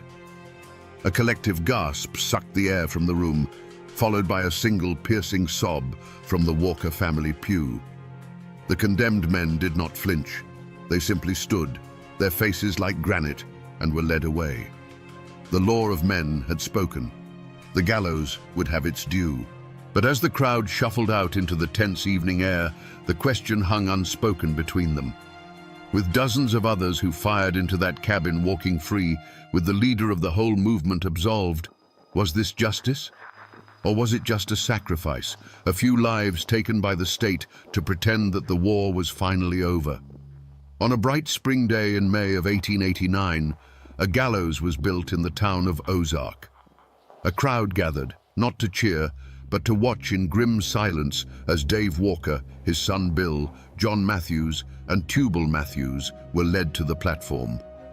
The trapdoors fell, the ropes snapped taut, and the law of men had its final, brutal word. But for the Ozark Hills, this was not an ending. It was simply the beginning of a long and bitter reckoning. The great captain, Nat Kinney, had walked out of the courtroom a free man, but the Ozark Code of Justice he had unleashed had a long memory. In August of 1888, months before the hangings, he was standing in his own general store. His sworn enemy, Billy Miles, walked in, raised a shotgun, and fired.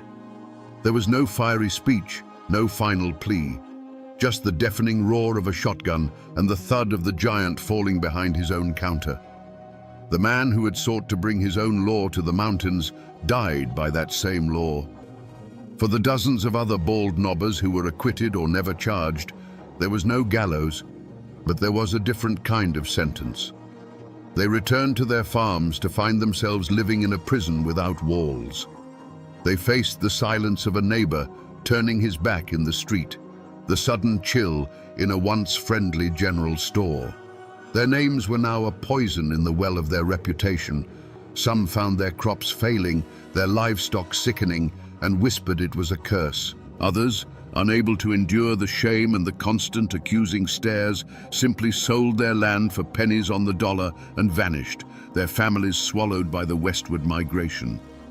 And what of the survivors? For Mrs. Edens, the woman whose will to live had brought the whole machine of justice down on the bald knobbers, there could be no peace in Taney County. Every ridge, every creek, every familiar tree held the ghost of her husband and the memory of that terrible night. The land was tainted. Soon after the trials, she and her family packed what little they had left into a wagon and left the Ozarks forever, becoming refugees from their own home.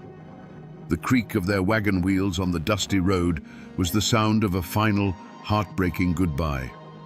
The community, ripped apart by the violence and the trials, did not heal. It simply scarred over. A thick, heavy blanket of silence was pulled over the whole affair. People stopped talking about it. The names Bald Knobber and Edens became words spoken only in hushed whispers. It was a shared, unspoken agreement to forget. The story was too ugly, the wounds too deep. They buried the history, hoping that if they piled enough dirt on it, the ghosts would eventually stay down.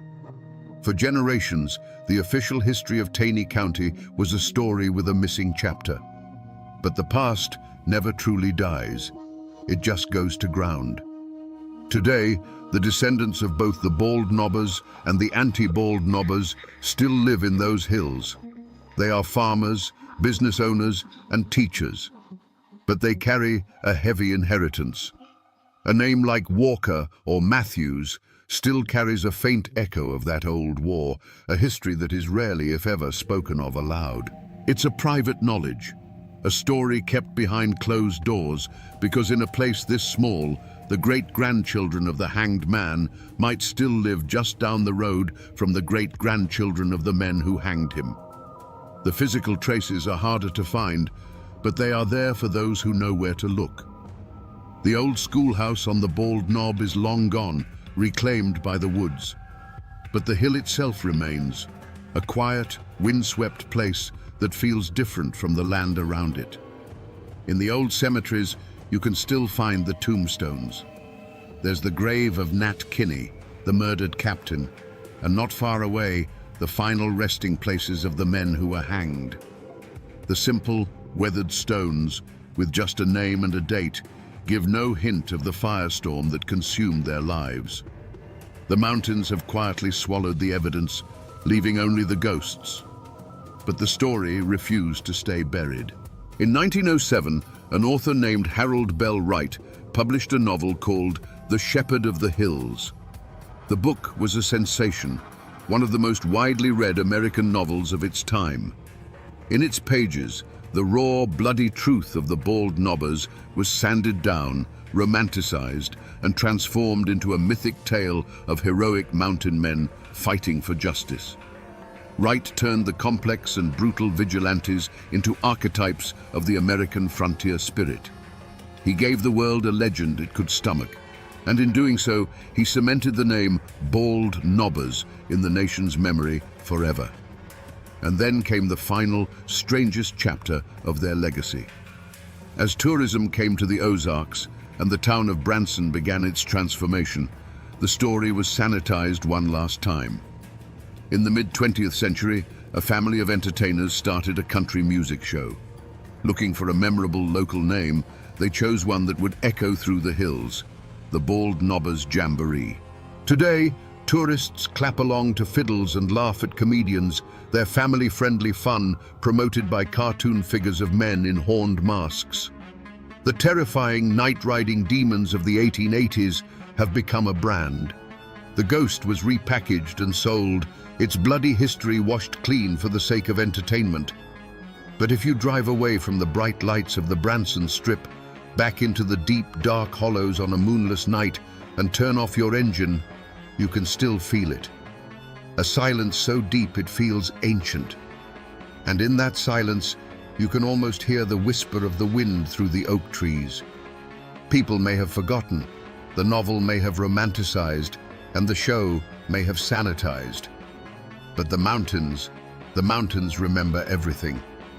So we return to the question we asked in the beginning, in the cold, misty dark of the Ozark Hollows.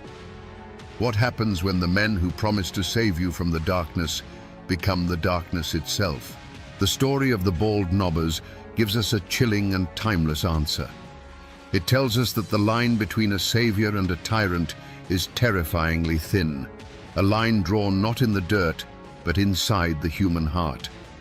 It shows us that justice, when stripped of process and mercy, is no longer justice. It is merely vengeance with a righteous name. This is more than just a forgotten tale from the Missouri hills. It is a profoundly American tragedy, a cautionary tale written in blood. It is a story about the indomitable frontier spirit, that fierce, independent streak that demands order in a chaotic world.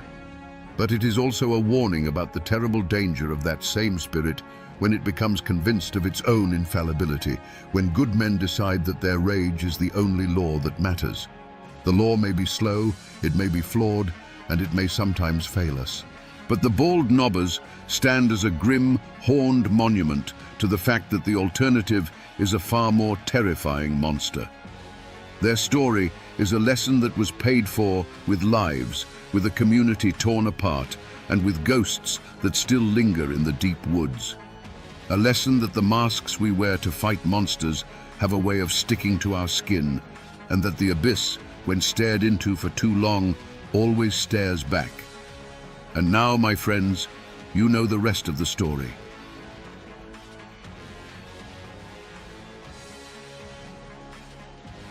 If you stand on a ridge in Logan County, West Virginia, and just listen, all you'll hear is the wind moving through the pines. It feels ancient, peaceful. But 160 years ago, this silence was an illusion. It was a cover. In these very hills, a different kind of civil war was fought, a war of shadows and whispers, where your neighbor was more dangerous than any army. This valley was a hunting ground, and two men were the apex predators. One of them, you know, Devil Anse Hatfield. The other, his name has been swallowed by the fog of time. Today, we're peeling back that fog. We're here to find the story of Captain William Anderson, known to his men as Wall. He was the first man to wage a private war against Hatfield, a Union guerrilla chief whose personal crusade for a murdered friend would pour the foundation for the most infamous feud in American history. This ground remembers him, and if we listen close enough, it'll tell us his tale.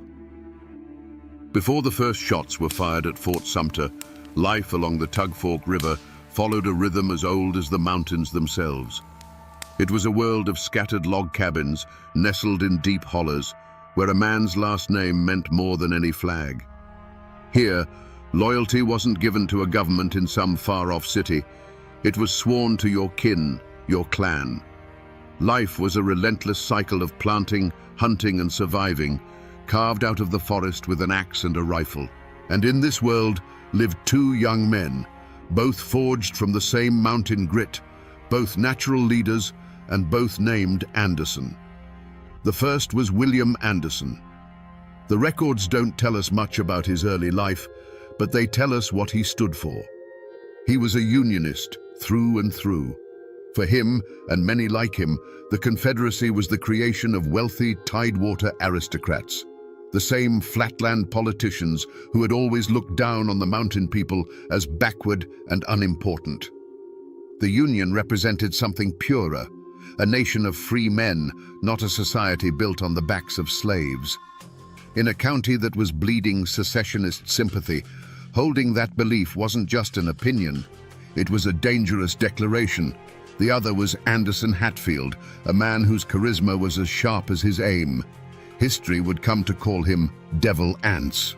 He saw the world differently. To him, the war was about defending his home from a federal government that had no right to tell a man how to live. He was a product of his place and time, fiercely independent and deeply loyal to Virginia. When the state seceded, his loyalty went with it. He saw the Union as an invader, an enemy at his doorstep. Before the war, they were just neighbors in a sparsely populated county. They would have passed each other on the trail, perhaps traded stories or shared a mason jar of corn liquor at a local gathering. They understood the same unwritten laws of the mountains. But in 1861, the whole world changed. A line was drawn right down the middle of the Tug Fork Valley. Suddenly, you had to choose. Were you for the Union or for the Confederacy? There was no middle ground. Friendships soured overnight. Families were torn apart. The quiet suspicion that had always existed between neighbors began to curdle into a deadly hatred. This beautiful, rugged land, once a sanctuary, was about to become a slaughterhouse. William Anderson and Anse Hatfield, two men who might have been friends in another life, were now standing on opposite sides of a chasm, ready to lead their people into a war far more personal and brutal than anything happening on the famous battlefields of the East. History isn't always found on a bronze plaque. Sometimes the most powerful truths are hidden in plain sight, tucked away in a cardboard box in the basement of a county courthouse. That's where I found this. It's a digital copy of a fragile yellow document from the West Virginia State Archives, a military muster roll from 1862. The ink is faded, the names handwritten in a script that's almost art, but one entry is perfectly clear. At the top of a list of about 50 men, it reads, Captain William Anderson. This single piece of paper is the key.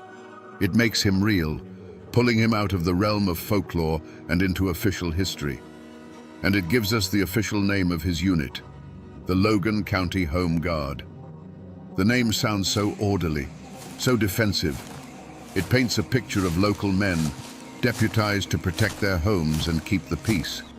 A neighborhood watch with rifles, sanctioned by the new Union government of West Virginia. But that's the paradox, isn't it? No one in these hills passed down stories about the Home Guard. The name that was whispered with a mix of fear and reverence was the Logan Wildcats. To their enemies, they were known by an even more sinister name, the Snakes, a title that spoke of the way they fought, silent, sudden, and lethal. This official document is the sanctioned story, the clean version written for the men in Charleston and Wheeling. So this roll of names, this simple piece of paper, poses the critical question that unlocks our entire story. What turns a home guard into a band of feared guerrilla fighters? What events were so brutal, so personal, that they twisted a mission of defense into a campaign of vengeance? This document tells us who they were on paper. Now, we have to find out who they were in the flesh and in the blood. That muster roll wasn't just a piece of paper. It was a hunting license. With the official blessing of the new Union government of West Virginia, Captain Wall Anderson's mission was clear: to crush Confederate sympathy in Logan County. And in a war like this, that didn't mean fighting an army. It meant fighting your neighbors. Their first and most critical task was to disarm the local population known to be loyal to the South. In the mountains of Appalachia, this was more than a strategic move. It was a profound insult. A man's rifle wasn't just a tool, it was his provider, his protector, his symbol of independence. To have it taken from you, especially by men you grew up with, was an unforgivable violation. Imagine the scene. Anderson and his home guard ride up to a remote cabin, the smoke curling from its chimney. They aren't an invading army, they are familiar faces. They call the man of the house by his first name. But they are there to demand he surrender his long rifle and his squirrel gun, the very things he needs to feed his family and defend his home. They are acting under official orders, but to the family inside that cabin, this is nothing short of tyranny. This is how the war began here, not with a cannon blast, but with a tense standoff on a cabin porch. Of course, this aggression did not go unanswered. For every action, there is an equal and opposite reaction, and in Logan County, that reaction was Ance Hatfield. He watched as Anderson's men, his Unionist rivals, used the law as a weapon against his kin and his allies. In response, he gathered his own band of fighters, also known confusingly as the Logan Wildcats. They became the Confederate shadow to Anderson's Union force. If Anderson's men raided a secessionist farm for guns and supplies, Hatfield's men would retaliate, hitting a Unionist farm twice as hard. This was the true beginning of the conflict. It was a slow-burning fuse lit in the summer of 1862. It became a brutal, intimate cycle of retribution. A Unionist would wake to find his corn crib burned to the ground. A week later, a Confederate sympathizer would find his best mule gone, taken in the dead of night. Taunts were shouted across moonlit hollers. Men would vanish on lonely trails, their bodies found days later. The formal name, Home Guard, became a bitter joke. This is how they earned their real names. To the Union families they protected, they were the Wildcats, fierce and loyal. But to the families they terrorized, their tactics were more subtle, more sinister. They were said to move through the woods without making a sound, to strike from the laurel thickets without warning and melt back into the shadows. They were the Snakes. And Captain Wall Anderson, once just a neighbor, was now their leader, locked in a deadly chess match with Devil Ance Hatfield, where the pawns were their own people and the board was the land they all called home. The official record is a cold thing. It gives you names, dates, and causes of death, but it never tells you about the fear. To find that, you have to talk to the people who carry the stories in their blood. My search led me to a small house just outside of Matewan, to a man sitting on his front porch, whose great-great-uncle was Asa Harmon McCoy. He's one of the unofficial keepers of the valley's memory, a man whose quiet words carry the weight of 5 generations of pain. When I asked him about Harmon, he nodded slowly, his eyes fixed on the distant ridgeline. The books will tell you he was a Union soldier killed by Confederate partisans, he said, his voice raspy with age. And that's true. far as it goes. But the story my grandpa always told me, it was a whole lot more personal than that. He explained that Harmon wasn't just a faceless enemy in a blue uniform. He was known. He had lived here his whole life. His enemies weren't strangers. They were the men he'd grown up with. According to the McCoy family law, the real trouble started when Harmon came home from the army. He was seen at the local grist mill by Jim Vance, Devil Anse Hatfield's uncle, a man known throughout the valley for having a temper as hot as a forge and a heart as cold as a stone. Vance looked Harmon up and down, taking in the blue uniform and the discharged soldier's limp, and said something that wasn't just a threat, but a prophecy. "The way my family tells it," the old man said, leaning forward in his chair. Vance looked him dead in the eye and said, "The buzzards will be picking at your bones before the winter's out."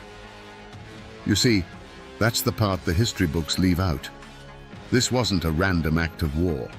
It was a death sentence delivered in public.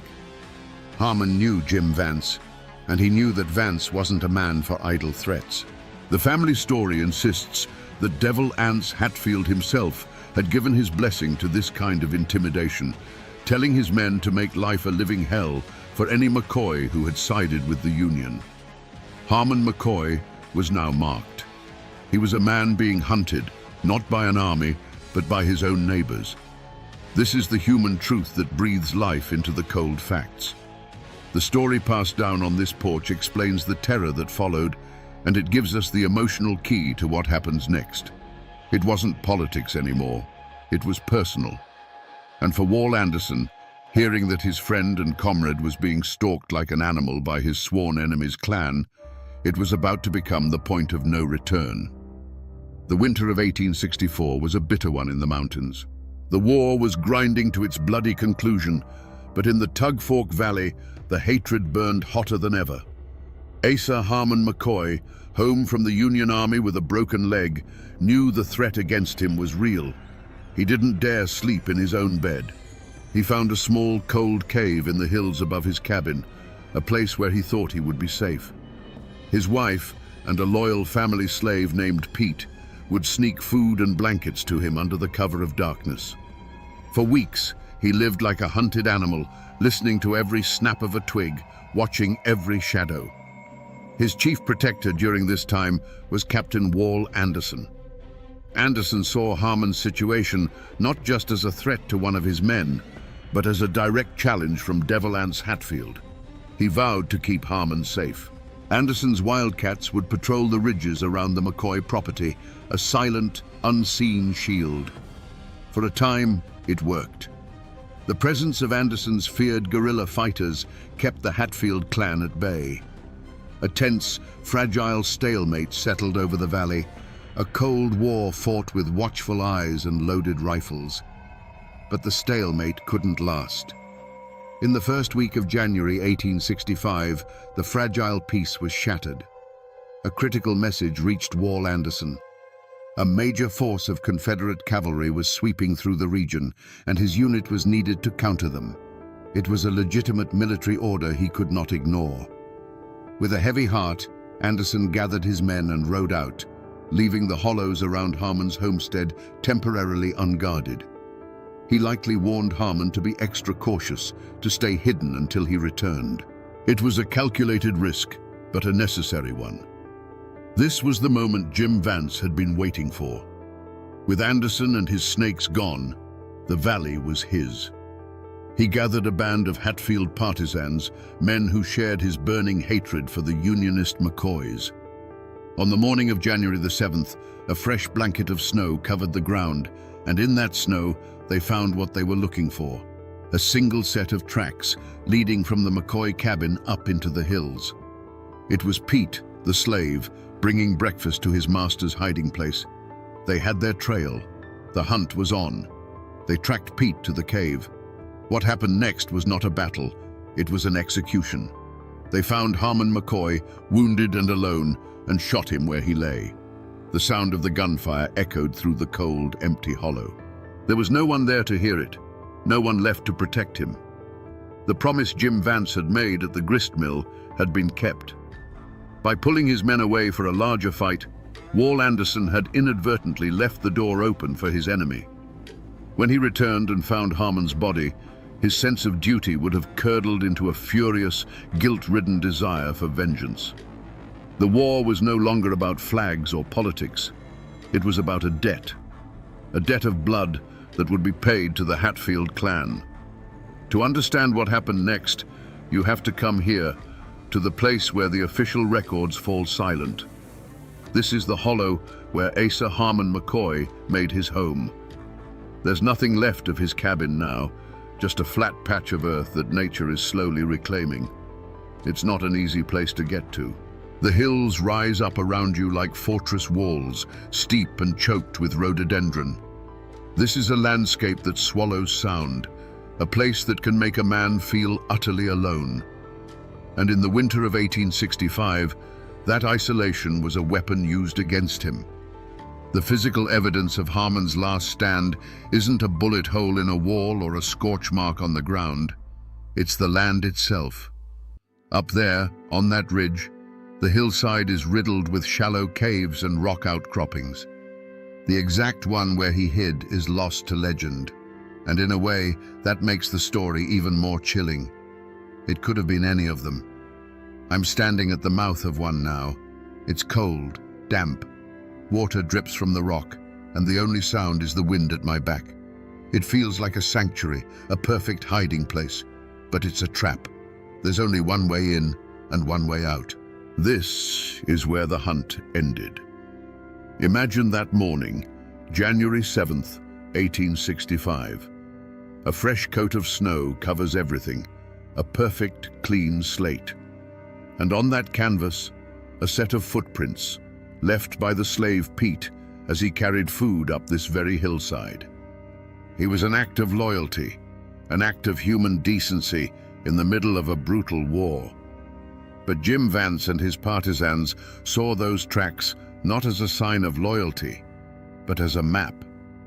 Every step Pete took in that snow was a nail in Harmon McCoy's coffin. The land that was meant to hide him had betrayed him. The partisans didn't have to search, they just had to follow. Right here, on this unforgiving slope, the silence was about to be shattered. This cold stone hillside was about to become a tomb. Inside the cave, the cold was a physical thing, seeping through Harmon McCoy's clothes and settling deep in his bones. The only warmth came from a small, shielded fire that gave off more smoke than heat. He would have heard them coming, but not in the way you hear an army. There was no thunder of hooves, no battle cry. There was only the unnatural silence that falls over a forest when all the animals go quiet at once. A single bird, startled from a branch. A crunch of snow that was too heavy to be a deer. He was a woodsman. He knew the signs. The trap had been sprung. The men who surrounded the cave moved with the patience of wolves. They were shadows against the snow, their faces grim, their eyes hard. Jim Vance was at their head, his presence radiating a cold, implacable menace. There were no words spoken, no final taunts. The time for threats was over. This was the time for the prophecy to be fulfilled. They took their positions, a semicircle of rifles aimed at the dark mouth of the cave. For a long moment, the only sound was the wind whispering through the bare winter trees. Then, the hollow exploded. A single rifle shot cracked the silence, its report echoing off the rock faces like a clap of thunder. It was followed instantly by a volley, a deafening roar of black powder and lead that ripped through the frigid air. The birds that had been hiding in the trees burst into the sky in a panic. The sound rolled down the valley, a brutal announcement that a debt had been collected. And then, as suddenly as it began, it was over. A profound silence fell, heavier and more complete than before. The only smell was the sharp, sulphurous tang of burnt gunpowder hanging in the air. The figures in the snow didn't linger. Their work was done. One by one, they turned and melted back into the trees, leaving behind nothing but their tracks and the deep, ringing quiet. When the first search party, led by Harmon's family, finally made their way up the treacherous hillside hours later, they were met with that same chilling silence. They saw the disturbed snow, the dozens of footprints circling the cave. Inside, the meager fire had burned down to embers. A tin plate with a piece of cornbread lay overturned on the dirt floor. The air was still thick with the ghost of violence. They didn't need to see the full horror to understand what had happened. The message, delivered with such brutal finality, was clear. This wasn't an act of war. This was murder. And it was a message intended not just for the McCoys, but for their protector, Captain Wall Anderson. After a crime so brutal, you expect to find a paper trail. You expect to see the machinery of justice, however slow and imperfect, begin to turn. So, I went to the Logan County Courthouse archives, to the massive leather-bound ledgers where the county's business was recorded. The pages are thick and brittle, the ink faded to a rusty brown. You can smell the history on them, a century and a half of dust and decay. I was looking for one thing, an indictment for the murder of Asa Harmon McCoy. I turned the fragile pages, past land disputes and lawsuits over stolen pigs, to the entries for January of 1865. My finger traced the elegant handwritten script, searching for the names. Vance, Hatfield, anyone from the partisan band. I was looking for a warrant, a coroner's report, a magistrate's note, anything to show that the law recognized that a man had been hunted down and killed in a cave. But there is nothing. It's not just a lack of a conviction, it's a lack of any record whatsoever. The official legal account of January 7th, 1865 is a complete and total silence. It's as if Asa Harmon McCoy simply ceased to exist. His murder, an event that would ignite a feud for the next 30 years, is a ghost in these pages. The ink of the law never touched it. This is where you have to learn to read between the lines, to see the story in the empty space. That silence is more damning than any written verdict. It tells you that in Logan County, the official law was either powerless or complicit.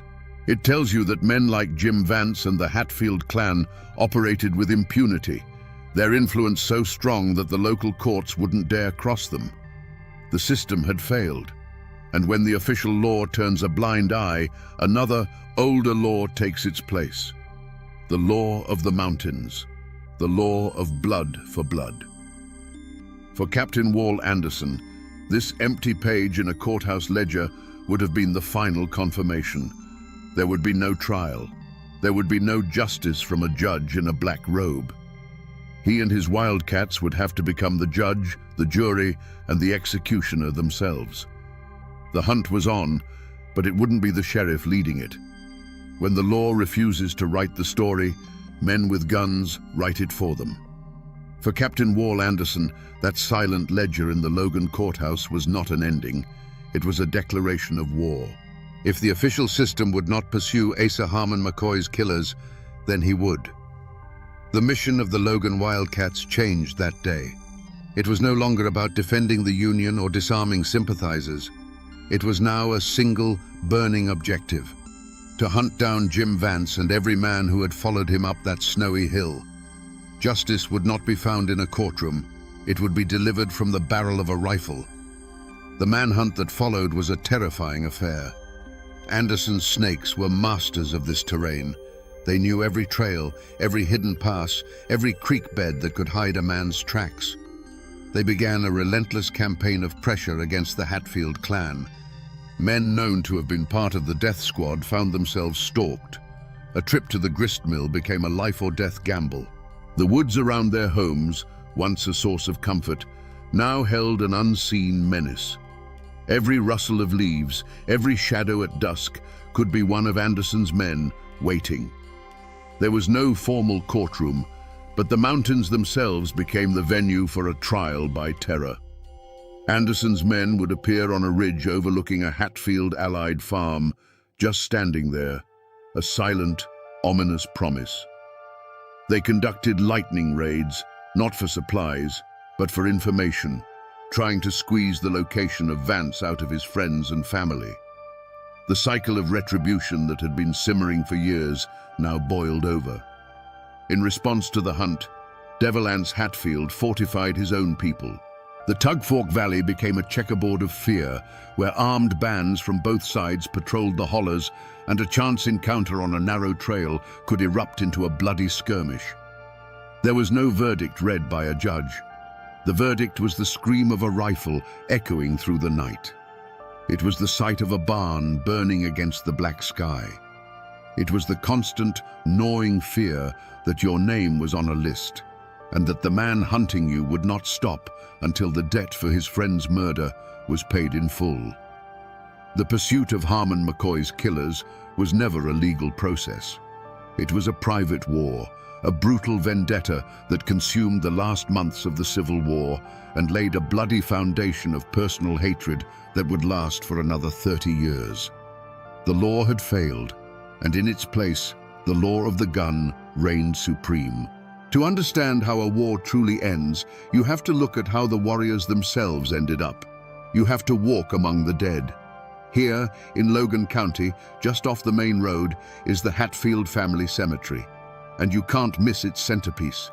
High on a hill stands a life-sized marble statue of Devil Anse Hatfield, imported from Italy. He looks out over the valley he once ruled, defiant and proud even in death. It's not a headstone, it's a declaration. This is the final resting place of a man who lived a long life, died in his bed surrounded by family, and became a legend.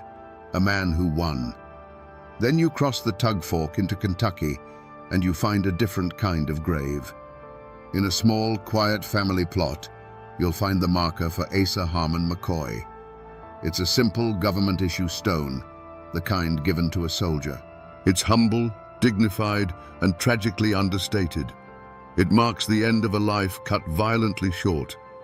They lie just a few miles apart now, the famous patriarch and the first victim, enemies in life, silent neighbors in death. But there's one man missing from this final roll call, the man who started the hunt, the man whose rage over Harmon's death set the whole feud in motion. Where is Captain William Wall Anderson? I've searched the old churchyards, the forgotten family plots overgrown with weeds, and the official records. There is no grave, no marker, no stone to say that he was ever here at all. Devil Anse is immortalized in marble, and his first victim has his soldier's stone, but their nemesis he has vanished from the earth as completely as a ghost in the morning mist. A man so central to this conflict, a man who burned with such a righteous fire, doesn't just disappear. His empty space on the landscape raises the final critical question that takes us back in time one last time. What happened to Wall Anderson? In April of 1865, General Lee surrendered at Appomattox. For most of the country, the Civil War was over. But in the Tugfork Valley, the news of peace was just a rumor from a world away. Here, the war had never been about North and South. It was about Anderson and Hatfield, McCoy and Vance. The official war was over, but the killing wasn't. Captain Wall Anderson's personal manhunt for the murderers of Asa Harmon McCoy continued into the summer, a bloody epilogue to the national conflict. His fury had not cooled. The historical record shows that sometime in that violent summer of '65, Anderson and his Wildcats cornered a group of Hatfield's men near a place called the Dry Fork of the Tug. A vicious firefight erupted. It was an ambush, a chaotic swirl of smoke and muzzle flashes among the dense trees. And in that final desperate skirmish, Wall Anderson's luck ran out. A Confederate ball, fired months after their cause was officially lost, tore through his side. His men managed to drive off the attackers and carry their badly wounded captain from the field, but the blow was a devastating one. And this, right here, is where the story of Captain William Wall Anderson fractures into legend. The official records fall silent. His name vanishes from the muster rolls. What happened next depends on who you ask and which story has been passed down in their family. One version says he died of that wound, either slowly in a bed surrounded by his grieving men, or quickly, bleeding out on the trail. In this telling, he is a tragic hero, a martyr who gave his life for his cause right at the very end. Others whisper a darker tale, that he survived the initial wound, but was assassinated later, a final, quiet act of revenge by the Hatfields to eliminate their most dangerous enemy once and for all. But there is a third version, the one that best explains the empty space where his grave should be. It's the story of a man who simply had enough. He survived his wound, but the war had broken something inside him. He had seen too much killing, had felt too much hate. He looked around and saw that the Union he fought for had won, but his own personal war was a poison that would never stop spreading. And so, he just walked away. He left his life as a guerrilla captain behind, melted back into the mountains he knew so well, and vanished, becoming a ghost of the hollers, a man who chose to erase himself rather than fire another shot. Whatever the truth, the result was the same. With Wall Anderson gone, the Unionist cause in Logan County lost its teeth. Its fiercest protector was gone. Devil Anse Hatfield was now the undisputed power in the valley. The hunt for Harmon McCoy's killers was over. The debt, as far as the law was concerned, was forgotten. But the McCoys did not forget. The fire of vengeance that Wall Anderson had lit was now passed to them, an inheritance of blood that would smolder for years before erupting into the full-blown war that history would remember as the Hatfield-McCoy feud. Even now, a century and a half later, the ghost of William Wall Anderson is still fighting a war in these mountains. His legacy is a battleground. Devil Anse Hatfield's story is complicated, but it's chiseled in stone. Anderson's story, however, is a whisper that changes depending on which side of the hollow you're standing in. His name isn't a historical fact, it's a litmus test for old loyalties that run as deep as the coal seams. If you talk to the descendants of the McCoy family, or those whose ancestors were staunch Unionists, Wall Anderson was a hero, plain and simple. He was the only law that mattered in a lawless time. When the courthouse turned a blind eye to murder, he was the righteous fury that fought back. They'll tell you he was a brave captain who stood up to the brutal partisans led by men like Jim Vance, protecting innocent families from being terrorized. To them, his wildcats were a shield, and he was the wall that gave them their name, the last line of defense against Confederate tyranny. But cross the river. Talk to the families who still take pride in their Confederate roots, whose great-grandfathers rode with Devil Anse. To them, William Anderson was a monster, a marauder. They don't call him a soldier, they call him a bushwhacker who used the chaos of war as a license to plunder and kill. They speak the name snakes with venom, remembering stories passed down of night raids, of stolen livestock, of a fear that their own government-sanctioned protector was a common criminal. In their version of the story, Devil Anse was the true hero, a man defending his home and people from Anderson's murderous gang. So who was he? A patriot or a killer? A lawman or a terrorist? The terrible, unsettling truth is that he was probably both. In a guerrilla war, fought neighbor against neighbor, the line between a soldier and a murderer is often just a shadow on the ground. To the family he was protecting, he was a savior. To the family he was hunting, he was the devil himself. His legacy isn't a single story, but a collection of conflicting, deeply personal truths, all of them held with absolute conviction. He reminds us that the victor may write the history books, but the vanquished write the family stories, and those are the ones that never die. When a man leaves no grave, he can't be buried. And when a story has no ending, it can never truly be over. With the facts of William Anderson's fate lost to time, the storytellers of the mountains took over. The man of flesh and blood died or vanished, but in his place, they created something that could never die. A ghost, a legend.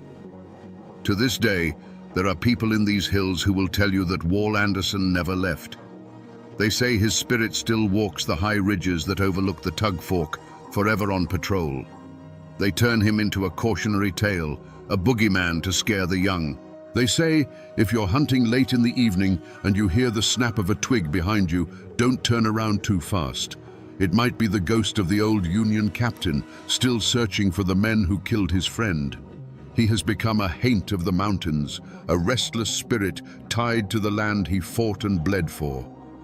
This is the final stage in the life of a story like this. It's how a community processes a trauma that has no clean resolution. There was no final justice for Asa Harmon McCoy. There was no known resting place for his avenger. So the people absorbed him into their folklore. The ghost story is a way of remembering, a way of warning that old hatreds don't just disappear. They linger in the soil, in the shadows between the trees. The man is gone, but the grudge remains. And so, Captain William Wall Anderson, the historical figure, has faded almost completely. In his place stands the legend. He is no longer just a man who fought in a war. He is a permanent part of the landscape's psychic terrain, a symbol of a feud so bitter that not even death could end it. He is the whisper in the pines, the unseen fear in the hollow, a ghost born from a real man's quest for vengeance. And so, we end where we began. Standing on this ridge in Logan County, listening to the wind move through the pines. The sound hasn't changed, but after our journey, the silence feels different. It's no longer empty. Now, it's filled with the echoes of a forgotten war. We started with a single name on a faded muster roll and followed it into the heart of a darkness that history tried to forget. We stood at the mouth of a cold cave. We saw the ghost in the empty pages of a courthouse ledger, and we learned how one man's righteous fury could become a law unto itself. The story of William Wall Anderson is the proof that the most famous legends are often built on forgotten foundations. The world remembers the Hatfield-McCoy feud as a story of stolen pigs and star-crossed lovers. But that's the tale, not the truth. The truth began here, with a political assassination and a promise of vengeance. It's a reminder that the great sweeping forces of history are always, at their heart, intensely personal stories of love, loyalty, and a hatred that can outlive the men who carry it. So the next time you pass a forgotten ruin on a lonely road, remember that it's not just a pile of stones. It's a library filled with stories of the choices that define us. The men who fought here are long gone. The cabins they defended have returned to the earth. The guns have fallen silent. But the story remains.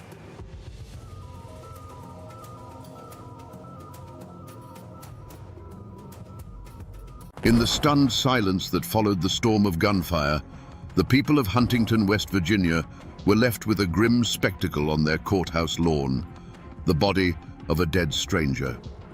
He was a man who didn't belong, a ghost from the bloody plains of Missouri, laid low in the heart of Appalachia. His death wasn't an answer. It was a question mark written in blood on the town's doorstep. How did the most infamous outlaws in American history, the James Younger gang, end up so far from home, leaving one of their own dead in a desperate, bullet-riddled retreat? Today, we will answer that question and unravel a story of Appalachian grit colliding with legendary evil. To understand the shock of that day, you have to understand the world that was shattered. Huntington, in 1875, was not some quiet mountain hollow lost to time. It was a city with a swagger, a raw and muscular town born from coal dust, steel rails, and ambition. Forged just a few years earlier by the railroad magnate Collis P. Huntington, it was the proud western terminus of the Chesapeake and Ohio Railway. It was a place where the ancient rhythm of the mountains met the thunder of the locomotive, a boom town humming with the promise of a new industrial Appalachia. At the very heart of this vibrant new world, on the corner of 3rd Avenue and 9th Street, stood the Bank of Huntington. It was more than just a building of brick and mortar. It was the town's beating heart. Through its doors flowed the lifeblood of the region, massive C&O payrolls for the railroad men, the hard-earned wages of miners who clawed wealth from the deep hills, and the fortunes of the industrialists who were taming the wilderness. This bank wasn't just holding money, it was holding the collected dreams and sweat of an entire community. The guardian of this trust was a man named Robert T. Oney, the bank's cashier. He was a man of ledgers and ink, of quiet respectability and steady habits. His world was one of predictable order, of days measured by the familiar clicks of the telegraph and the comforting clang of the vault door swinging shut. That afternoon, his son was with him in the bank, learning the family trade, surrounded by the symbols of security and civilization. For them, the world was a safe and logical place. Outside the bank's windows, the town bustled with activity, a testament to its newfound importance. But beyond the last paved street, the ancient Appalachian hills rose up, dense and watchful. These were the old mountains, the ones that had seen empires come and go, their hollows filled with secrets and shadows. They formed a stark contrast to the noisy, forward-looking city at their feet, a wilderness that could swallow men whole, a perfect landscape for both escape and ambush. But progress is a double-edged sword. The very thing that made Huntington a beacon of prosperity also made it a target. The same steel rails that carried coal out also carried stories in. Tales of the C&O payrolls, of the fat new bank on the Ohio River, traveled west on telegraph wires and in the talk of rail riders. These whispers reached the ears of men who saw progress not as an opportunity to build, but as a chance to take. Unseen and unheard, a shadow was stretching from the Missouri plains, drawn eastward by the irresistible scent of a prize that was simply too rich to ignore. On the sweltering afternoon of September 6, 1875, the first clue that something was wrong arrived on horseback. 8 strangers, cloaked in long, dust-colored coats that seemed oddly heavy for the heat, rode into town. They moved not like weary travelers, but with a chilling purpose, their eyes scanning the streets with a predator's focus. There was a disciplined silence about them that felt more menacing than any drunken shouting.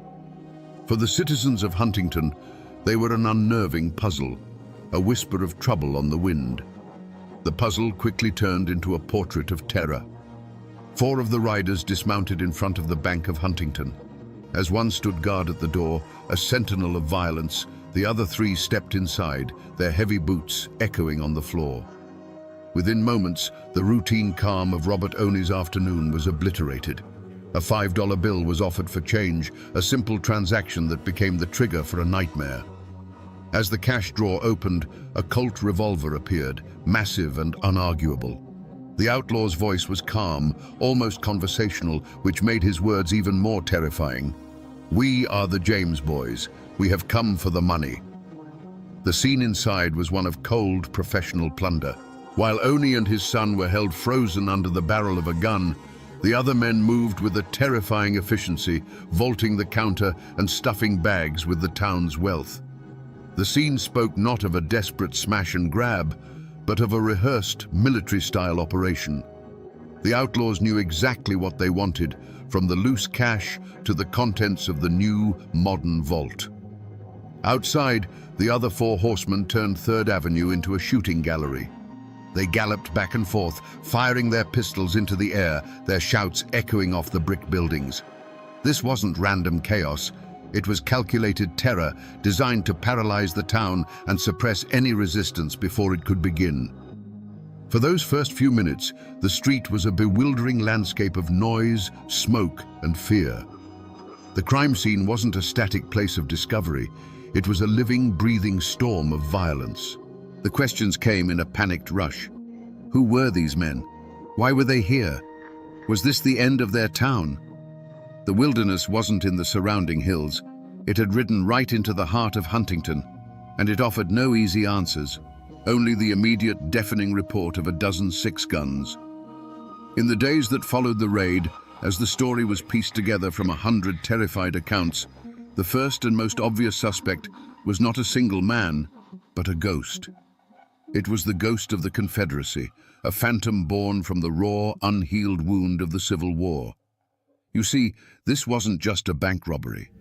To many people, especially those with Southern sympathies, this was a calculated act of war, a personal vendetta waged against a symbol of Northern power and occupation. The motive was as clear as a mountain spring to anyone who had lived through the conflict. The Bank of Huntington was the financial heart of the C&O Railway, a Yankee enterprise carving up the ancient hills and imposing a new order on the land. To a man who had lost his home, his kin, and his cause fighting for the South, that bank wasn't just a building full of money.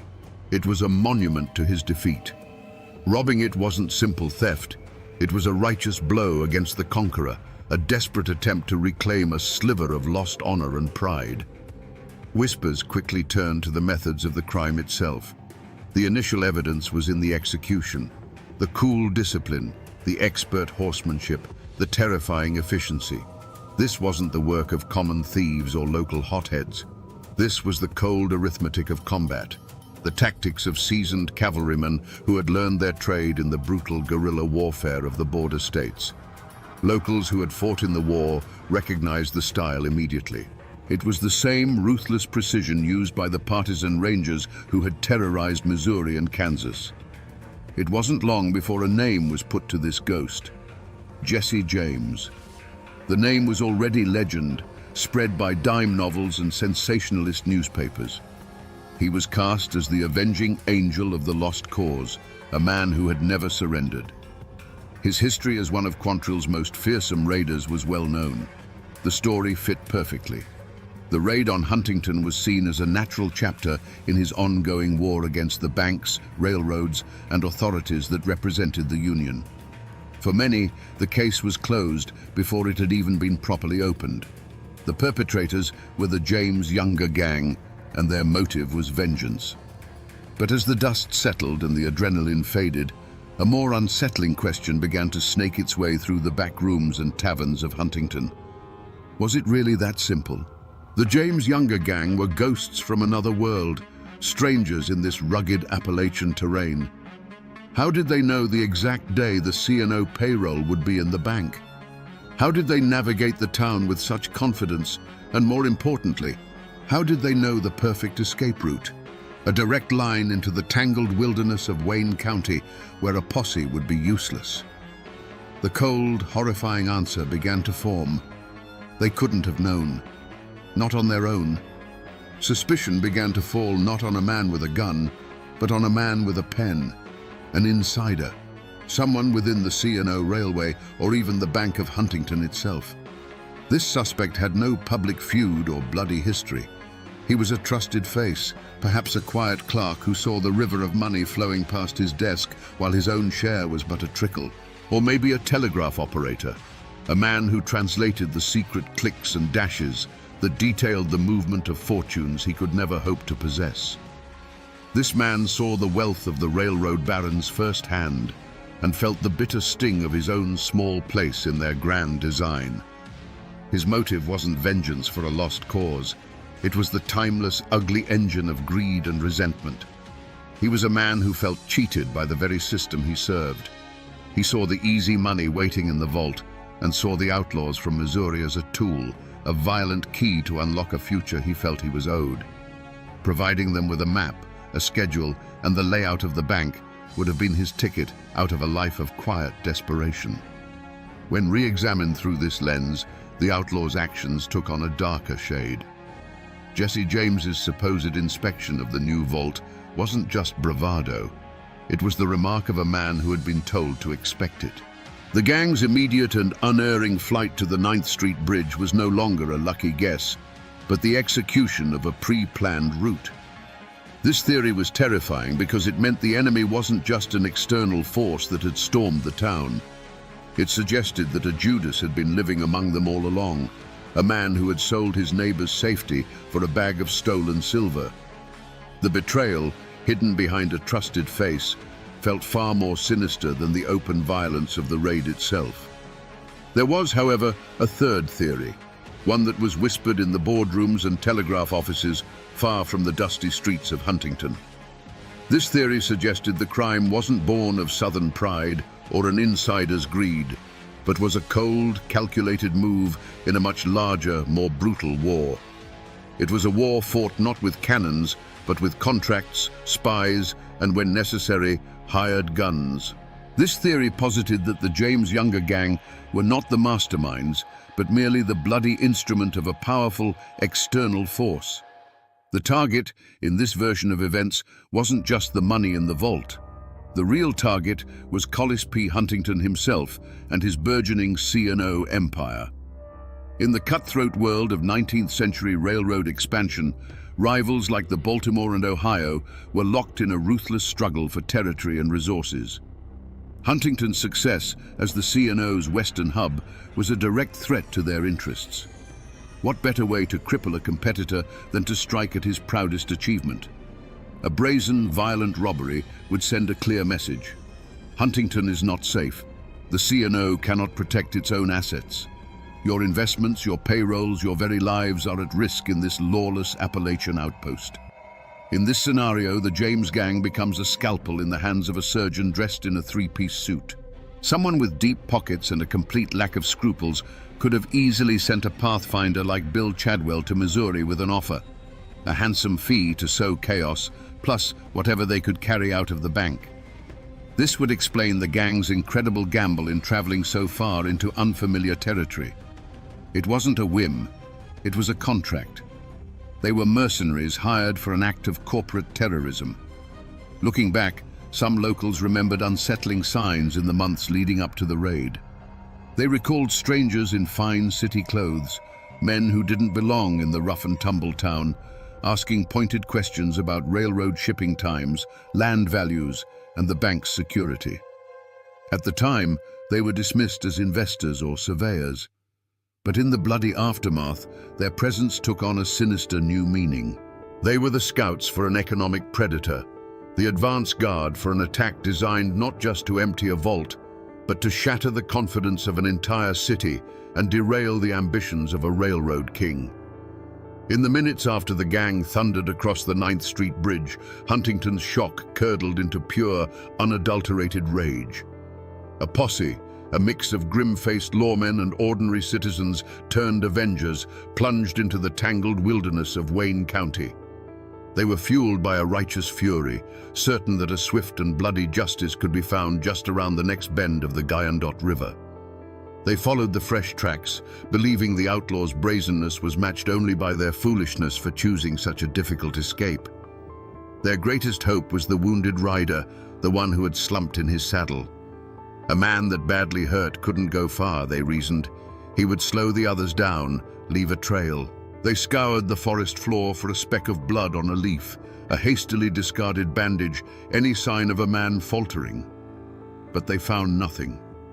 The tracks led them deeper into a labyrinth of creeks and hollows, a green, suffocating world that seemed designed to hide fugitives. The trail grew cold, the hoofprints scattered and vanished. It was as if the forest itself had conspired with the outlaws, swallowing them whole. Frustrated, the posse turned its attention to the theory of an insider. Suspicion fell on any known Southern sympathizers living in the rugged hills between Huntington and Kentucky. Men who had ridden with the Confederacy were rousted from their farms, their homes searched, their families questioned. But this tactic backfired spectacularly. They were met not with confessions, but with a wall of stony silence. These mountain folk, already distrustful of authority, closed ranks. Every question was answered with a shrug, a blank stare, or a muttered, "I saw nothing." Instead of uncovering a conspiracy, the posse only managed to sow deeper resentment, chasing shadows while the real culprits slipped further away. Days later, they straggled back into town, their horses lame and their spirits broken. They returned not with prisoners in tow, but with the bitter taste of failure in their mouths, their clothes torn by briars and their faces etched with exhaustion. The only proof the gang had ever been there was the body of Tom McDaniels, a silent, decomposing trophy that offered no answers. The initial blaze of heroic defiance had died down. leaving behind the cold embers of fear and the growing, terrible realization that the most dangerous men in America had come to their town, bled their streets, and simply vanished. The posse's failure in the hills of Wayne County was about more than just rough terrain. It was a collision with an invisible, impenetrable fortress. It was a confrontation with the ancient mountain code, an unwritten law far more powerful than any statute passed in a distant state capital. As the lawmen pushed deeper into the hollows, they found that people's eyes grew guarded and their doors closed a little tighter. Men who would normally share a story and a dipper of water suddenly had nothing to say. Women would call their children inside and the world would go quiet. This wasn't simple ignorance. It was a deliberate collective act of forgetting. To understand it, you have to understand the soul of Appalachia. This was a land settled by people who had come to escape authority, be it from kings across the ocean or tax collectors from the flatlands. Here, loyalty was not to a government, but to blood, to kin, and to your neighbor. You didn't talk to the law because the law had never done a thing for you, except maybe try to take your land or your moonshine. Justice was a private matter, handled with a handshake or, if necessary, a shotgun. The fear of retribution was a palpable thing, as thick as the morning fog in the valleys. Everyone knew what happened to those who talked. A fence might be cut in the dead of night, letting the livestock wander off. A prize hog might turn up sick. A barn, the very symbol of a family's livelihood, could go up in flames from a single well-placed lantern. These weren't idle threats. They were the grim language of mountain politics. Helping the law against men like the James Gang, men who, to some, were still seen as Confederate heroes, was seen as the ultimate betrayal. It was choosing the side of the outsider against your own, and so the wall of silence held firm.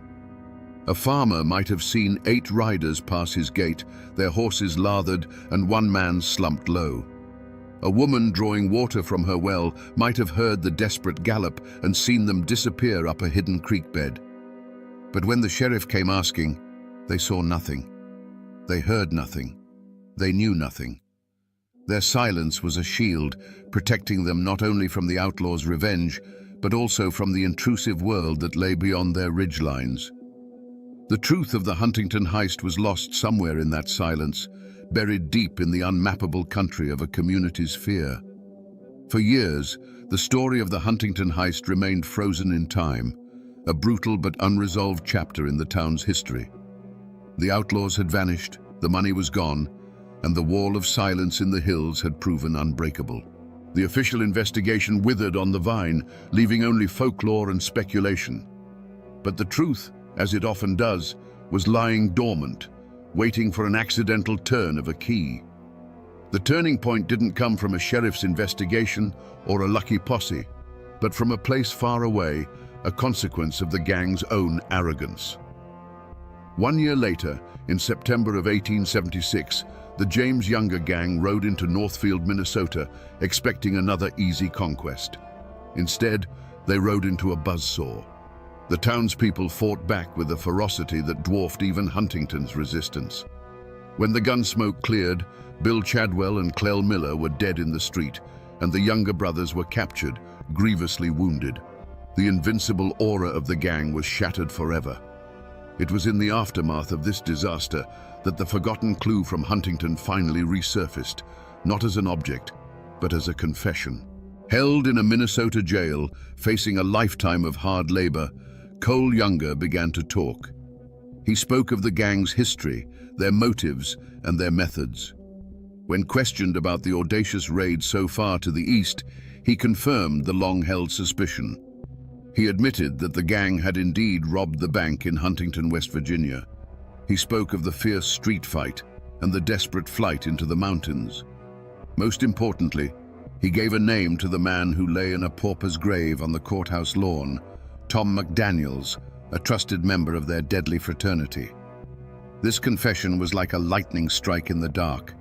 It traveled back to Huntington on telegraph wires, a voice from a Minnesota prison cell that finally broke the Appalachian silence. It wasn't a hidden map or a dusty journal.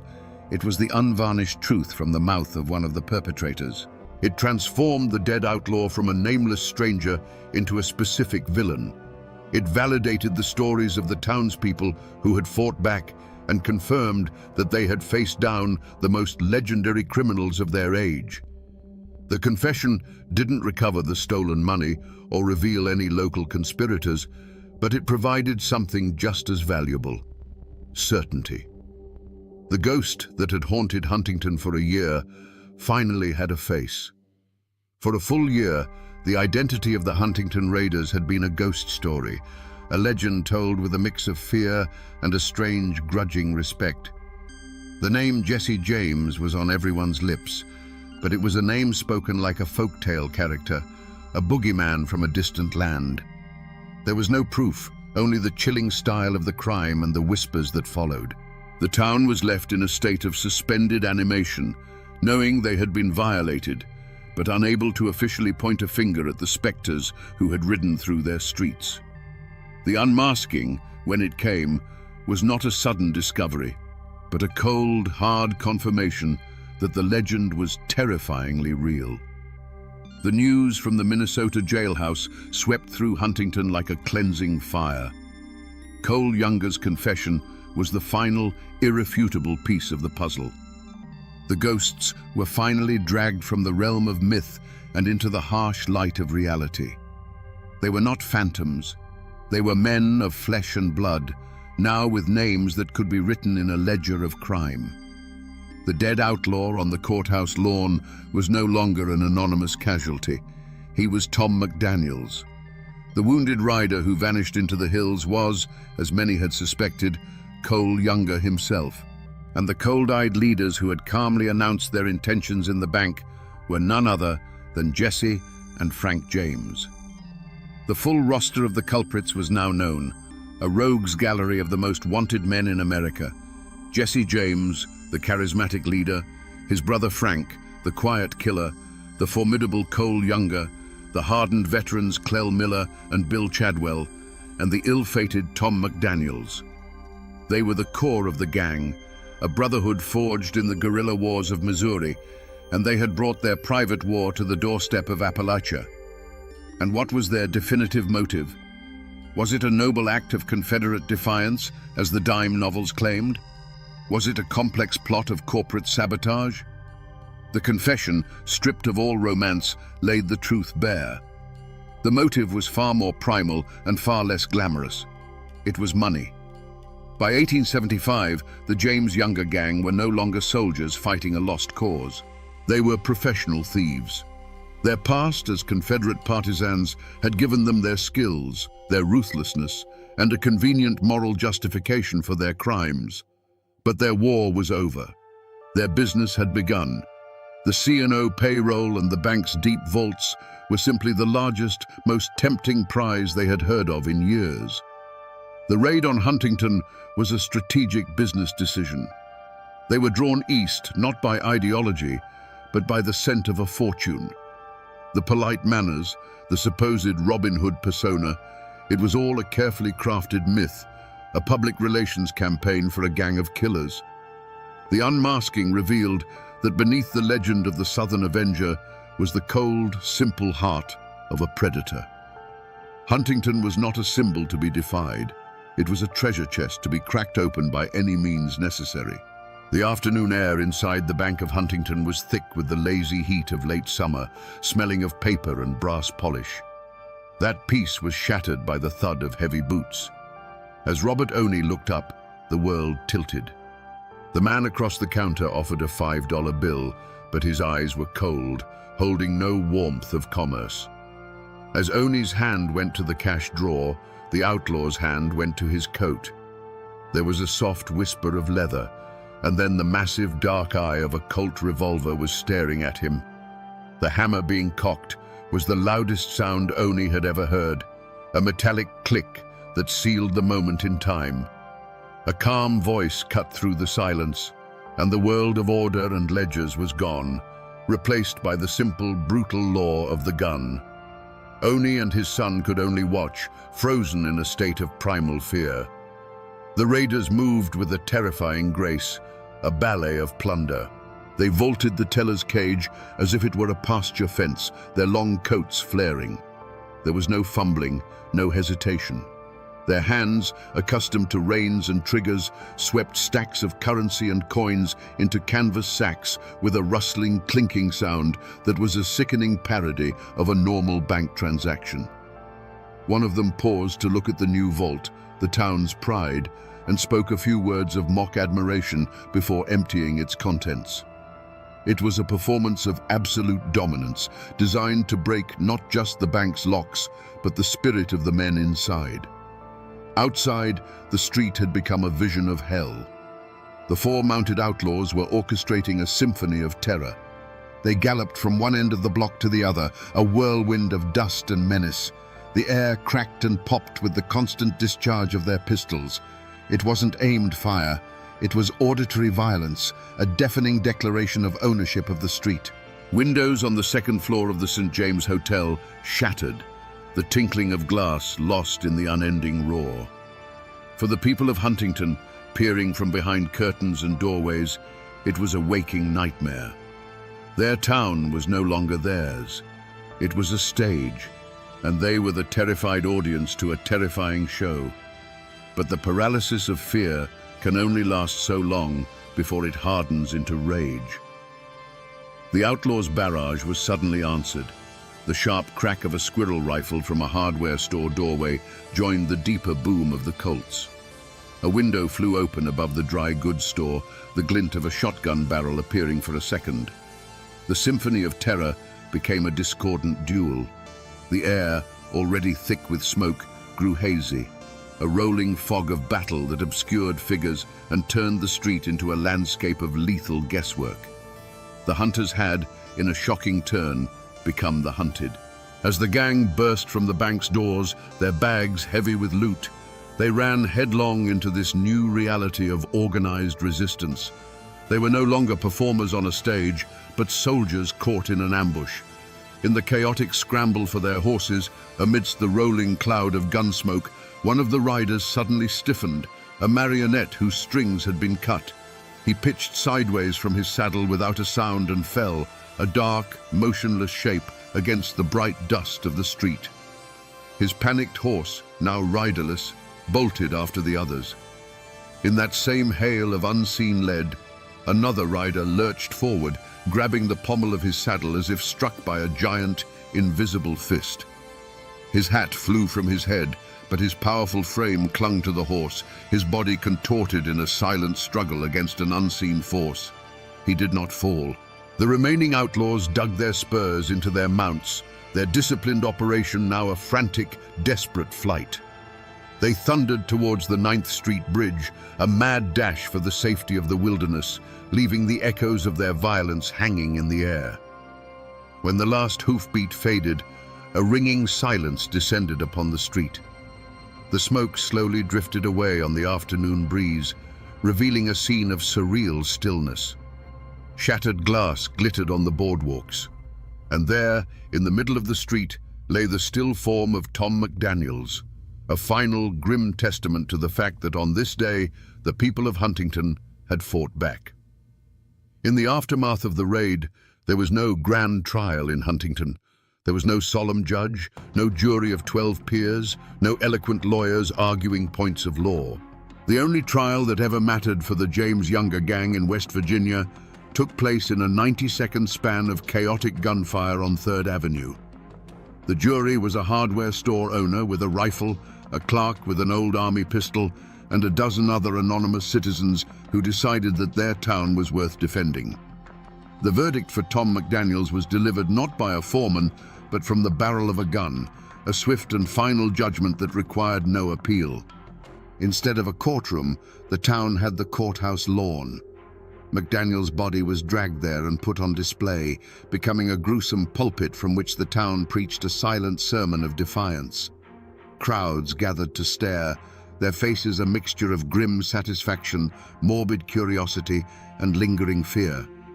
This was justice in its most raw and primal form, a public spectacle meant to reassure the community that an invader had been repelled and a price had been paid. A coroner's inquest was held, a brief formality that concluded, to no one's surprise, that the outlaw had died of justifiable homicide. He was then unceremoniously buried in a pauper's grave, his story in Huntington ending as it began, a nameless threat, now a nameless corpse. The real legal reckoning came a year later and hundreds of miles away in a Minnesota courthouse. It was there that the captured younger brothers faced a formal system of justice. There was no defiance in their demeanor, only a stoic, weary acceptance of their fate. Cole Younger, in particular, was calm and cooperative, his confession providing the final, authoritative chapter to the Huntington raid. They pleaded guilty to their crimes in Minnesota to avoid the spectacle of a trial and the near certainty of a hangman's noose. They were sentenced to life in prison, a verdict that was celebrated in the North as a triumph of law and order. But for the people of Huntington, it was a distant echo, a hollow victory. The Youngers were being punished for Northfield, not for the terror they had inflicted upon West Virginia. The money stolen from their bank was never recovered, and the two men most responsible, Jesse and Frank James, remained free, ghosts in the wind who had escaped Appalachian justice entirely. And so, the final verdict for the Huntington heist was a deeply unsatisfying one, an empty chair at the defendant's table. Jesse James would eventually be killed by a traitor in his own gang, and Frank would surrender and, through legal maneuvering, walk away a free man. No member of the James Younger gang was ever convicted or even formally charged for the crime committed in Huntington. The town had won the battle in the street, but the masterminds of the war had gotten away clean. A bitter injustice that still lingers in the hills, a story of a crime that was punished but never truly prosecuted. The gunsmoke over Huntington eventually cleared, but the lives it touched were never the same. The raid was a flash of lightning that left a permanent afterimage burned into the soul of the town and its people. For Huntington itself, the brutal afternoon became a defining moment. It was a scar that, over time, became a badge of honor. The city was no longer just a proud boom town of the railroad. It was the town that had stood up to the James gang and drawn blood. The men who had grabbed their rifles and fought back became local legends, their stories told and retold until they became a part of the city's foundation myth, a testament to the fierce, self-reliant spirit of Appalachia. For Robert T. Oney, the cashier who stared down the barrel of that Colt revolver, life was cleaved in two, the quiet, orderly life before the raid and the rest of his days after. He had looked into the eyes of the most famous outlaws in America and survived. He carried that memory with him always, not as a source of fear, but as a quiet mark of resilience. He remained a respected figure in Huntington, a living link to that historic day, a man who had been at the very epicenter of the storm and had held his ground. But the fates of the outlaws were also irrevocably altered. You see, for the James Younger gang, the Huntington heist was a victory that planted the seeds of their destruction. It was here, in these Appalachian hills, that they first encountered a civilian population that was not easily cowed, one that would fight back with lethal fury. The death of Tom McDaniels and the serious wounding of Cole Younger were a shock to their system. They had won the money, but they had been bloodied and forced into a desperate, humiliating retreat. It was a dress rehearsal for their own funeral. 1 year later, emboldened by their success but failing to heed its warning, they would face that same citizen rage in Northfield, Minnesota, a fight that would shatter the gang forever. The cloud of suspicion about an internal betrayal eventually faded, but it left a lingering chill. The raid forced the community to look at itself, to wonder about the loyalties of their neighbors in a way they never had before. It strained the delicate trust that holds a town together, a wound that healed slowly over time. The raid became a shared trauma, and in surviving it together, Huntington forged a stronger, harder identity.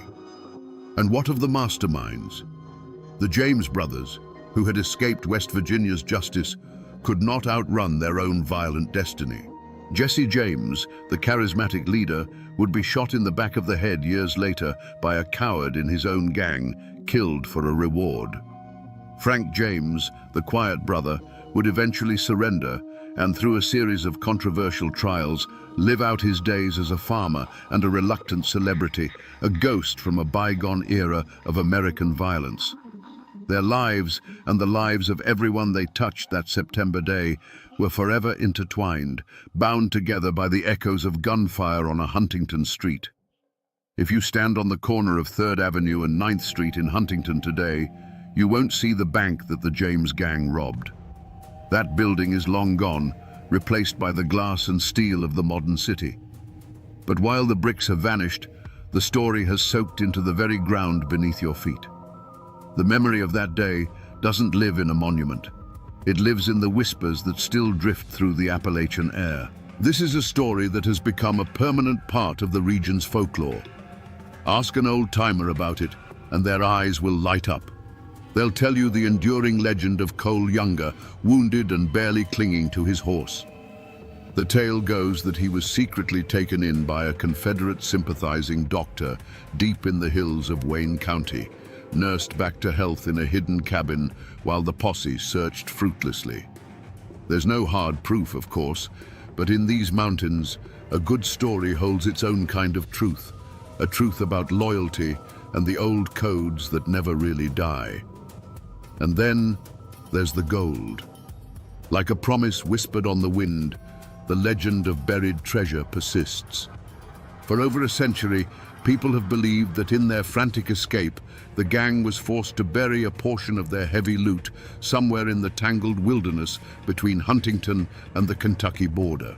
Treasure hunters, armed with folk tales and a stubborn hope, still comb the creek beds and scour the hillsides, searching for Jesse James's Appalachian gold. The most tangible trace of that day is a void. Somewhere in Huntington, in an unmarked pauper's grave, lies the dust of Tom McDaniels, a permanent silent resident from Missouri. And the bridge they crossed is gone, replaced by a modern span of concrete. But the real echo through time isn't made of stone or bone. It's the hollows and creek beds of Wayne County, the very landscape of the escape. The city's memory may fade with each new generation, but the mountains themselves hold the story, etched into their ancient, silent faces. They remember the thunder of hooves, and they've kept the secret of that desperate ride ever since. We began this story with a question mark written in blood on a courthouse lawn. How did the most feared outlaws in America end up so far from home, leaving one of their own dead in a West Virginia street? We know the answer now. They were drawn here not by the ghosts of the Confederacy, but by the simple, powerful magnet of greed. They came for the C&O Railroad's gold, believing their own legend would be enough to paralyze a town with fear. They misjudged their target. They expected to find timid sheep, and instead found a den of wolves. But the true lesson of the Huntington heist is not about the audacity of the James gang. It is about the ferocious courage of ordinary people. This is a story of how a young Appalachian city, barely 4 years old, refused to play the part of the victim. It's a story that proves that history isn't just written by famous men with guns. It's forged in the split-second decisions of nameless citizens who decide that enough is enough. The iron will of the men and women who carved a life from these mountains proved to be a far more formidable weapon than any outlaw's revolver. So the next time you hear the romantic tales of Jesse James, the Robin Hood of Missouri, remember the truth of what happened here. Remember the hardware store owner with his rifle, the cashier who refused to break, and the town that bled but did not bow. This is a story of how character is revealed by chaos, and how a community's soul can be forged in the crucible of 90 seconds of gunfire. It's a testament to the enduring, unshakable spirit of these hills. And now, my friends, you know the rest of the story, or at least as much of it as the mountains are willing to give up.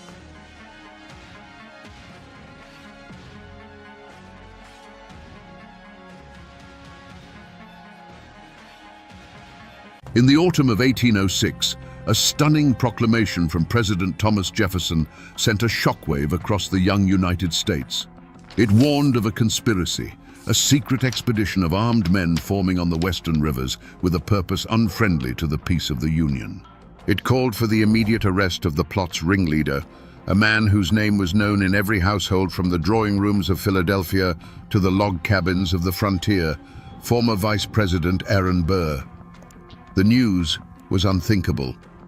This was a man who had stood just one heartbeat from the presidency, a hero of the revolution, a founder of the nation.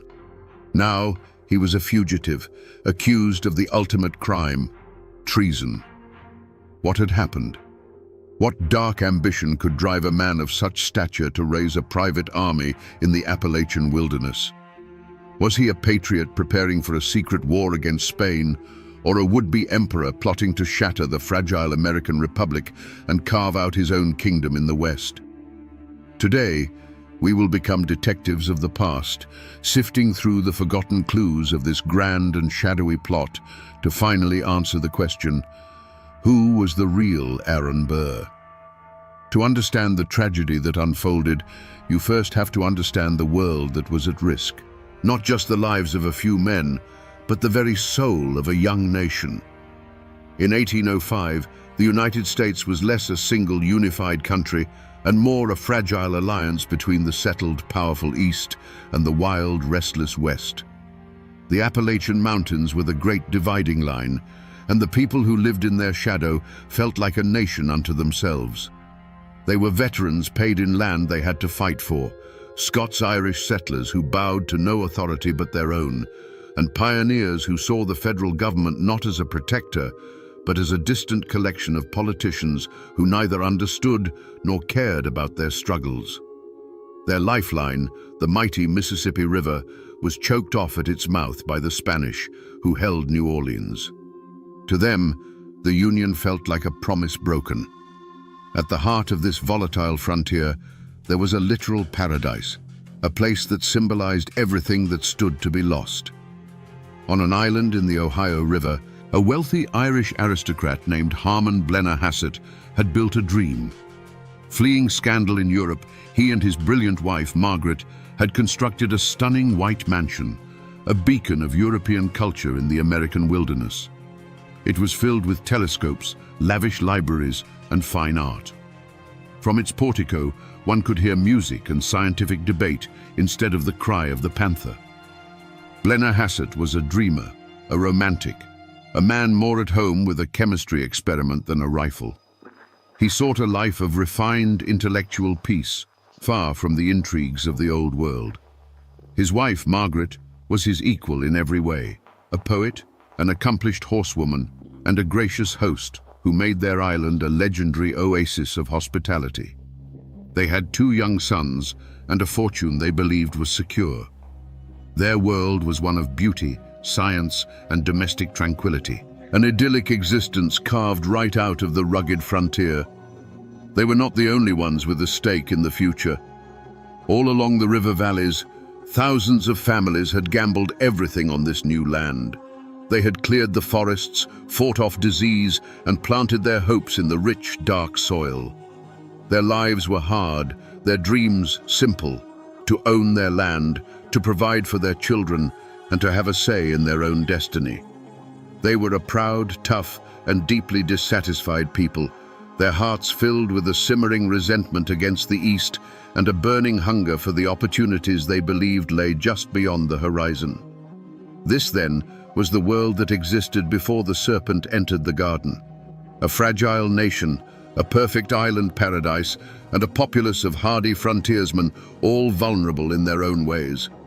They were a collection of dreamers, idealists, and fighters, unknowingly waiting for a charismatic leader to ignite their passions and lead them toward a new destiny or toward their own destruction. The crime, in this case, was not discovered with a single gunshot or a body in a ravine. It was discovered in pieces, a slow dawning horror that spread through the Appalachian territories like a fever.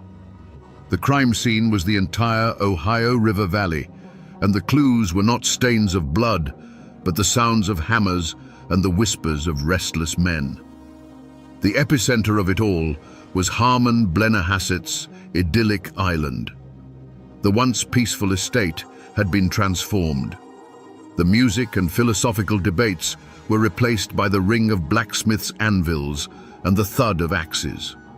Locals paddling past the island in their skiffs saw things that made no sense.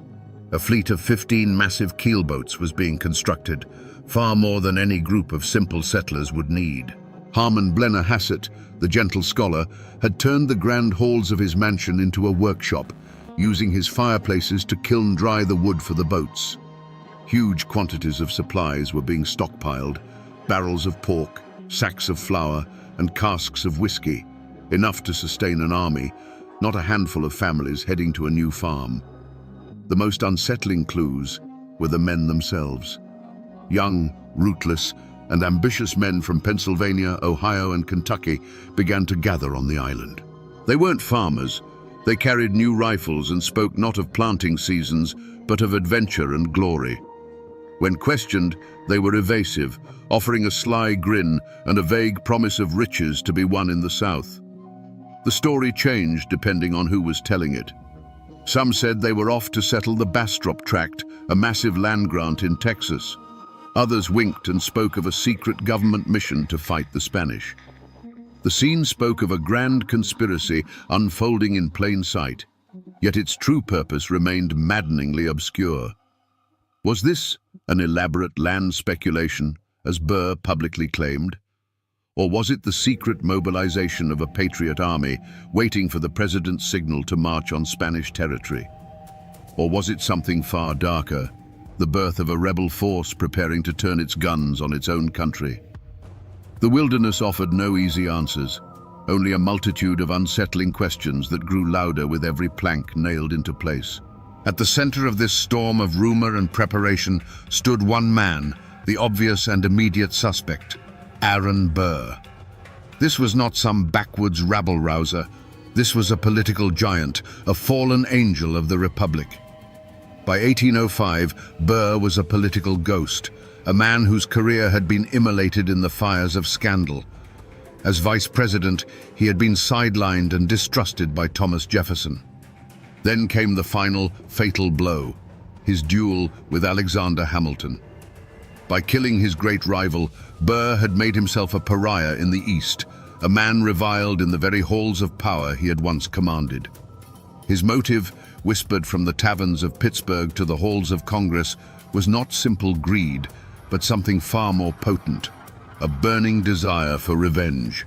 This entire Western enterprise was seen as a grand and audacious act of personal vengeance against the nation and the man who had cast him out.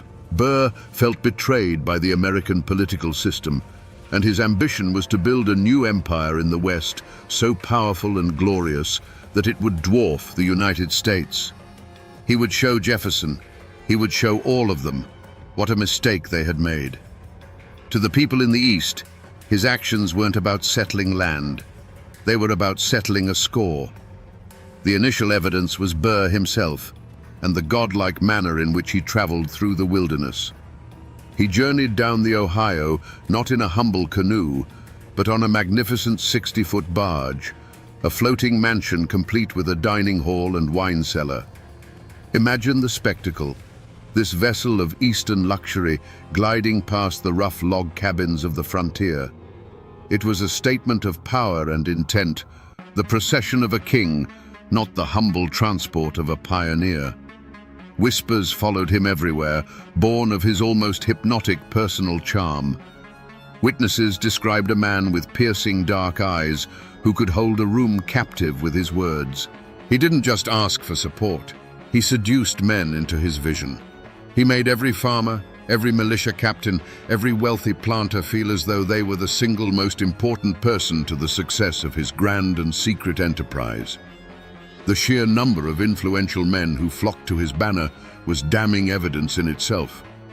From the moment his grand barge appeared on the river, there was no doubt who the leader was. Every rifle purchased, every boat built, every secret oath sworn in the dead of night pointed directly back to one man, the disgraced Vice President, Aaron Burr. But as grand as Burr's ambition was, He wasn't acting alone. He couldn't be.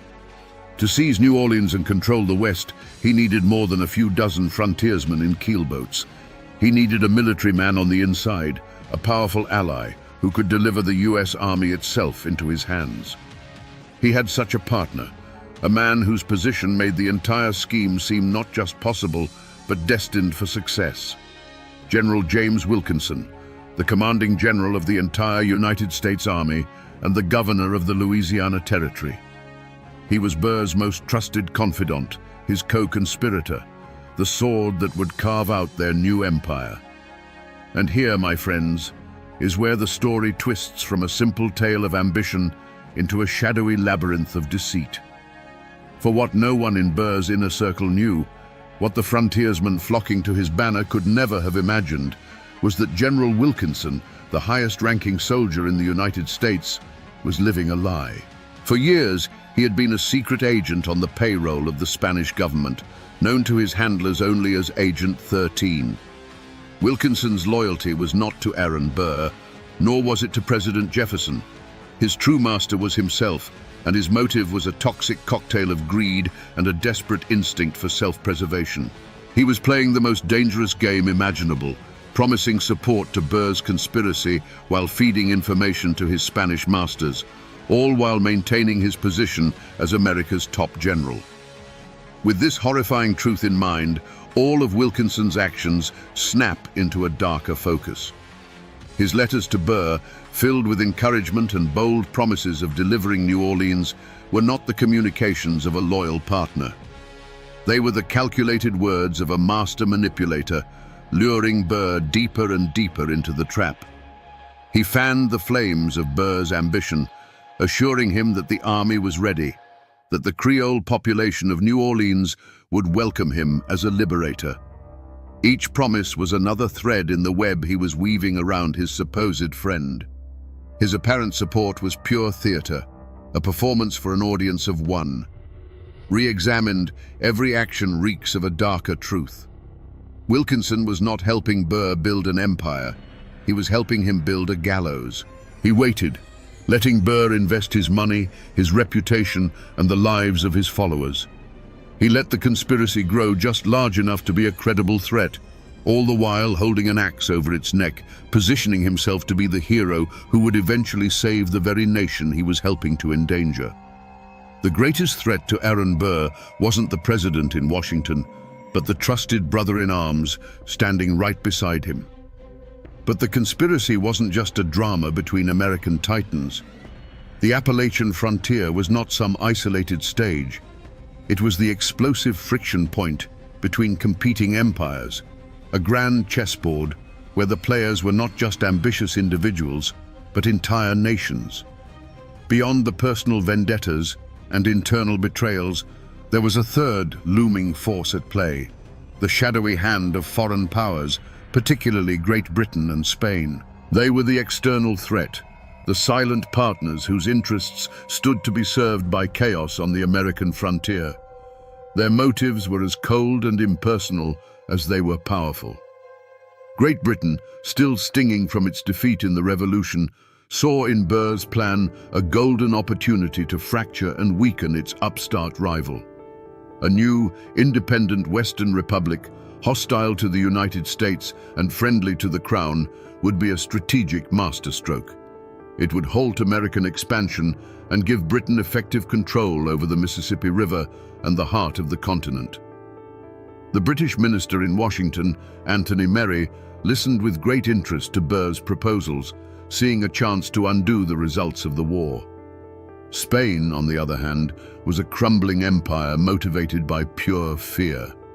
They looked at the aggressive, land-hungry American frontiersmen pouring over the Appalachians and saw an existential threat to their most valuable colonial possession, silver-rich Mexico. For the Spanish, Burr's plot was both a terrifying danger and a potential solution. A successful invasion would be a catastrophe, but a civil war that turned Americans against each other could keep them occupied for decades, protecting the Spanish border through mutual destruction. This foreign meddling created a poisonous paranoia that seeped into every settlement along the river. Who could be trusted? Locals spoke of well-dressed strangers with European accents appearing in frontier taverns, men with heavy coin purses and too many questions. Rumors spread that the incredible sums of money funding Burr's expedition were not coming from his own ruined fortune, but from the coffers of a foreign king. This wasn't just a domestic rebellion anymore. It was an international intrigue, and the hardy folk of Appalachia were being courted, manipulated, and used as pawns in a game whose rules they didn't understand, by forces whose ultimate loyalty was to a distant throne. The initial pursuit of Aaron Burr was not a chase through the mountains, but a maddening hunt through a wilderness of lies. Burr, a master of political intrigue, had constructed a labyrinth of false trails and red herrings so brilliant that it paralyzed his enemies and confused his friends. The investigation, led from a distance by a deeply worried President Jefferson, repeatedly crashed against the wall of Burr's plausible deniability. The most powerful of these false trails was the public and seemingly legitimate one, the settlement of the Bastrop Tract. Burr had purchased a massive disputed land claim on the Ouachita River in what is now Louisiana. To the world, he was simply the leader of a land company, gathering brave pioneers to build a new life in the West. It was the perfect cover. Every boat built, every barrel of flour purchased, every man recruited could be explained away as a necessary preparation for this grand, legal settlement. When local officials came snooping, they were shown land deeds and contracts. Burr would greet them with the disarming charm of a respectable businessman, asking, "Gentlemen, is it now a crime in this republic to seek one's fortune?" The lead would go cold. For those who weren't satisfied by the simple story of a land venture, Burr had a more intoxicating bait: the patriot's cloak. He would take a man like Andrew Jackson aside and, in a low, confidential tone, hint that this entire expedition was a secret plan, tacitly approved by the administration in Washington. War with Spain was imminent, he'd suggest, and his force of hardy frontiersmen was meant to be the vanguard of the American army, ready to seize Texas or even Mexico the moment hostilities began. This masterstroke of misdirection turned potential accusers into enthusiastic allies. How could you arrest a man who was carrying out the president's secret orders? Back in Washington, Thomas Jefferson was wrestling with shadows. The reports that reached him were a maddening torrent of contradictions. One letter would paint Burr as a traitorous madman, the next as a misunderstood patriot. The vastness of the Appalachian frontier swallowed the truth. Messengers took weeks to travel, and by the time Jefferson could act on a piece of intelligence, the situation on the ground had already changed. He dispatched agents to the Ohio, but they too became lost in the fog of rumor. The investigation was dying a death of 1,000 dead ends. The posse would gather, ready to act on a damning rumor, only to find Burr had already sailed downriver, leaving behind a camp of men who swore they were just simple farmers. Promising leads evaporated in the Appalachian mist. This growing frustration in Washington and the rising confusion on the frontier was exactly what Burr intended. His campaign of misdirection was his greatest weapon, allowing his conspiracy to grow in plain sight, shielded by a brilliant wilderness of lies. President Jefferson's agents quickly discovered they were not just fighting against Aaron Burr, they were fighting against the entire culture of the Appalachian frontier. When they arrived in the bustling river towns and isolated homesteads to ask questions, they were met with a wall of silence, as thick and impenetrable as the mountain laurel. Doors were politely shut in their faces. Men in taverns would suddenly fall quiet, turning to stare into their mugs of ale. Neighbors who saw everything suddenly saw nothing. Those who heard the feverish preparations heard only the wind in the trees. You see, this was not the silence of simple ignorance. It was a deliberate collective act of defiance born from a deep and abiding distrust of the federal government. To these people, the men from Washington were the outsiders, the tax collectors, the agents of Eastern bankers who held their land titles. Aaron Burr, by contrast, was one of them. He was a war hero, a man of action, an enemy of the very Eastern elite they despised. Asking a Kentucky farmer to betray Aaron Burr to a federal agent was like asking him to side with the fox against his own hounds. It went against the grain of his very soul. This silence was also rooted in a shared dream. Burr wasn't just selling a conspiracy, he was selling hope. His vision of a Western empire, of conquering the riches of Mexico, became their vision. Their sons and brothers were the young men signing up for the expedition. Their crops were feeding the recruits, their whiskey filling the barrels on the boats. The entire region was complicit, bound together by a web of kinship, commerce, and a mutual gamble on a glorious future. To speak against Burr was to speak against their own community, against their own aspirations, and against the prospect of a better life that felt, for the first time, within their grasp. The psychological toll on anyone who considered breaking the code was immense. A man who voiced his doubts about Burr at the local store might find himself ostracized, his credit suddenly no good. A ferryman who reported the movement of armed men might find his boat mysteriously cut adrift in the night. There was no need for overt threats. The fear of retribution was a cold, unspoken understanding. In a land where a man's survival depended on his neighbors, isolation was a death sentence. And so, the people saw nothing, heard nothing, and said nothing, creating a perfect, silent incubator where treason could grow in the open air. For months, the conspiracy had been protected by Burr's masterful deceptions and the frontier's code of silence. But the turning point, the clue that finally broke the case wide open, did not come from a dusty attic or a deathbed confession. It came in a sealed dispatch, carried by military courier across hundreds of miles of wilderness, penned by the hand of the conspiracy's most important architect. The clue was a letter, and the man who wrote it was General James Wilkinson. Stationed in Louisiana, far from the prying eyes of the East, Wilkinson played his double game as long as he could. But by the late autumn of 1806, he realized the plot was faltering. The expected money from Britain hadn't arrived, recruitment was slower than hoped, and President Jefferson was growing more suspicious by the day.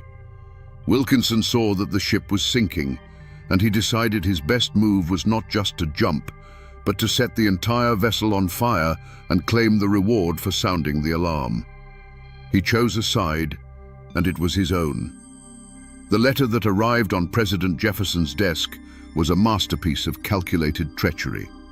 To save himself, Wilkinson had to portray Burr as the greatest villain the Republic had ever known, and himself as the loyal soldier who had uncovered the plot. He laid out the conspiracy in the most terrifying terms imaginable. He spoke of a plan to seize New Orleans, rob the banks, incite a civil war, and create a Western empire with Burr on the throne. He painted Burr not as a mere adventurer, but as an American Napoleon, a devil whose ambition threatened the very existence of the United States. This letter was the forgotten clue that had been hiding in plain sight all along, the word of a traitor. For Jefferson, it was the moment of horrifying clarity. The fog of rumor was instantly burned away. The contradictory reports, the whispers, the vague warnings, they were all replaced by this one damning account from the highest-ranking general in the army. The labyrinth of lies that Burr had so carefully constructed collapsed in an instant. The letter changed everything. There was no more room for doubt, no more need for cautious investigation.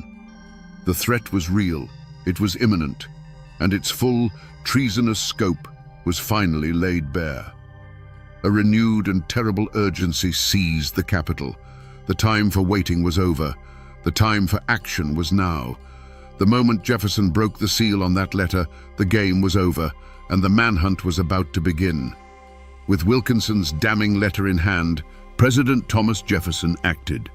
He issued a presidential proclamation that swept down the Ohio and Mississippi rivers like a flood, a single sheet of paper that tore away the web of lies and unmasked Aaron Burr before the entire nation. The proclamation ordered all civil and military officers to seize the illegal expedition, its boats, its supplies, and its leader. There was no more ambiguity, no more talk of secret government plans or peaceful settlement. The President of the United States had officially branded Aaron Burr a traitor. The news shattered the conspiracy. For the young men gathered on Blennerhassett Island and in camps along the river, the unmasking was a moment of brutal awakening. The dream of Mexican silver and grand adventure evaporated, replaced by the cold, stark reality of treason. They weren't patriots in waiting. They were outlaws, fugitives in their own country. The cause they had pledged their lives to was revealed as a criminal enterprise. And what was the true plot? The one hidden beneath all the layers of deceit. The forgotten clues, the letters between the conspirators, and Wilkinson's own self-serving confession finally revealed the chilling truth. Burr's plan was a masterpiece of flexible ambition. The first step was to lead his army of frontiersmen to New Orleans. He would seize the city, its federal arsenal, and its treasury. From there, his options would open up. If the moment was right, he would persuade the western states, Kentucky, Tennessee, Ohio, to secede from the Union and form a new Western empire with himself as its head. If secession proved difficult, he would use the captured funds and weapons to launch his own private invasion of Spanish Mexico, conquering its silver mines and crowning himself Emperor Aaron I. His motive was a volcanic mixture of personal revenge and grandiose destiny. Scorned by the nation he had helped to build, he sought to create a new one in his own image, a vigorous, martial empire free from the constraints of Jeffersonian democracy. He saw himself not as a traitor, but as a new Napoleon, a man of action destined to forge a continent. But as Burr was unmasked as a traitor to his country, a second, more profound unmasking was taking place in the shadows of history. The man who brought him down, General James Wilkinson, was revealed to be a traitor of a different order. He was a man who betrayed everyone. He betrayed Spain by plotting with Burr. He betrayed Burr by exposing him to Jefferson. And he betrayed the United States by serving as a paid foreign agent while commanding its armies. The Great Burr Conspiracy was not ultimately foiled by loyal patriots.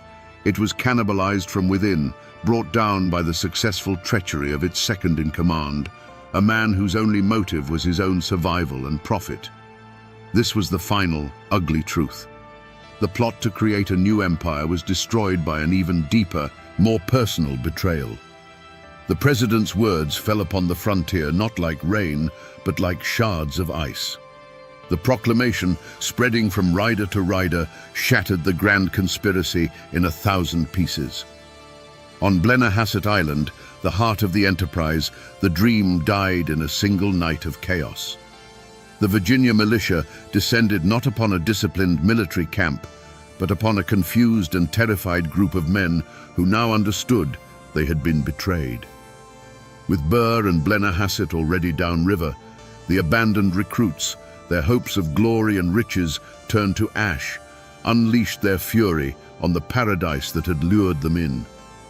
Through the eyes of Margaret Blennerhassett, who had been left behind, paradise was lost in a symphony of destruction.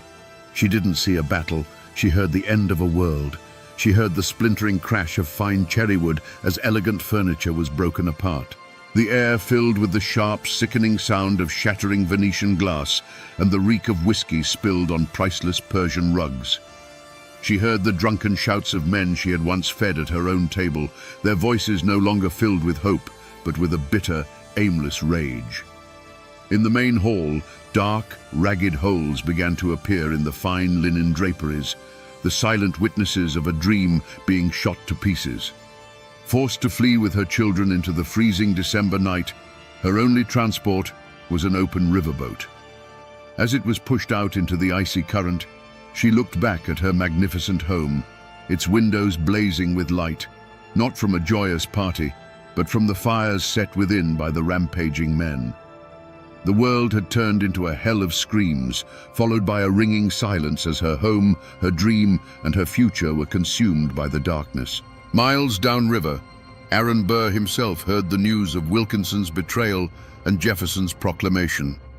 The unmasking was absolute. In an instant, his grand design crumbled.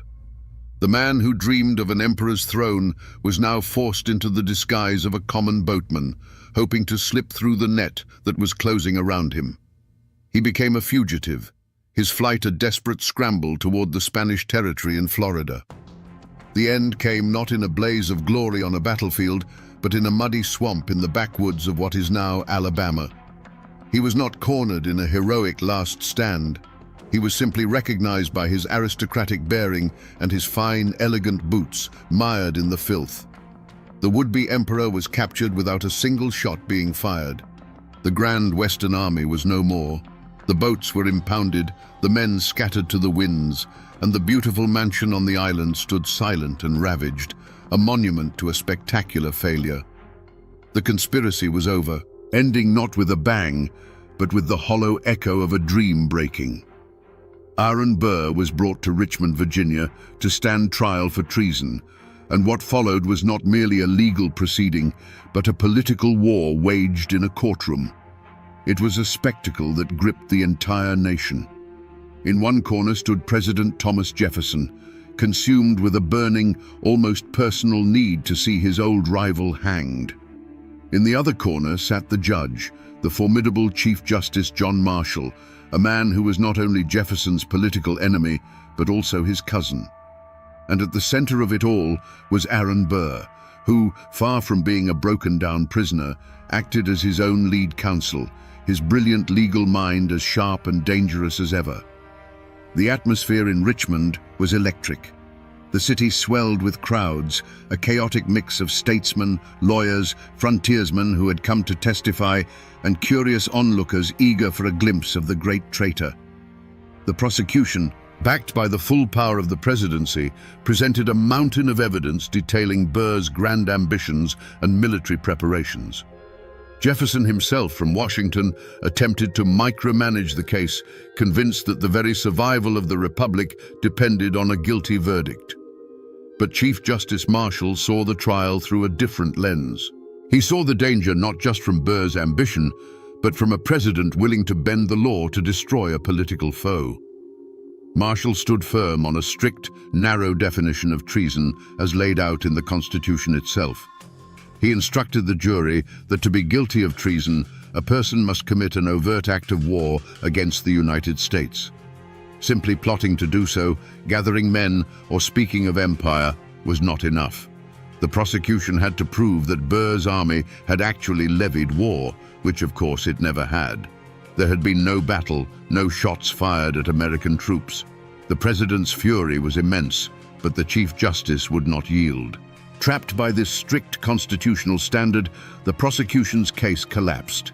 They could prove intent, they could prove conspiracy, but they could not prove an overt act of war. After all the drama, all the testimony, and all the political maneuvering, the jury returned its verdict. Not guilty. Aaron Burr, the man who dreamed of empire and set the entire West ablaze, walked out of the courtroom a free man. The verdict was a stunning legal victory, but a profound moral failure in the eyes of many. Jefferson was enraged, the public was bewildered, and the frontiersmen who had followed Burr were left ruined and betrayed. While legally innocent of treason, Burr was found guilty in the court of public opinion. He was a free man, but his name was forever destroyed, his honor gone. The verdict, a landmark in American law, remains controversial to this day. A verdict that still sparks arguments in these hills about whether justice was truly served, or if the greatest traitor of them all simply got away with it. The storm of the Burr conspiracy had passed, but the wreckage was strewn across a generation. Though acquitted, Aaron Burr was a ruined man. He became a living ghost, a specter of his former self, ostracized from the country he had once helped to lead.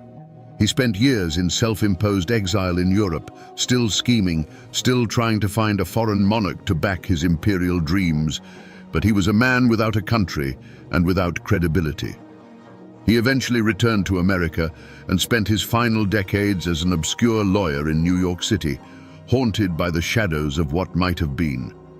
The man who dreamed of an emperor's throne died in relative poverty, his name forever synonymous not with founder, but with traitor.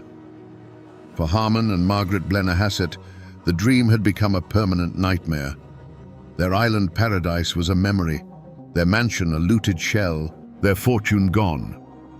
Harmon was arrested and spent months in a Richmond prison before the charges were dropped in the wake of Burr's acquittal. But his freedom was a hollow victory. Hounded by debt and disgrace, the couple wandered for years, from Mississippi to Canada to the Caribbean, trying to rebuild their lives, but they never recovered. Harmon died in poverty, and Margaret's final years were spent petitioning a Congress that had long forgotten her for some compensation for their ruined home. The idyllic life they had built in the wilderness was the first and most tragic casualty of Burr's ambition. But not everyone was destroyed. In Tennessee, Andrew Jackson, the fiery general who had been so taken with Burr, emerged from the scandal not only unscathed, but strengthened. He had been cautious, demanding proof that Burr's plans were sanctioned by the government. When that proof never came, and Wilkinson's betrayal was revealed, Jackson swiftly and publicly distanced himself from the plot, positioning himself as a loyal patriot who had been misled.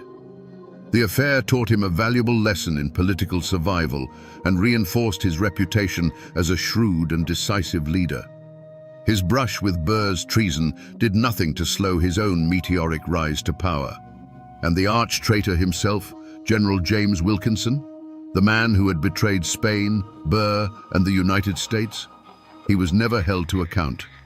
Despite a congressional investigation that uncovered his long history as a Spanish spy, he was exonerated, his web of lies and influence proving too thick to penetrate. He retained his command, continued his career, and died years later, the ultimate survivor of the web of lies he himself had spun. His fate was perhaps the story's bitterest lesson, that in the murky world of power, the greatest crimes are sometimes the ones that go unpunished. Even now, more than 2 centuries later, the traces of this grand and failed dream have not vanished from the land. The conspiracy is not just a story in a history book, it is a scar left on the map of Appalachia, a memory etched into the landscape itself.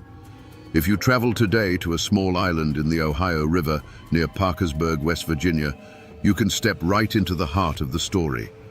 Blennerhassett Island is now a state park. The magnificent Palladian mansion, destroyed by fire and the passage of time, has been meticulously reconstructed, its white columns rising once more from the wilderness.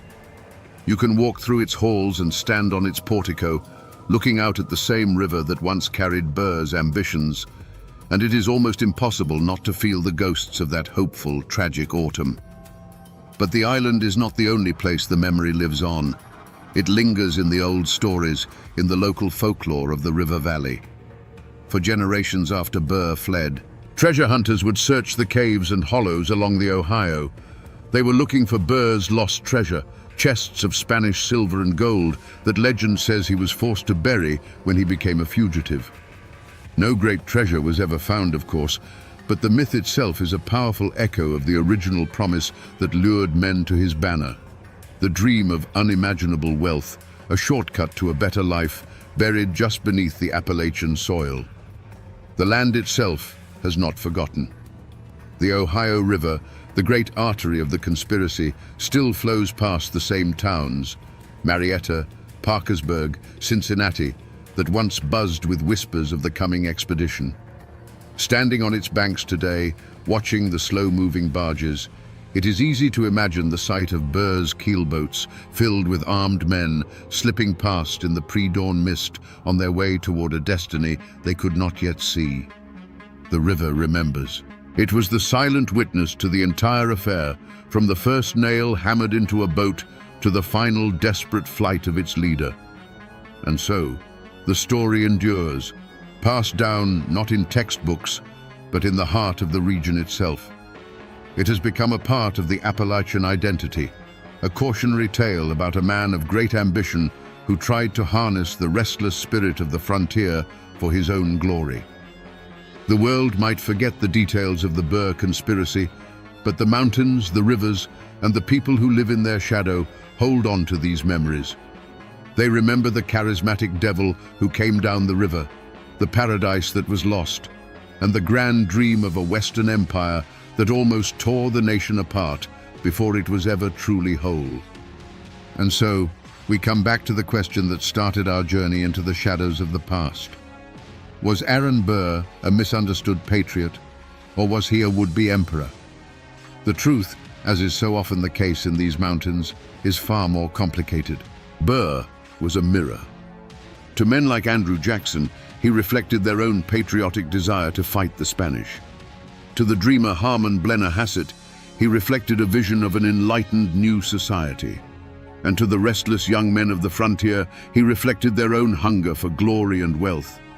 The terrible genius of Aaron Burr was his ability to be all of these things at once, a man whose true plan was so cloaked in ambiguity that it allowed everyone to see in it the fulfillment of their own deepest desires.